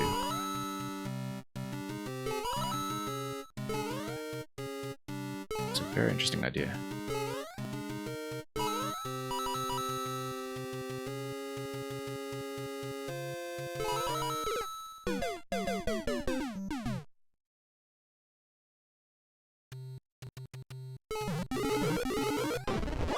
Anyway, let's get over here.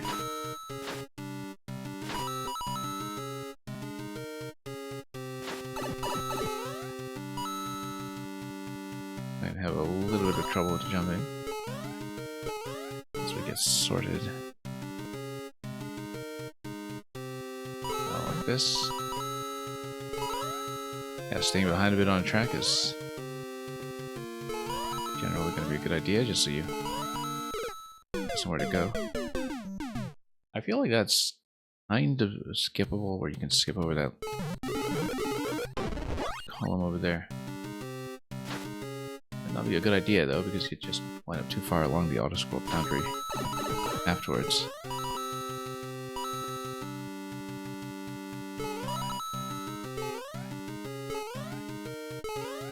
Anyway, let's go back and continue.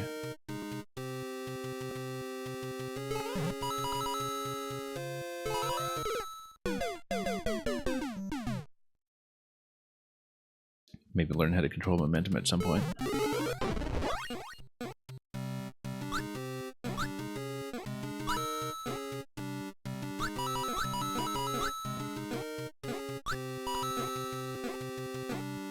And we'll just cycle through until we have somewhere to go. Like right here.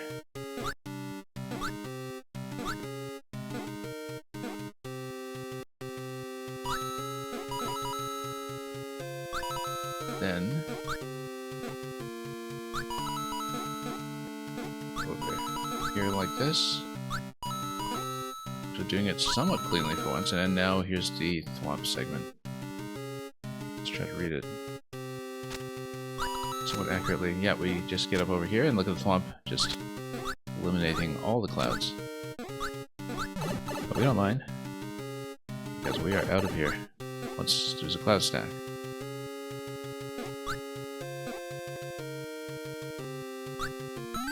There we go, top of the flag.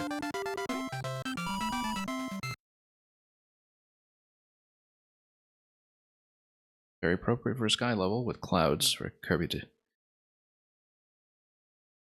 do his little dance at the end. He shoots up into the sky.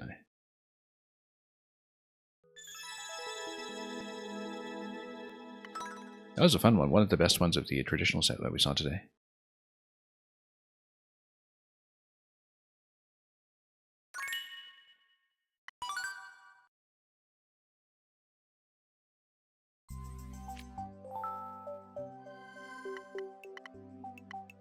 Okay, let's see how much we're going to do today after this.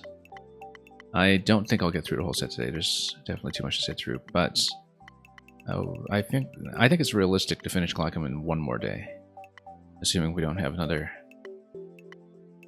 big Kaizo roadblock. So let me just take a look at this. This is a 0.69. Maybe we can push through that one and possibly close on that, depending on some of the clear rates that we see here and how quickly it goes. Yeah, it would be nice to push a little further to maybe get through the last Soaring the Skyscrapers today, just so we can see the sets that come in sets all together. Because afterwards it seems like we don't have any more of the numbered quasi-worlds together anymore. So, although I guess presumably Cooties versus Cannons is a follow-up to the respective levels with the crabs and the shell creepers. But yeah, ideally we can push on a few more over to Soaring to Skyscrapers 3, but at the very least we'll try to clear Gingerbread Galaxy 5, and given the lower clear rate on this, we don't know how long it'll take. But yeah, Gingerbread Galaxy, we've only seen 5 and 6, I think, because others, if they were made, no longer exist. And Reflect Fox, I suppose this Reflectivist Fox, who we do see every now and then on the Maker streams, holding the record on this after all this time. 0.7 isn't too bad.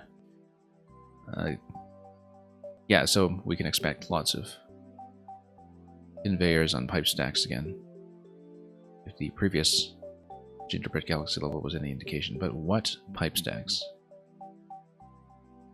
What pipe stacks indeed. Let's see it.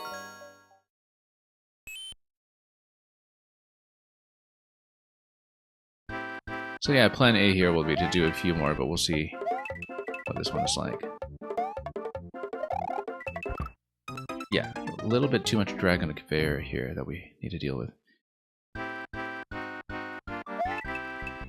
Yeah, everything here has a conveyor kind of slipping you backwards. Oh.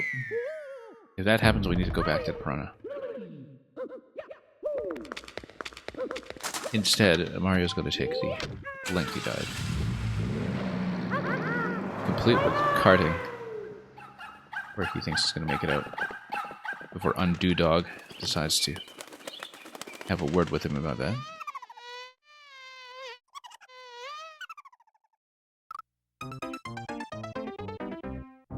Well, Mario only made it so far. Yeah, look at the arrows here too. The arrows do consistently indicate the plant location. Yeah, even in these single tile slots over here, we see conveyors all over the place. Yeah, I'm often amazed at what these levels cram into the entity limit as well. We need multiple bounces on that, I think. A whole lot of conveyors, and of course the stacking is just so much more flexible in this game that perhaps you can just get more conveyors to behave. Yeah, I guess with the piranhas coming out of pipes, there isn't that much eating away at the budget here. It's mostly the conveyors that are doing it. Because what else do you have other than that? You really just have these munchers here and the occasional cannon. Once again, we have to wait.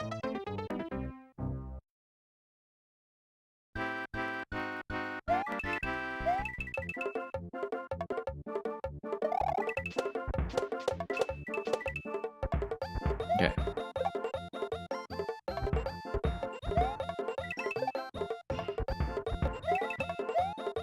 Then, yeah, the conveyor tries to spill you off to the left if you aren't careful. Yeah, everything here is just beautifully disguised. We've seen a number of conveyor stack levels, of course, but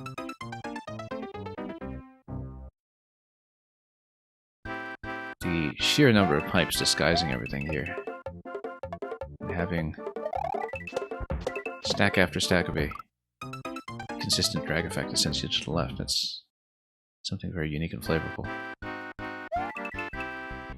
And I used to feel sticky or something.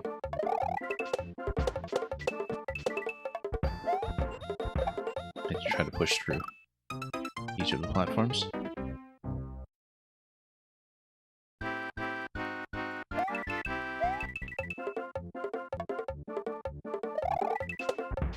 Yeah, so if you can't quite see what's going on, every pipe surface here does have a conveyor belt stacked.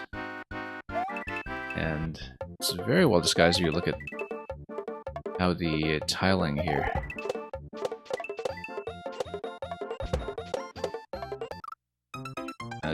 kind of covers up the tops as well.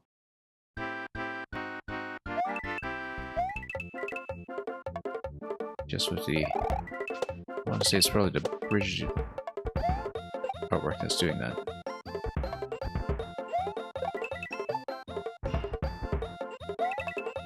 But the conveyor belts take priority when it comes to collision.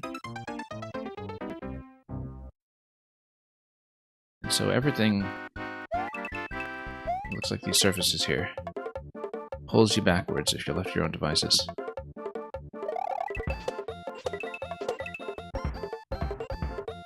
Oops. Thought it was safe there.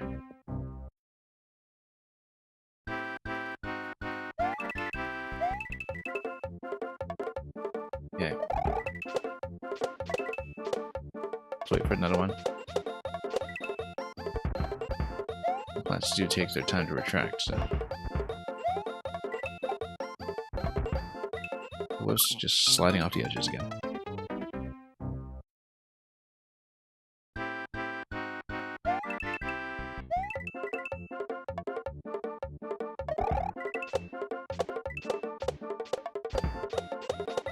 Okay, there we go. Yeah, notice the design here that early on in the level, unless you're at the very top, We have plenty of room to push forwards. These platforms are generally not going to try to slide you to the left and send you to your death. But, I mean, they're all moving left, but they're not going to slide you into a dangerous location most of the time. They just bunch you up against a pipe wall or something, but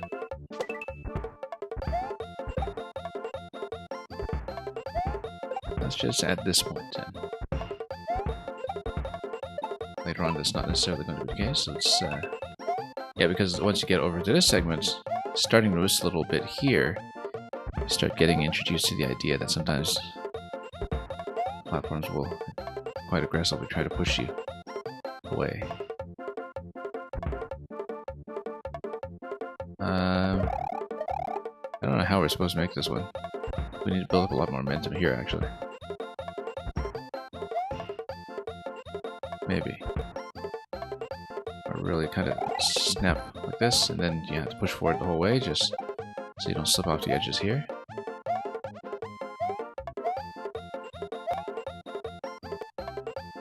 And let's wait for this for a moment. Then, yeah, really have to push forward at every opportunity.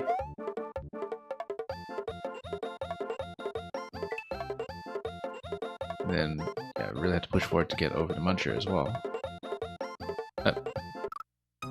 But because of the way that you push off of the conveyor, it's actually very easy to slip right before checkpoint, the way that we did there. Oops. Because aiming every jump is going to be a little bit tricky here.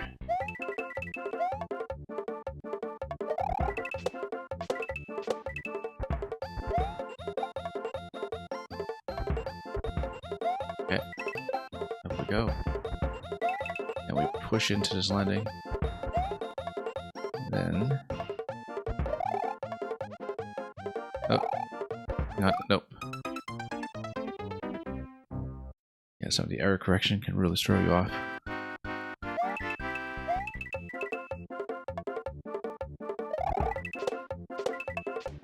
Nope.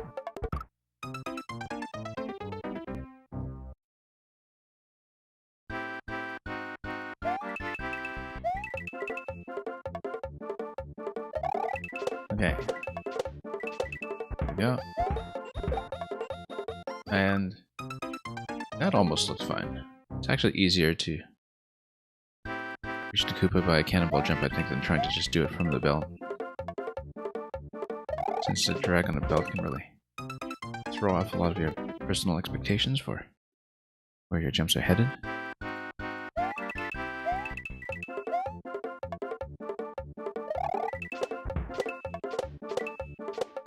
Let's wait. Nope, not that long again.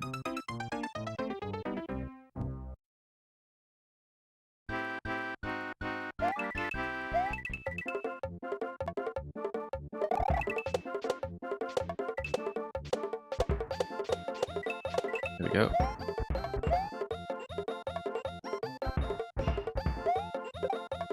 Yeah, much more relaxed if you go off the cannonball like that.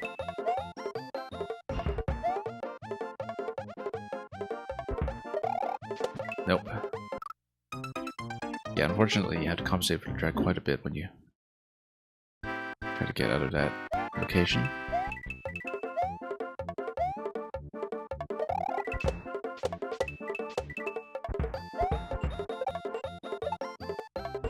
Let's try this again.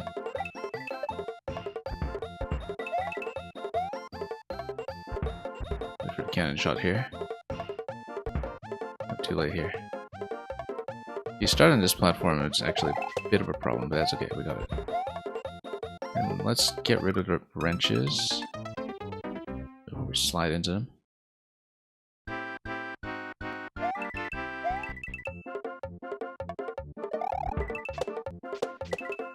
Nope, again.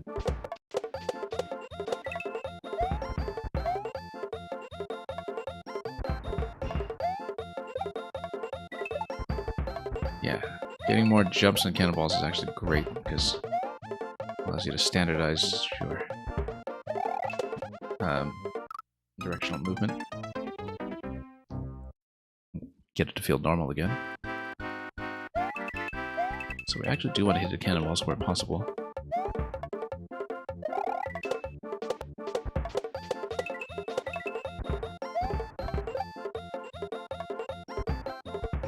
One of those levels where you're just watching it rather than really feeling the drag under your fingers. It's really not obvious at all. Just what's going on with the trickery here. But you do get a good sense of how hard you have to press against the conveyor belts in a very tactile fashion. It's a very different understanding of what's happening here.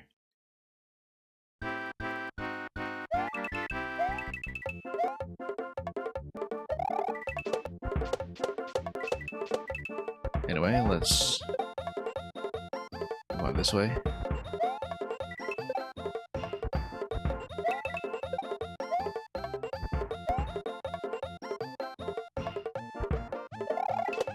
Nope. Once again, I need to push a little further to the edge just without spilling off in that location. It's difficult to do from stationary.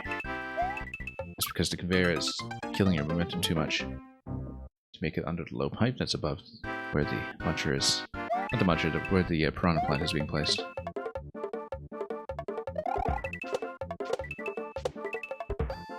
Just barely made it over.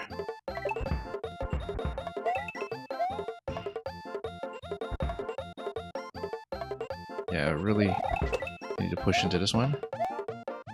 Put the wrenches here. It spawned for some reason. Oh, it is. Because he's in the pipe, that's why.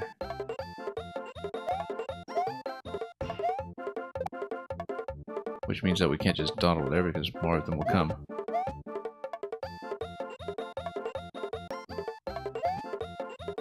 Yeah, and then here, make sure you can get through. And yeah, this is a really awkward jump over here over the muncher that we spilled into earlier. We need to get over and then there we go, checkpoint flag, and then immediately followed by something that's not even a mushroom check, it's just going to hit me anyway. Oh, okay, I thought I was going to spin on top of the plant, that was not it. We get Yoshi and then we jump on top. Oh, whoops, there we go. Way up here in the clouds.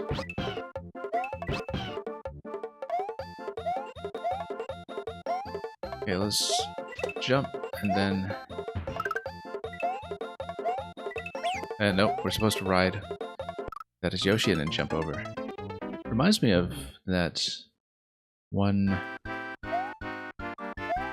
level where you get Superstar and then jump from muncher to muncher. I think that was one of the levels in 4YMM actually.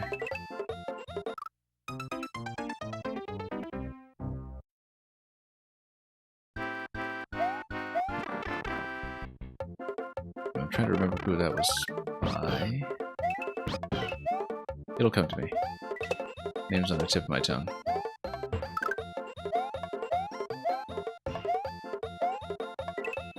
Nope.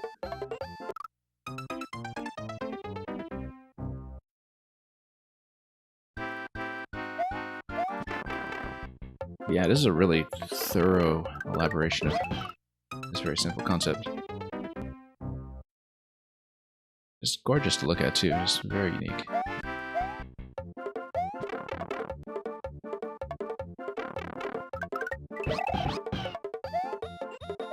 Oh nope, that was accidental.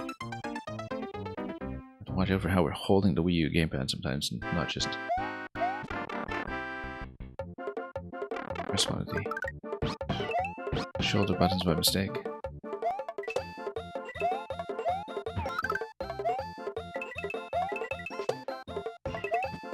Yeah, a lot of it is just momentum control all over the place, and then, oh, lost it.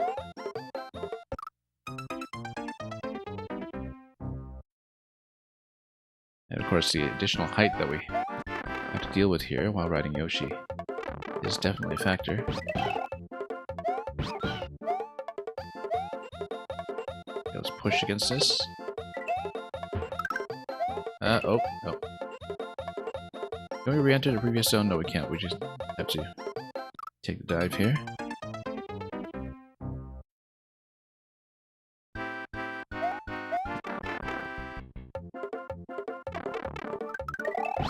Oops.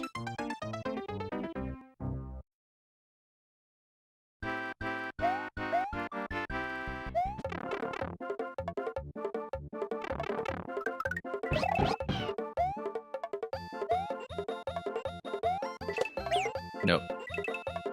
Not gonna catch him either. With any kind of miraculous landing on a moving muncher. Or anything of the sort.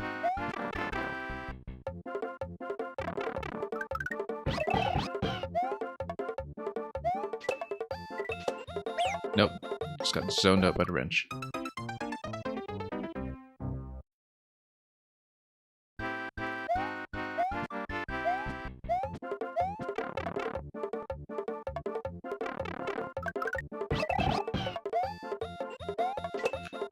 Okay, let's grab him. Then... No way. Try to drop in gracefully? Nope. Every time. That's been an issue. You just need to hug the left a little bit sooner. It's a very exact pocket that you need to land Yoshi into.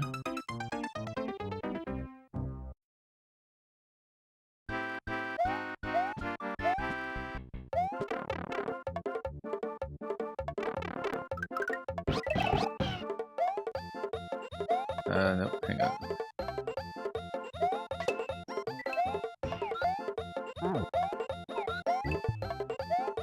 Let me just wait for this guy.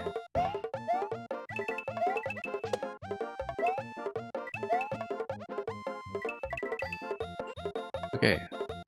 That was mostly good, except for the fact that we're not low enough to see it at Muncher spawn. I guess we... Oh, no. Yeah, because we actually need to be on the bottom layer specifically, or we just don't make it. Yeah, unfortunately the camera is an issue there.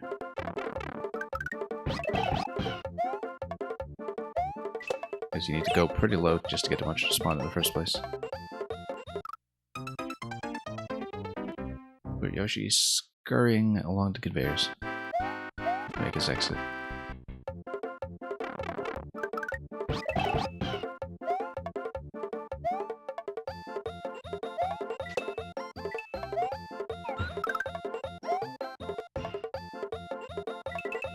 Oops, no.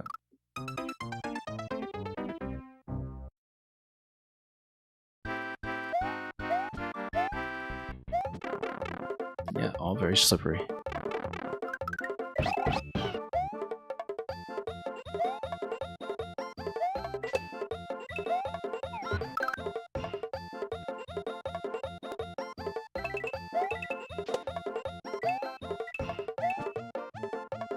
Okay. No. It's a really difficult landing. It's so specific. Or if you're too high, you just don't see the Muncher spawn, and it's very difficult to correct out of that. And if you're too low, well, that's what happens.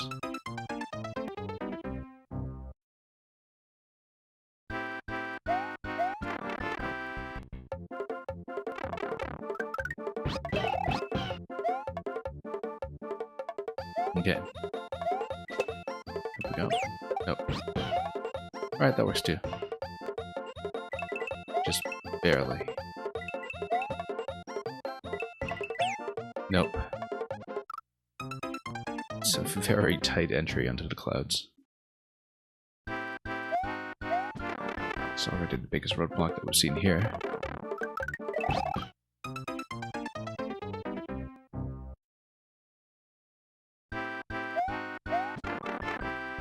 Well, we'll go for it again.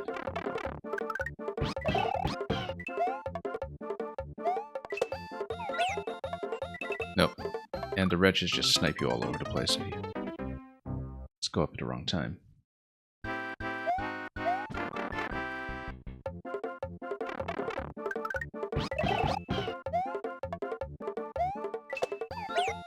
Nope. Same thing. There's a very specific timing that you do have to hit to get both the wrench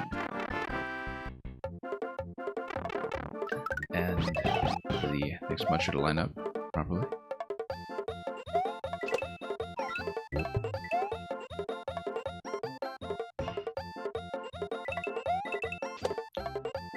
Okay.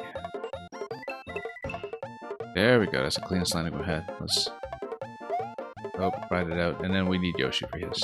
Yeah. Because sooner or later you get up to the top blade at the top of that stack, and then Yoshi will be very necessary.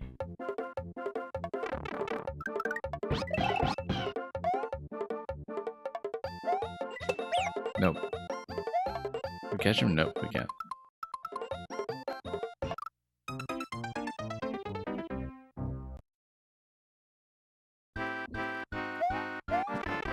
Had to make sure I didn't just reset to the start in the previous room.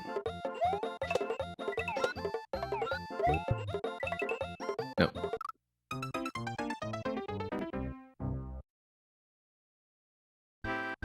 Yeah, the habit of slipping off edges has really been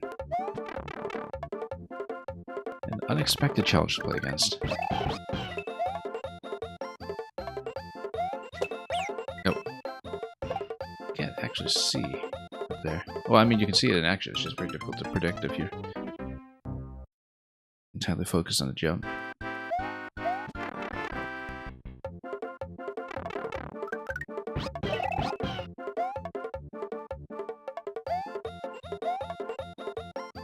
Yeah, so a lot of these belts, like the first two here, do spill you forward.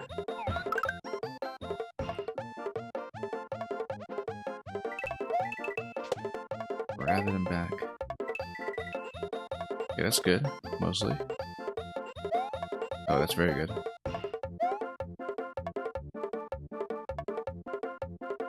Yeah, I guess we need to land on top of it. This is moving. And get off.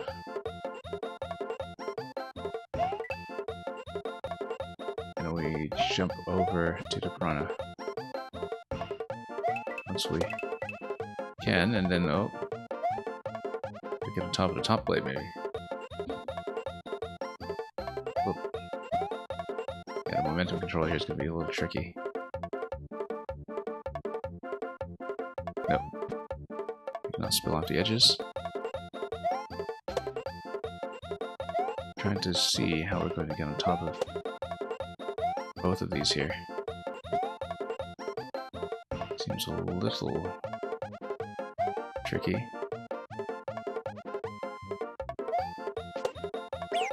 Yeah, and unfortunately, because of the stump colander, you can't actually just kick Yoshi over. Because at this point, this is a Yoshi check. Very strictly so. Not sure how we're supposed to get enough height to get Yoshi here. Past the piranha. They seem forbiddingly high.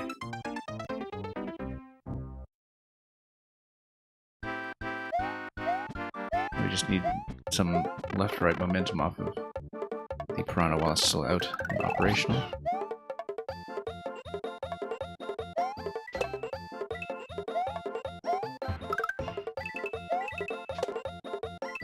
Okay. Nope.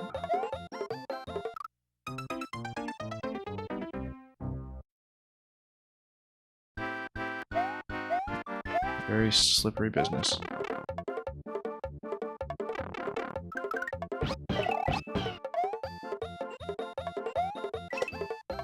Nope.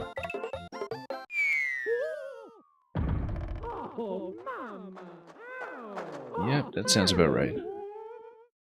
As far as crashing out is concerned. And Takuma Raka, welcome.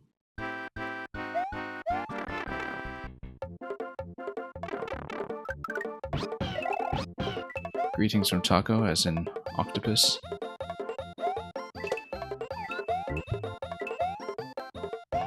By the way, hope you're doing okay. We've been slipping and sliding at this level because there are hidden conveyors on every surface, basically. And so, it's a little bit tricky.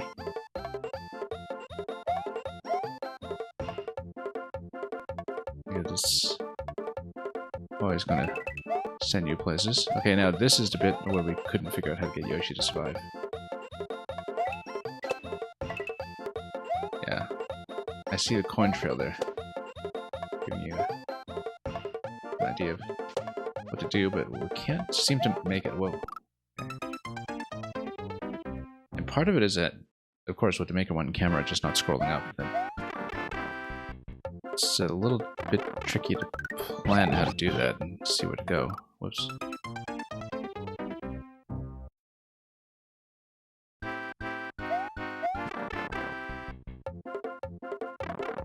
This might be the last one we do today, though. Yeah.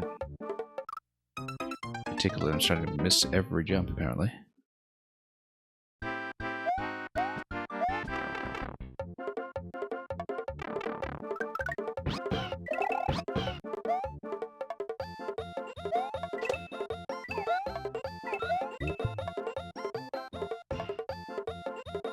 Okay.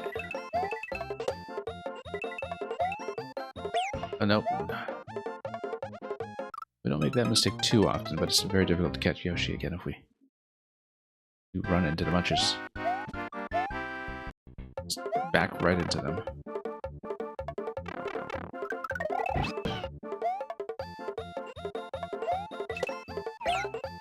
No.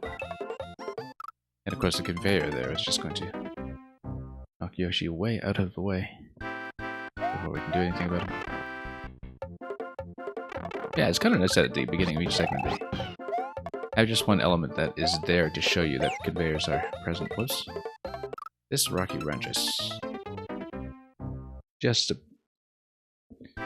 massive obstruction. Because if your timing is just even a little bit off, then nope. And you can't even swallow a projectile if you are tonguing a little too high, so very difficult to get into position.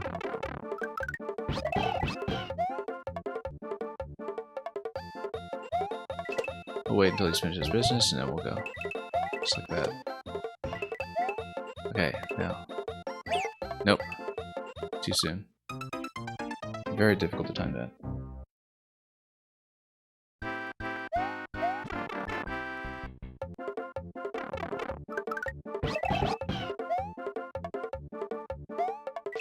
Oh, nope, there we go again. Every time.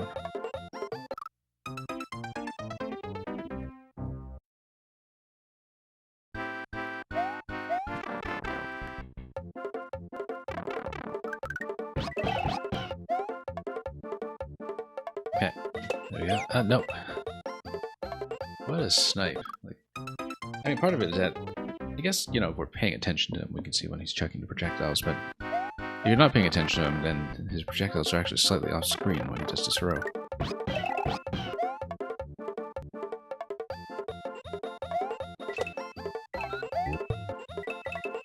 Okay. That was perfect. This landing here. Like, oddly perfect. Okay, now here's the tricky bit. Need to get off this conveyor and not bump our heads. No, not enough height. Oh, we could have saved that too. Too late now. That was salvageable. Just... I mean, I am thinking that we have to go directly from the plant to the top blade. There's no way we'll just hit the bottom blade in the stack of two and live to tell the tale.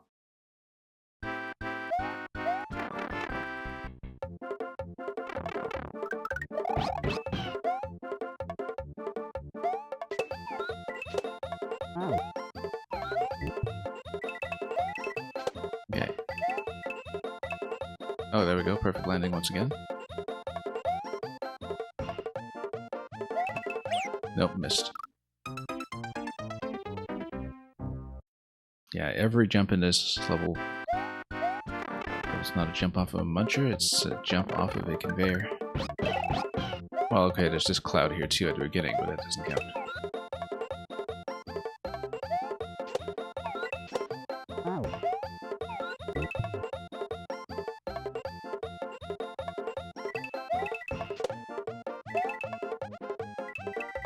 Nope, too low.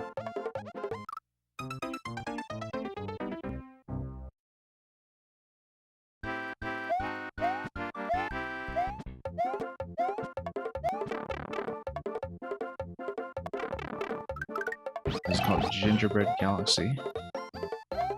Gingerbread Galaxy 5. I don't remember Gingerbread being quite this slippery. But we don't usually walk on it, right? On an everyday basis.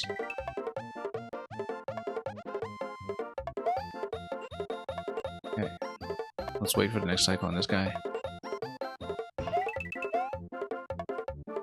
Yeah, you're supposed to go this way and that. Let's just find the timing for it.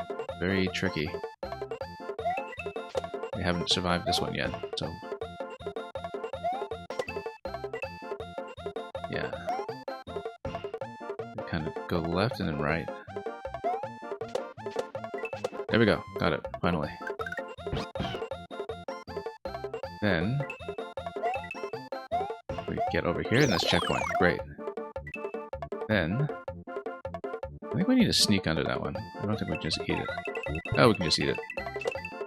Oh, whoops, lost Yoshi. If you lose Yoshi, you're pretty much sunk here. I think. I mean, you could try to take damage with Mario, since... well, no, we're not going to survive that. We'll get Yoshi at checkpoint, obviously, now that we're past checkpoint 2, finally.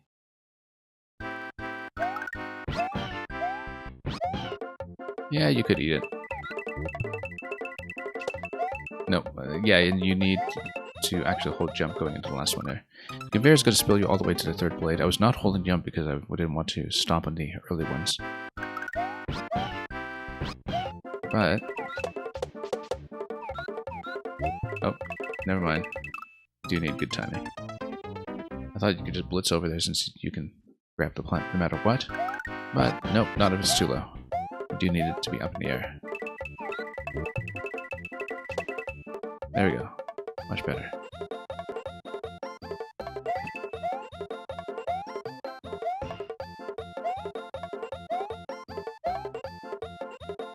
Oh, nope. Not too close.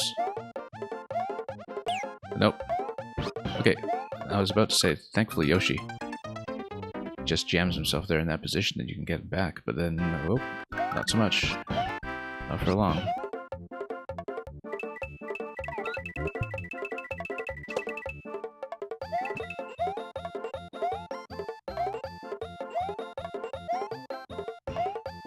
Yeah, you need to get away from the pipe to spawn to Muncher, but then if you do that, then how do you get on the Muncher, right? Nope. Yeah, it's actually purely a rhythm timing thing where you do need to predict it. And because if you stand too close, it just doesn't spawn, and maybe there's a first cycle or something that we need to hit.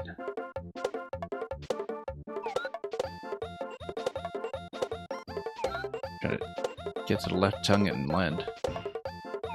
Nope.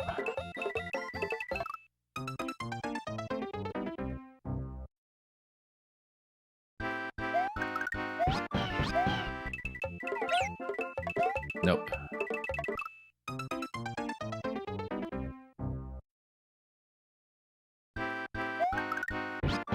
Well, we're getting there.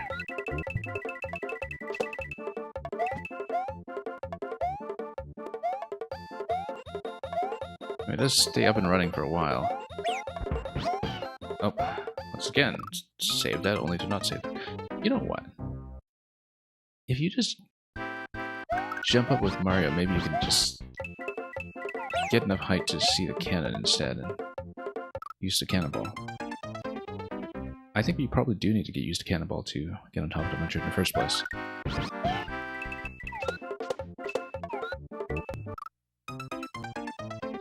Yeah, I think that's the idea, because otherwise you just can't get on top. Oh. Need to go faster, or just wait for the next cycle as the piranha plant jumps up.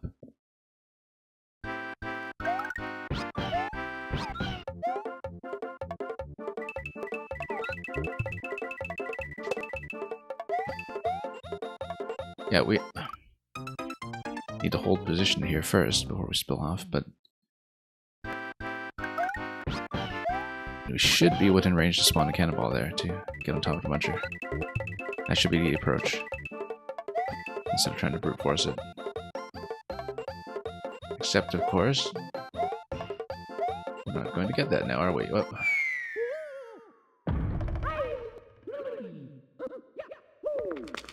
Yeah, because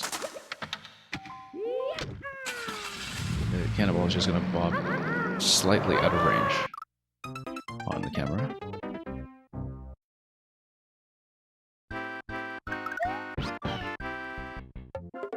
Because everything's built on pipes rather than ground tiles, I keep forgetting that this actually is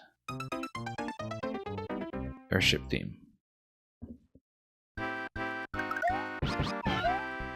Because the sky theme as we know it now, isn't that a Maker 2 thing? I haven't played so much Maker 1, I don't even know the basic stuff. But yeah, the music disguises it, the pipe disguises it, but this is actually the airship theme, and so that's why you get this very obnoxious camera movement here.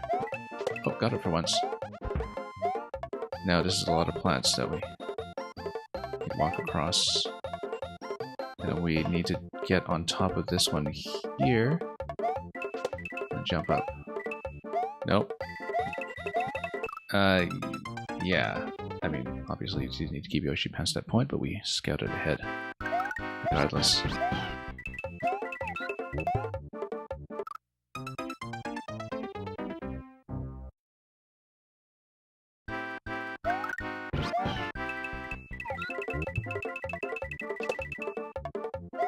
Okay.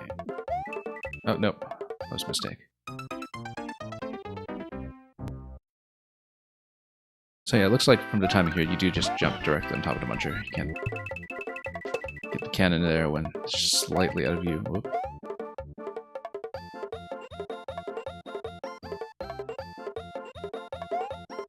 Oh, no. Too late. This is a little bit of guesswork.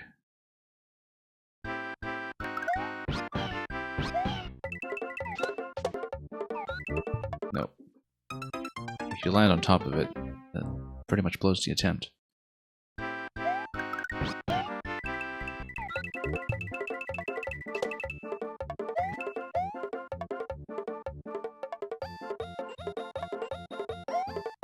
There we go. Finally. Now here we just run across gently. Over, and then... Oh, saved that. Just barely. And we need to sneak under this one. That's okay. Oh, is there going to be a Yoshi check on the other side? Let's see. There's no Yoshi check on the other side. It's just a little bonus here, so we will just take the clear.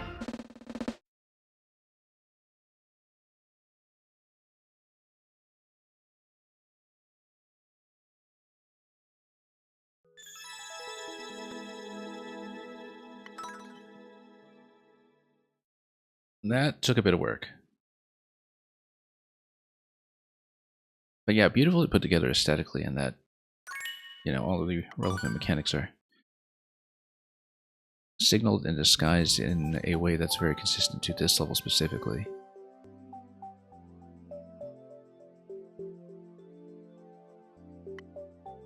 Yeah, it just looks really gorgeous too.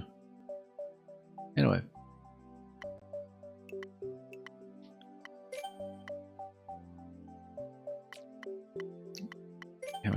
Colossal Climb. Soaring to Skyscrapers 3.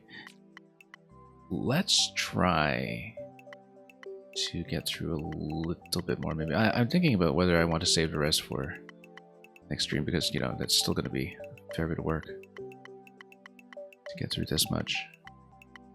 But in some of the traditional ones are fairly quick.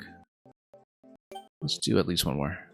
We'll try to push for a little bit more. The clear rates are reasonably high. It's just that these are almost certainly big levels as well, and that's perfectly fine. I'm heavily incentivized to run longer streams and just out through more content simply because Maker 1 just isn't going to be around very long.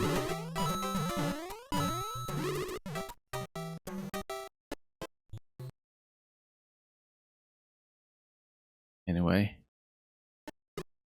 back to something a little less mechanically involved. Yeah, the little bit of immobilization here on the Magic Koopa. But we should just push through it. I guess we'll just enter. You're supposed to anyway, I think, because, you know, if you're getting on top of the Buzzy helmet, nothing's going to happen.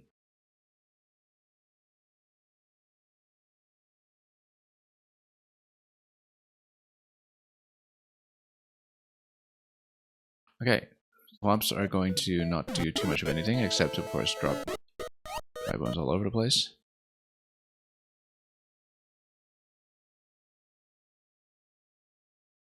And yeah, top path's going to be relatively relaxed. We can see it's stacked on top of a bottom path that somehow involves booze. We'll deal with it when we get to it. These guys just riding all the Koopas. And the boots.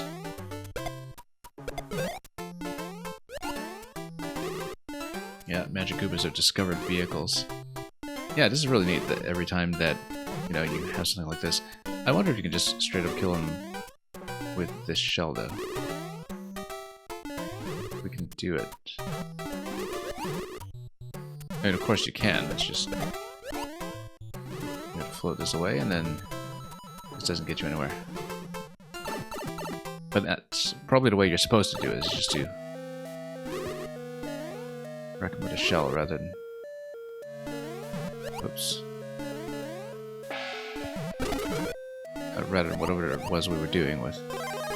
oh, never mind, lost a boot. Damage boosting directly through instead.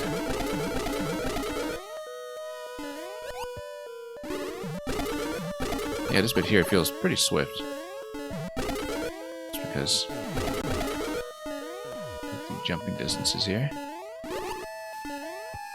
And what the Thwomp's giving me? Just more bones, and then just push through this way. Very snappy.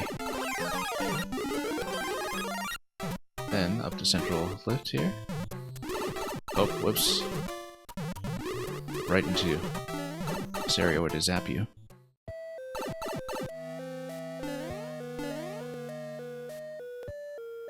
Could we just sneak under, right? Yeah, oh. Slipped up a little bit with the mid-air correction.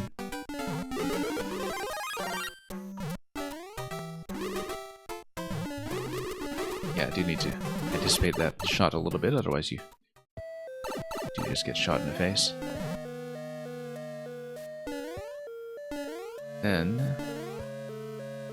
oh, whoops, yeah, poor timing there.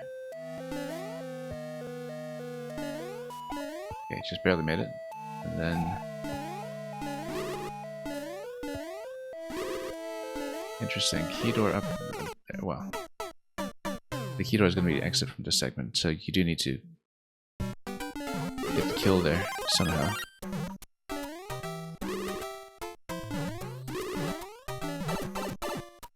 And we'll get there. Ideally with a little less damage and a little better jumping than we were showing before. Yeah, there's a clear window of opportunity there, we just weren't patient enough to wait for it.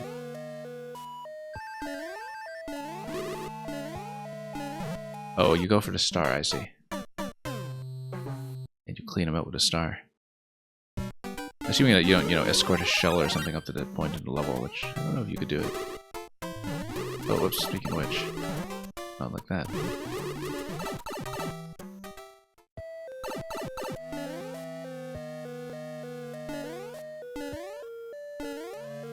And then sneak under.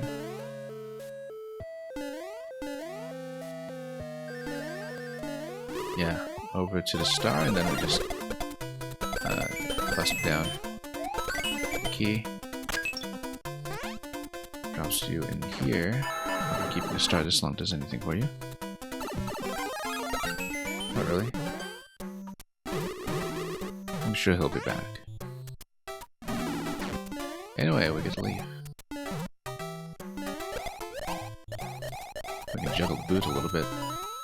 Because that's what boots are for. Oh, should have gotten that too. That's okay. Oh, well, I even get a cloud. ride all the way through to grab this Glass's face over here, and that's how the story ends.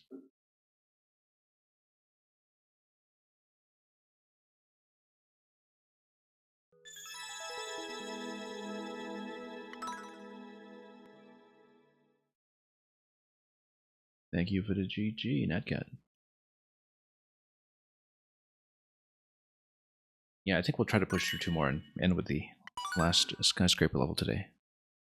Since that would be a nice little bookend to much of the Super World levels that we've been doing. Colossal Climb is also another one of the Super World series that was right from the beginning that we saw in day 1. We saw most of it in day 1, actually, apart from maybe 1 or 2 additional levels. But yeah, this was one of the early named series. That's the thing you'll see with the way that Glackum filled this out. There was an effort to make a very highly thematic super world of sorts over a period of time, over the course of about a year, I guess.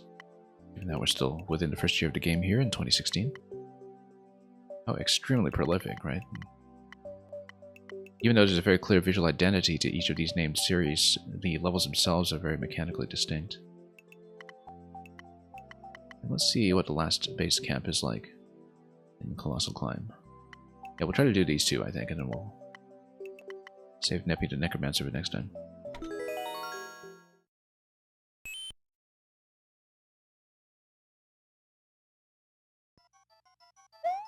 Yeah, so all of these have this kind of key symbol early on as you go up the tower. And this is going to be a tower climb. It's like this, so watch out for the boo, of course.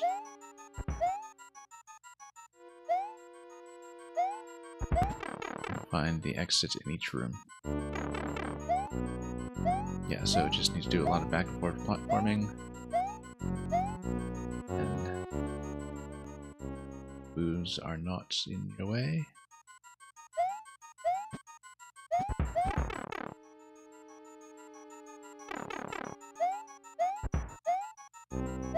Oh, that boo was not conveniently placed.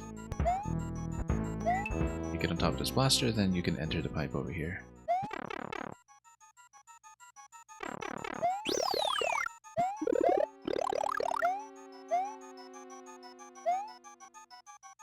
There's one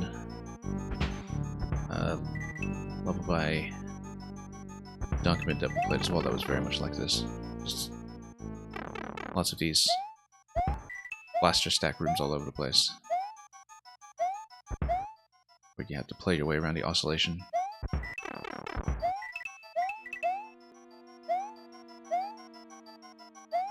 Okay, oh no, we do need to catch that on its way back, which is kind of a new complication, as well as this winged boo here that's going to try to catch you fairly quickly. Nope. I was trying to stare at it, we were just a bit slow on the uptake.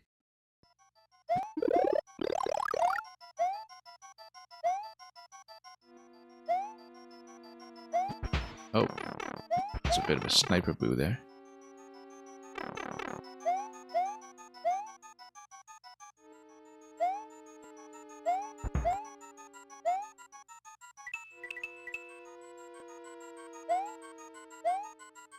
Yeah, I need to catch this on the way over, like that. And I think we needed the platform available, maybe. We'll see. We need to take advantage of covering distances while the platforms are moving in a certain direction to give us a little bit of additional horizontal coverage.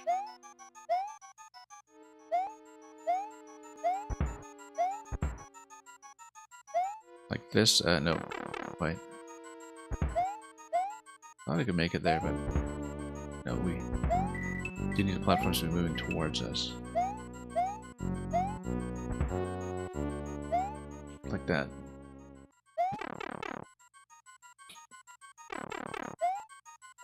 Yeah. So the platform direction does matter when you've got these larger gaps to traverse. Oh, whoops, using that. And the longer you take, the more booze you have to deal with.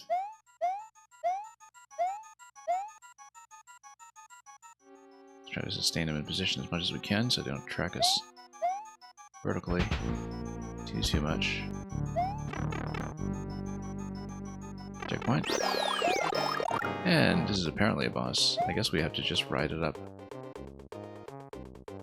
Oh, whoops. Yeah, we're supposed to ride it up while avoiding the big boot, which is interesting. Basically, we need to ride one stack while avoiding the other stack. So it's going to take a little bit of position here. Yeah, and we need to, of course, not get pushed by the blasters, which means we need a very good sense of when to face in which direction.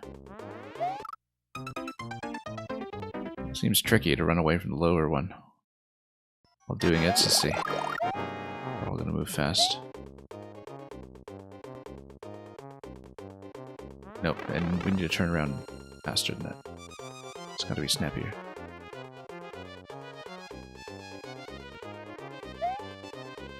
Let's try to salvage the attempt.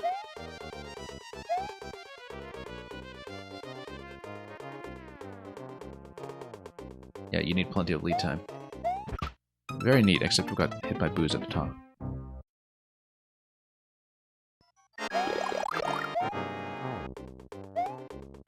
Yeah, you just need to think about it as having a huge turning radius. And then you can outrun pretty easily.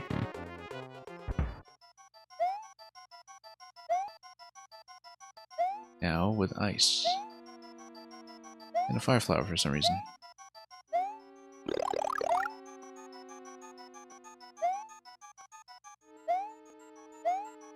That's the goal.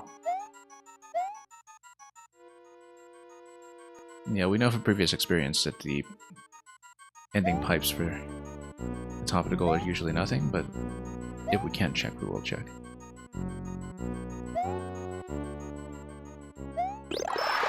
Yeah, this gives you a celebratory sound effect. That's it.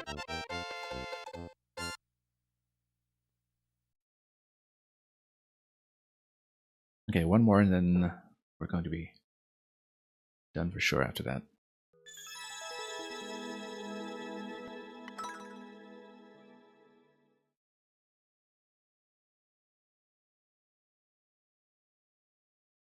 That's the last base camp. I wonder if there's a summit after that to really close this out. But anyway, soaring to skyscrapers, number 3.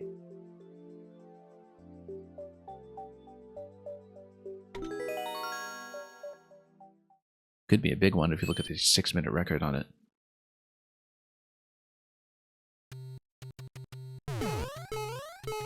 So you can kind of climb the outside. Yeah, this is the sub-series that had the Goomba mechs.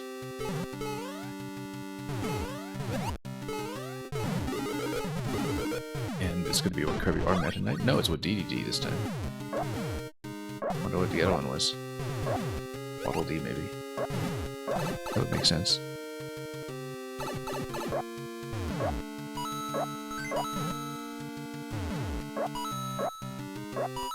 Anyway, yeah, there's going to be a coin hunt over here, but then how do we... Oh, yeah.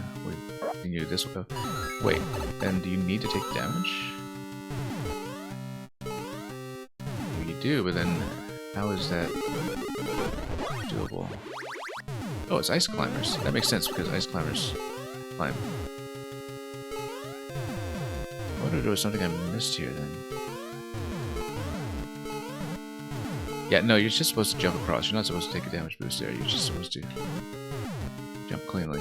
There's going to be a P-switch that gets you through the gates on the left side.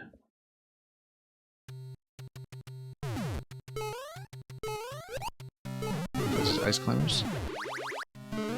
This is...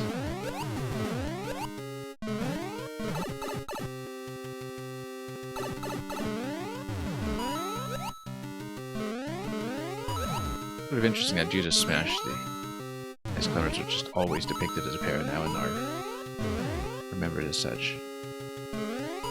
Nana and Popo.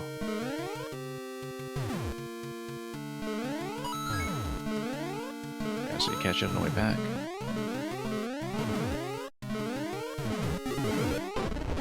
You should actually keep the power-ups available, you know, in case of issues like this, which just get dunked by Goombas on all sides.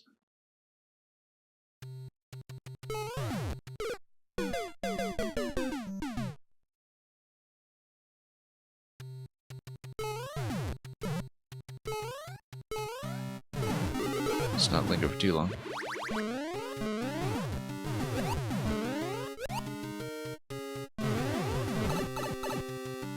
It's going to be a 4-coin hunt. We've located most of them at this point. We do notice. Whoops.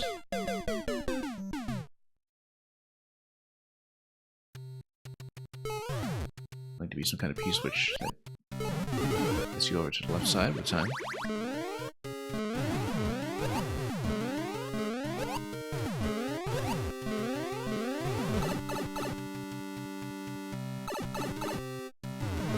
And then, yeah, Chomp's gonna chomp.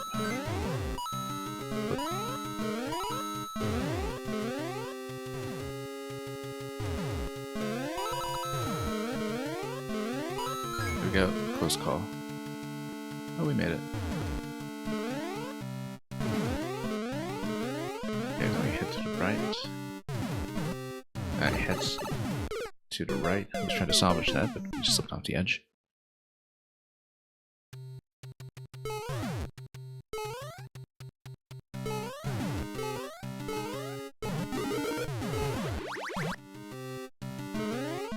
Okay, here we go.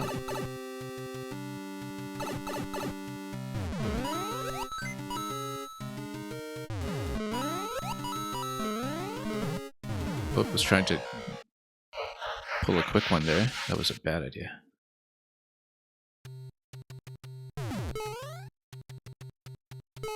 Yeah, we'll stick with ice covers. We've played some levels with DDD here and there, but we haven't really done one with ice climbers yet, so I enjoyed our animations too, while they last.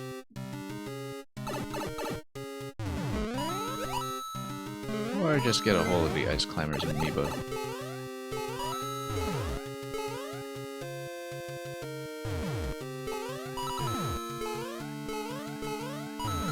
Okay, close call once again. But that's what these spare power-ups are. Or if we just try not to get hit by Goombas.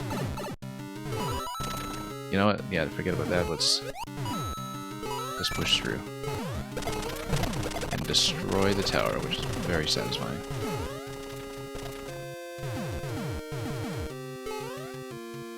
Yeah, this has been a really strong series, actually. These skyscraper levels. Oh, no, oh, missed it. I was thinking, okay, let's try to grab the mushroom and then go left, and then we just slipped again.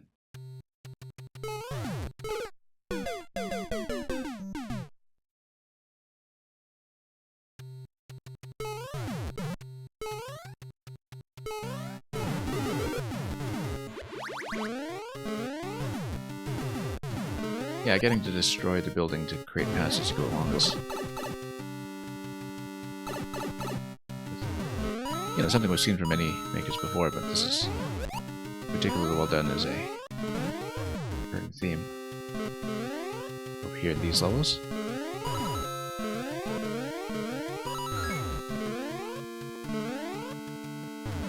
Let's give ourselves some headroom to jump. And you know, you've got all these Goomba mech bosses and everything as well, and there's just tons of stuff going on here.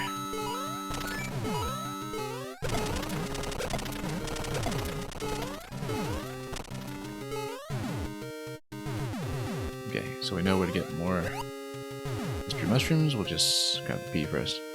Possibly even, yeah. P, please.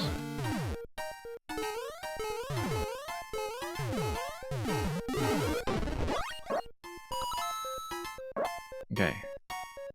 The Guardian Chomp here is going to be the same Guardian Chomp. Very efficient that way.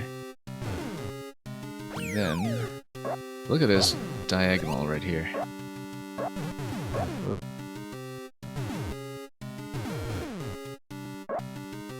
We just need to platform all the way across. Nope. Oh, that's okay, we got power-ups. We can head back down the steps. Very slippery level though, hence ice climbers.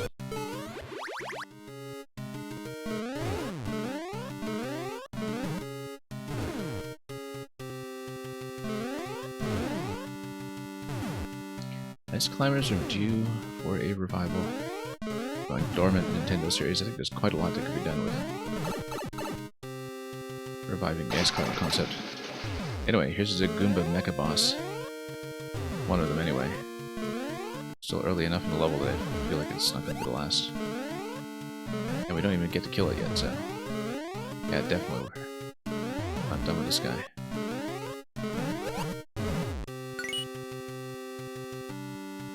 Key. Yeah, we'll get to fight him at some point, I bet. That's just how this goes.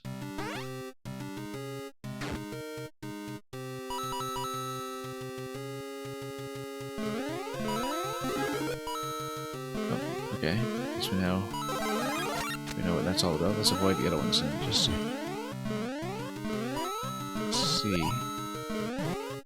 what's going on here. Oh, bones, okay. Yeah, actually, just need to get the question block out of the chump. I do see that now. Oh, let's not spawn everything. Yeah, it's the question block under the chump. It's probably just holding the key directly. Given that it's under a stump.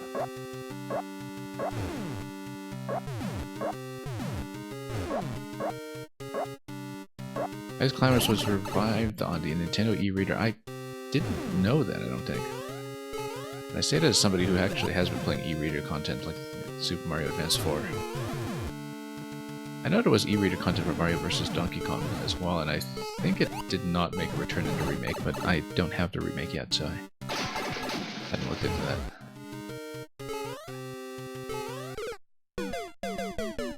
Yeah, I didn't know Ice Climbers got a little bit of a comeback in that form. Because nobody knows anything but the e-reader.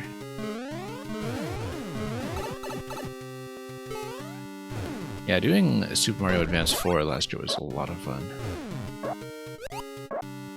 It's kind of like how we recently did the Nintendo official levels. Mario Maker 1. About a week and a half ago, I think. And,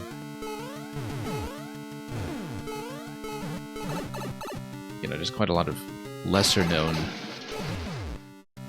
official in-house Mario design that is sometimes very experimental,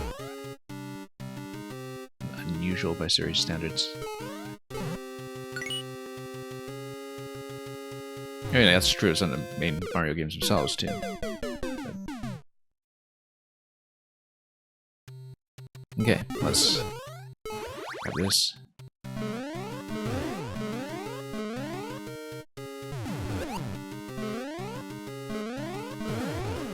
Yeah, some pretty tight spacing here, sometimes.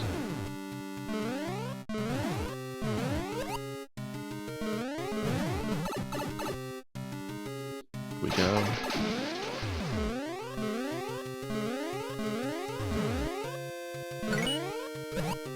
Then be able to weave down here cleanly.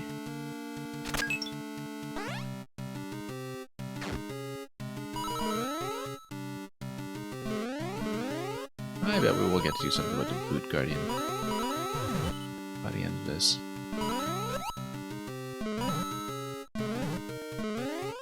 So yeah, okay, we hit the question block, but we need to navigate over there first. It's a little bit of a maze. We do need to make our way through. Oh, let's not stand in a fire. It's supposed to blow up some kind of gate. As we've seen over here. Oh, that's not it. What was that then? Oh, there's a spiny here on the cloud. Really complicating things. Ah, key is over there. Okay, and then key door is up here. I suspect we'll need to blow up more gates. Yeah.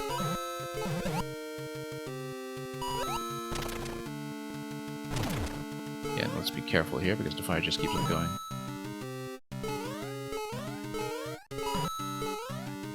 Yeah, we have to basically work our way around. Okay, nearly took a hit there. And now, yeah, we'll try to duck down here. Get DDD just in time. We need to hit something on a ceiling, I think, to open another gate. No, we just sneak in down here. You have to be pretty careful. Let's not get trapped in the ice. And we'll ignore the other note block. As that might just be a power-up we want to conserve. Ah, okay, and we use this. Bust everything out. I'm amazed this works as well as it does. Did the shell keep it alive long enough to? True, I guess it did. Then we make it back up. This is a really interesting segment, just very well put together. Has a big continuous space. The kind that we just don't see anymore. Partly because, you know, all the semi-solid stacking isn't possible to make such varied background art nowadays. Let's switch back to climbers. Your introduction to Mario was playing the advanced games in GBA. That's interesting. Yeah, because I guess... Well, I mean, that's what they were for. Just to give everybody... SMB2, Super Mario World, Yoshi's Island, SMB3. I mean, you know, that's a great way to get people up to date.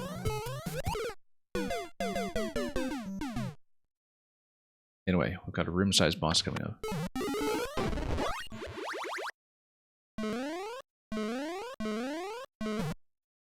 Yeah, like I said, I think this skyscraper sequence is my favorite sub-series of the lot so far. Out of the many we've seen, they've just been consistently great, and in different ways too, every time. I feel like we're supposed to jump off a shell. Bust this open, and then that gives me something. Oh, big guy. Big guy incoming. And we're supposed to, of course, punch through to the POW on this side. There we go. But then do we make it over the other side? I guess we have to. Then we do the identical thing over here, except we need a shroom possibly to press that down. And maybe we need potentially 2 keys. Oh, we've got a P-switch now. P-switch gets you this guy. That's what it's supposed to happen if you're not big, or if you don't have a costume, rather.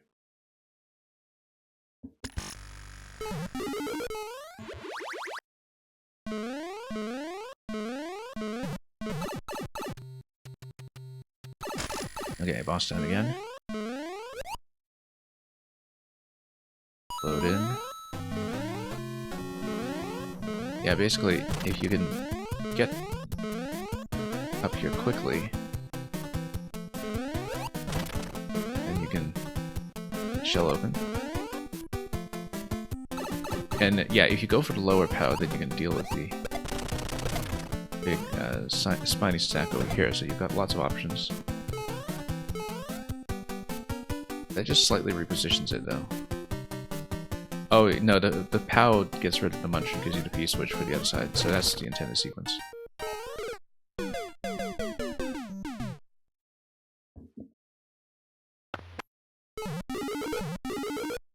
Yeah, there's so much going on in that fight. It's Really very interesting.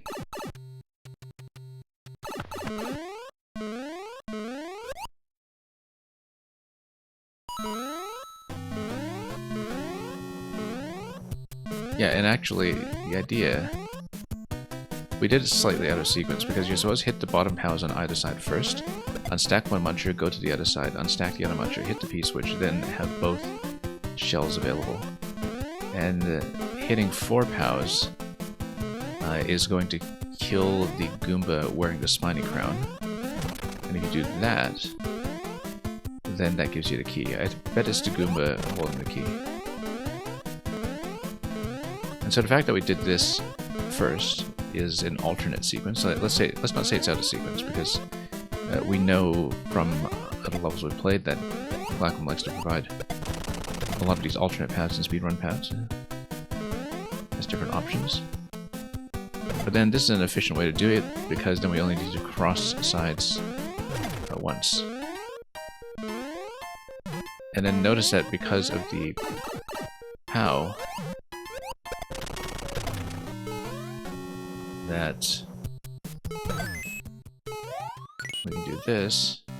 Let's not get hit by spinies coming down. Rather, because of the POW, you have that coin drop that happens that keeps the gate open. Look at the big face over here, too. Well, too bad we couldn't keep Ice Climber as a costume, but... I wonder what this is. This must just be an alternate door. Oh, alternate exit. Really? What do we drop down here? Yeah, that's all it is. Maybe we get costumes. No, we don't. We just get 1-ups for 100 Mario. And the right side pipe is just a symmetry pipe, I guess.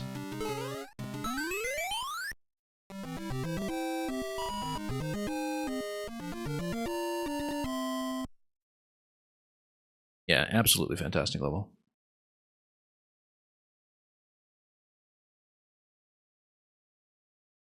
Just very beautifully put together.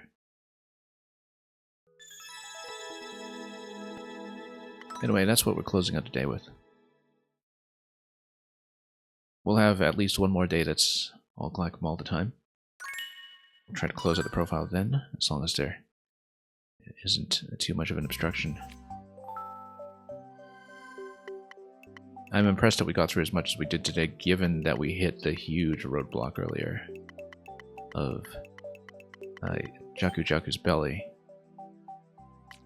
which took me a huge chunk of time. But yeah, we did a whole bunch of the complete series today.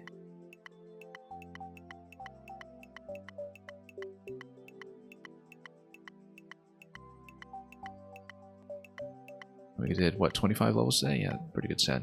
We've got some pretty big ones remaining. And yeah, we'll just see how we do as we get near the end. We've got a lot remaining, actually. But the pacing, as we can see, has really had a bit of elasticity to it. Sometimes we hit some levels that take some work, and sometimes we just blitz through a whole bunch of traditional ones at once. And this has just been a very versatile profile from everything we've seen so far. And well, the end is getting a little nearer. It's getting a bit more realistic to do a full clear, so we'll try to do that probably tomorrow if I can get on. It's been a bit touch and go day to day. And then we'll be looking at maybe just 2 or 3 more complete makers after that in the week ahead, and then we've got some other plans as we get near closure. As I've been saying, we do want to do some streams that are all viewer suggestions or viewer levels that are kind of pre-suggested in Discord, if we can. Rather than running a live queue here, you know, we'll put together some kind of playlist, I think, and try to cover people that we just don't have time to see completely, as well as any other favorites and suggestions that people have in mind. So we're trying to assemble that kind of playlist probably for a bit of a variety week for the last week of the game before we close things out. But until then, we'll be looking at a couple more makers, including, like I said, one additional day of Glackum. And that's the plan. So Yeah, Netcat in particular, if you have some levels you remember, whether you can dig up the codes or not, that you really think I should see, we'll try to get as much recorded as we can. In the meantime, have fun with everything that you've been doing, playing, watching, etc. I've been having just a total blast with these. I'm doing better than I thought in some ways when looking at some of the difficulty from time to time at the top end. Thanks for watching. There will be more Maker 1 as much as we can cram in whenever I'm able to get online. And apart from that, we'll just send you folks off somewhere else very shortly. We'll find a place to go. Have a wonderful day ahead of you. And until we meet again, as always, fare thee well.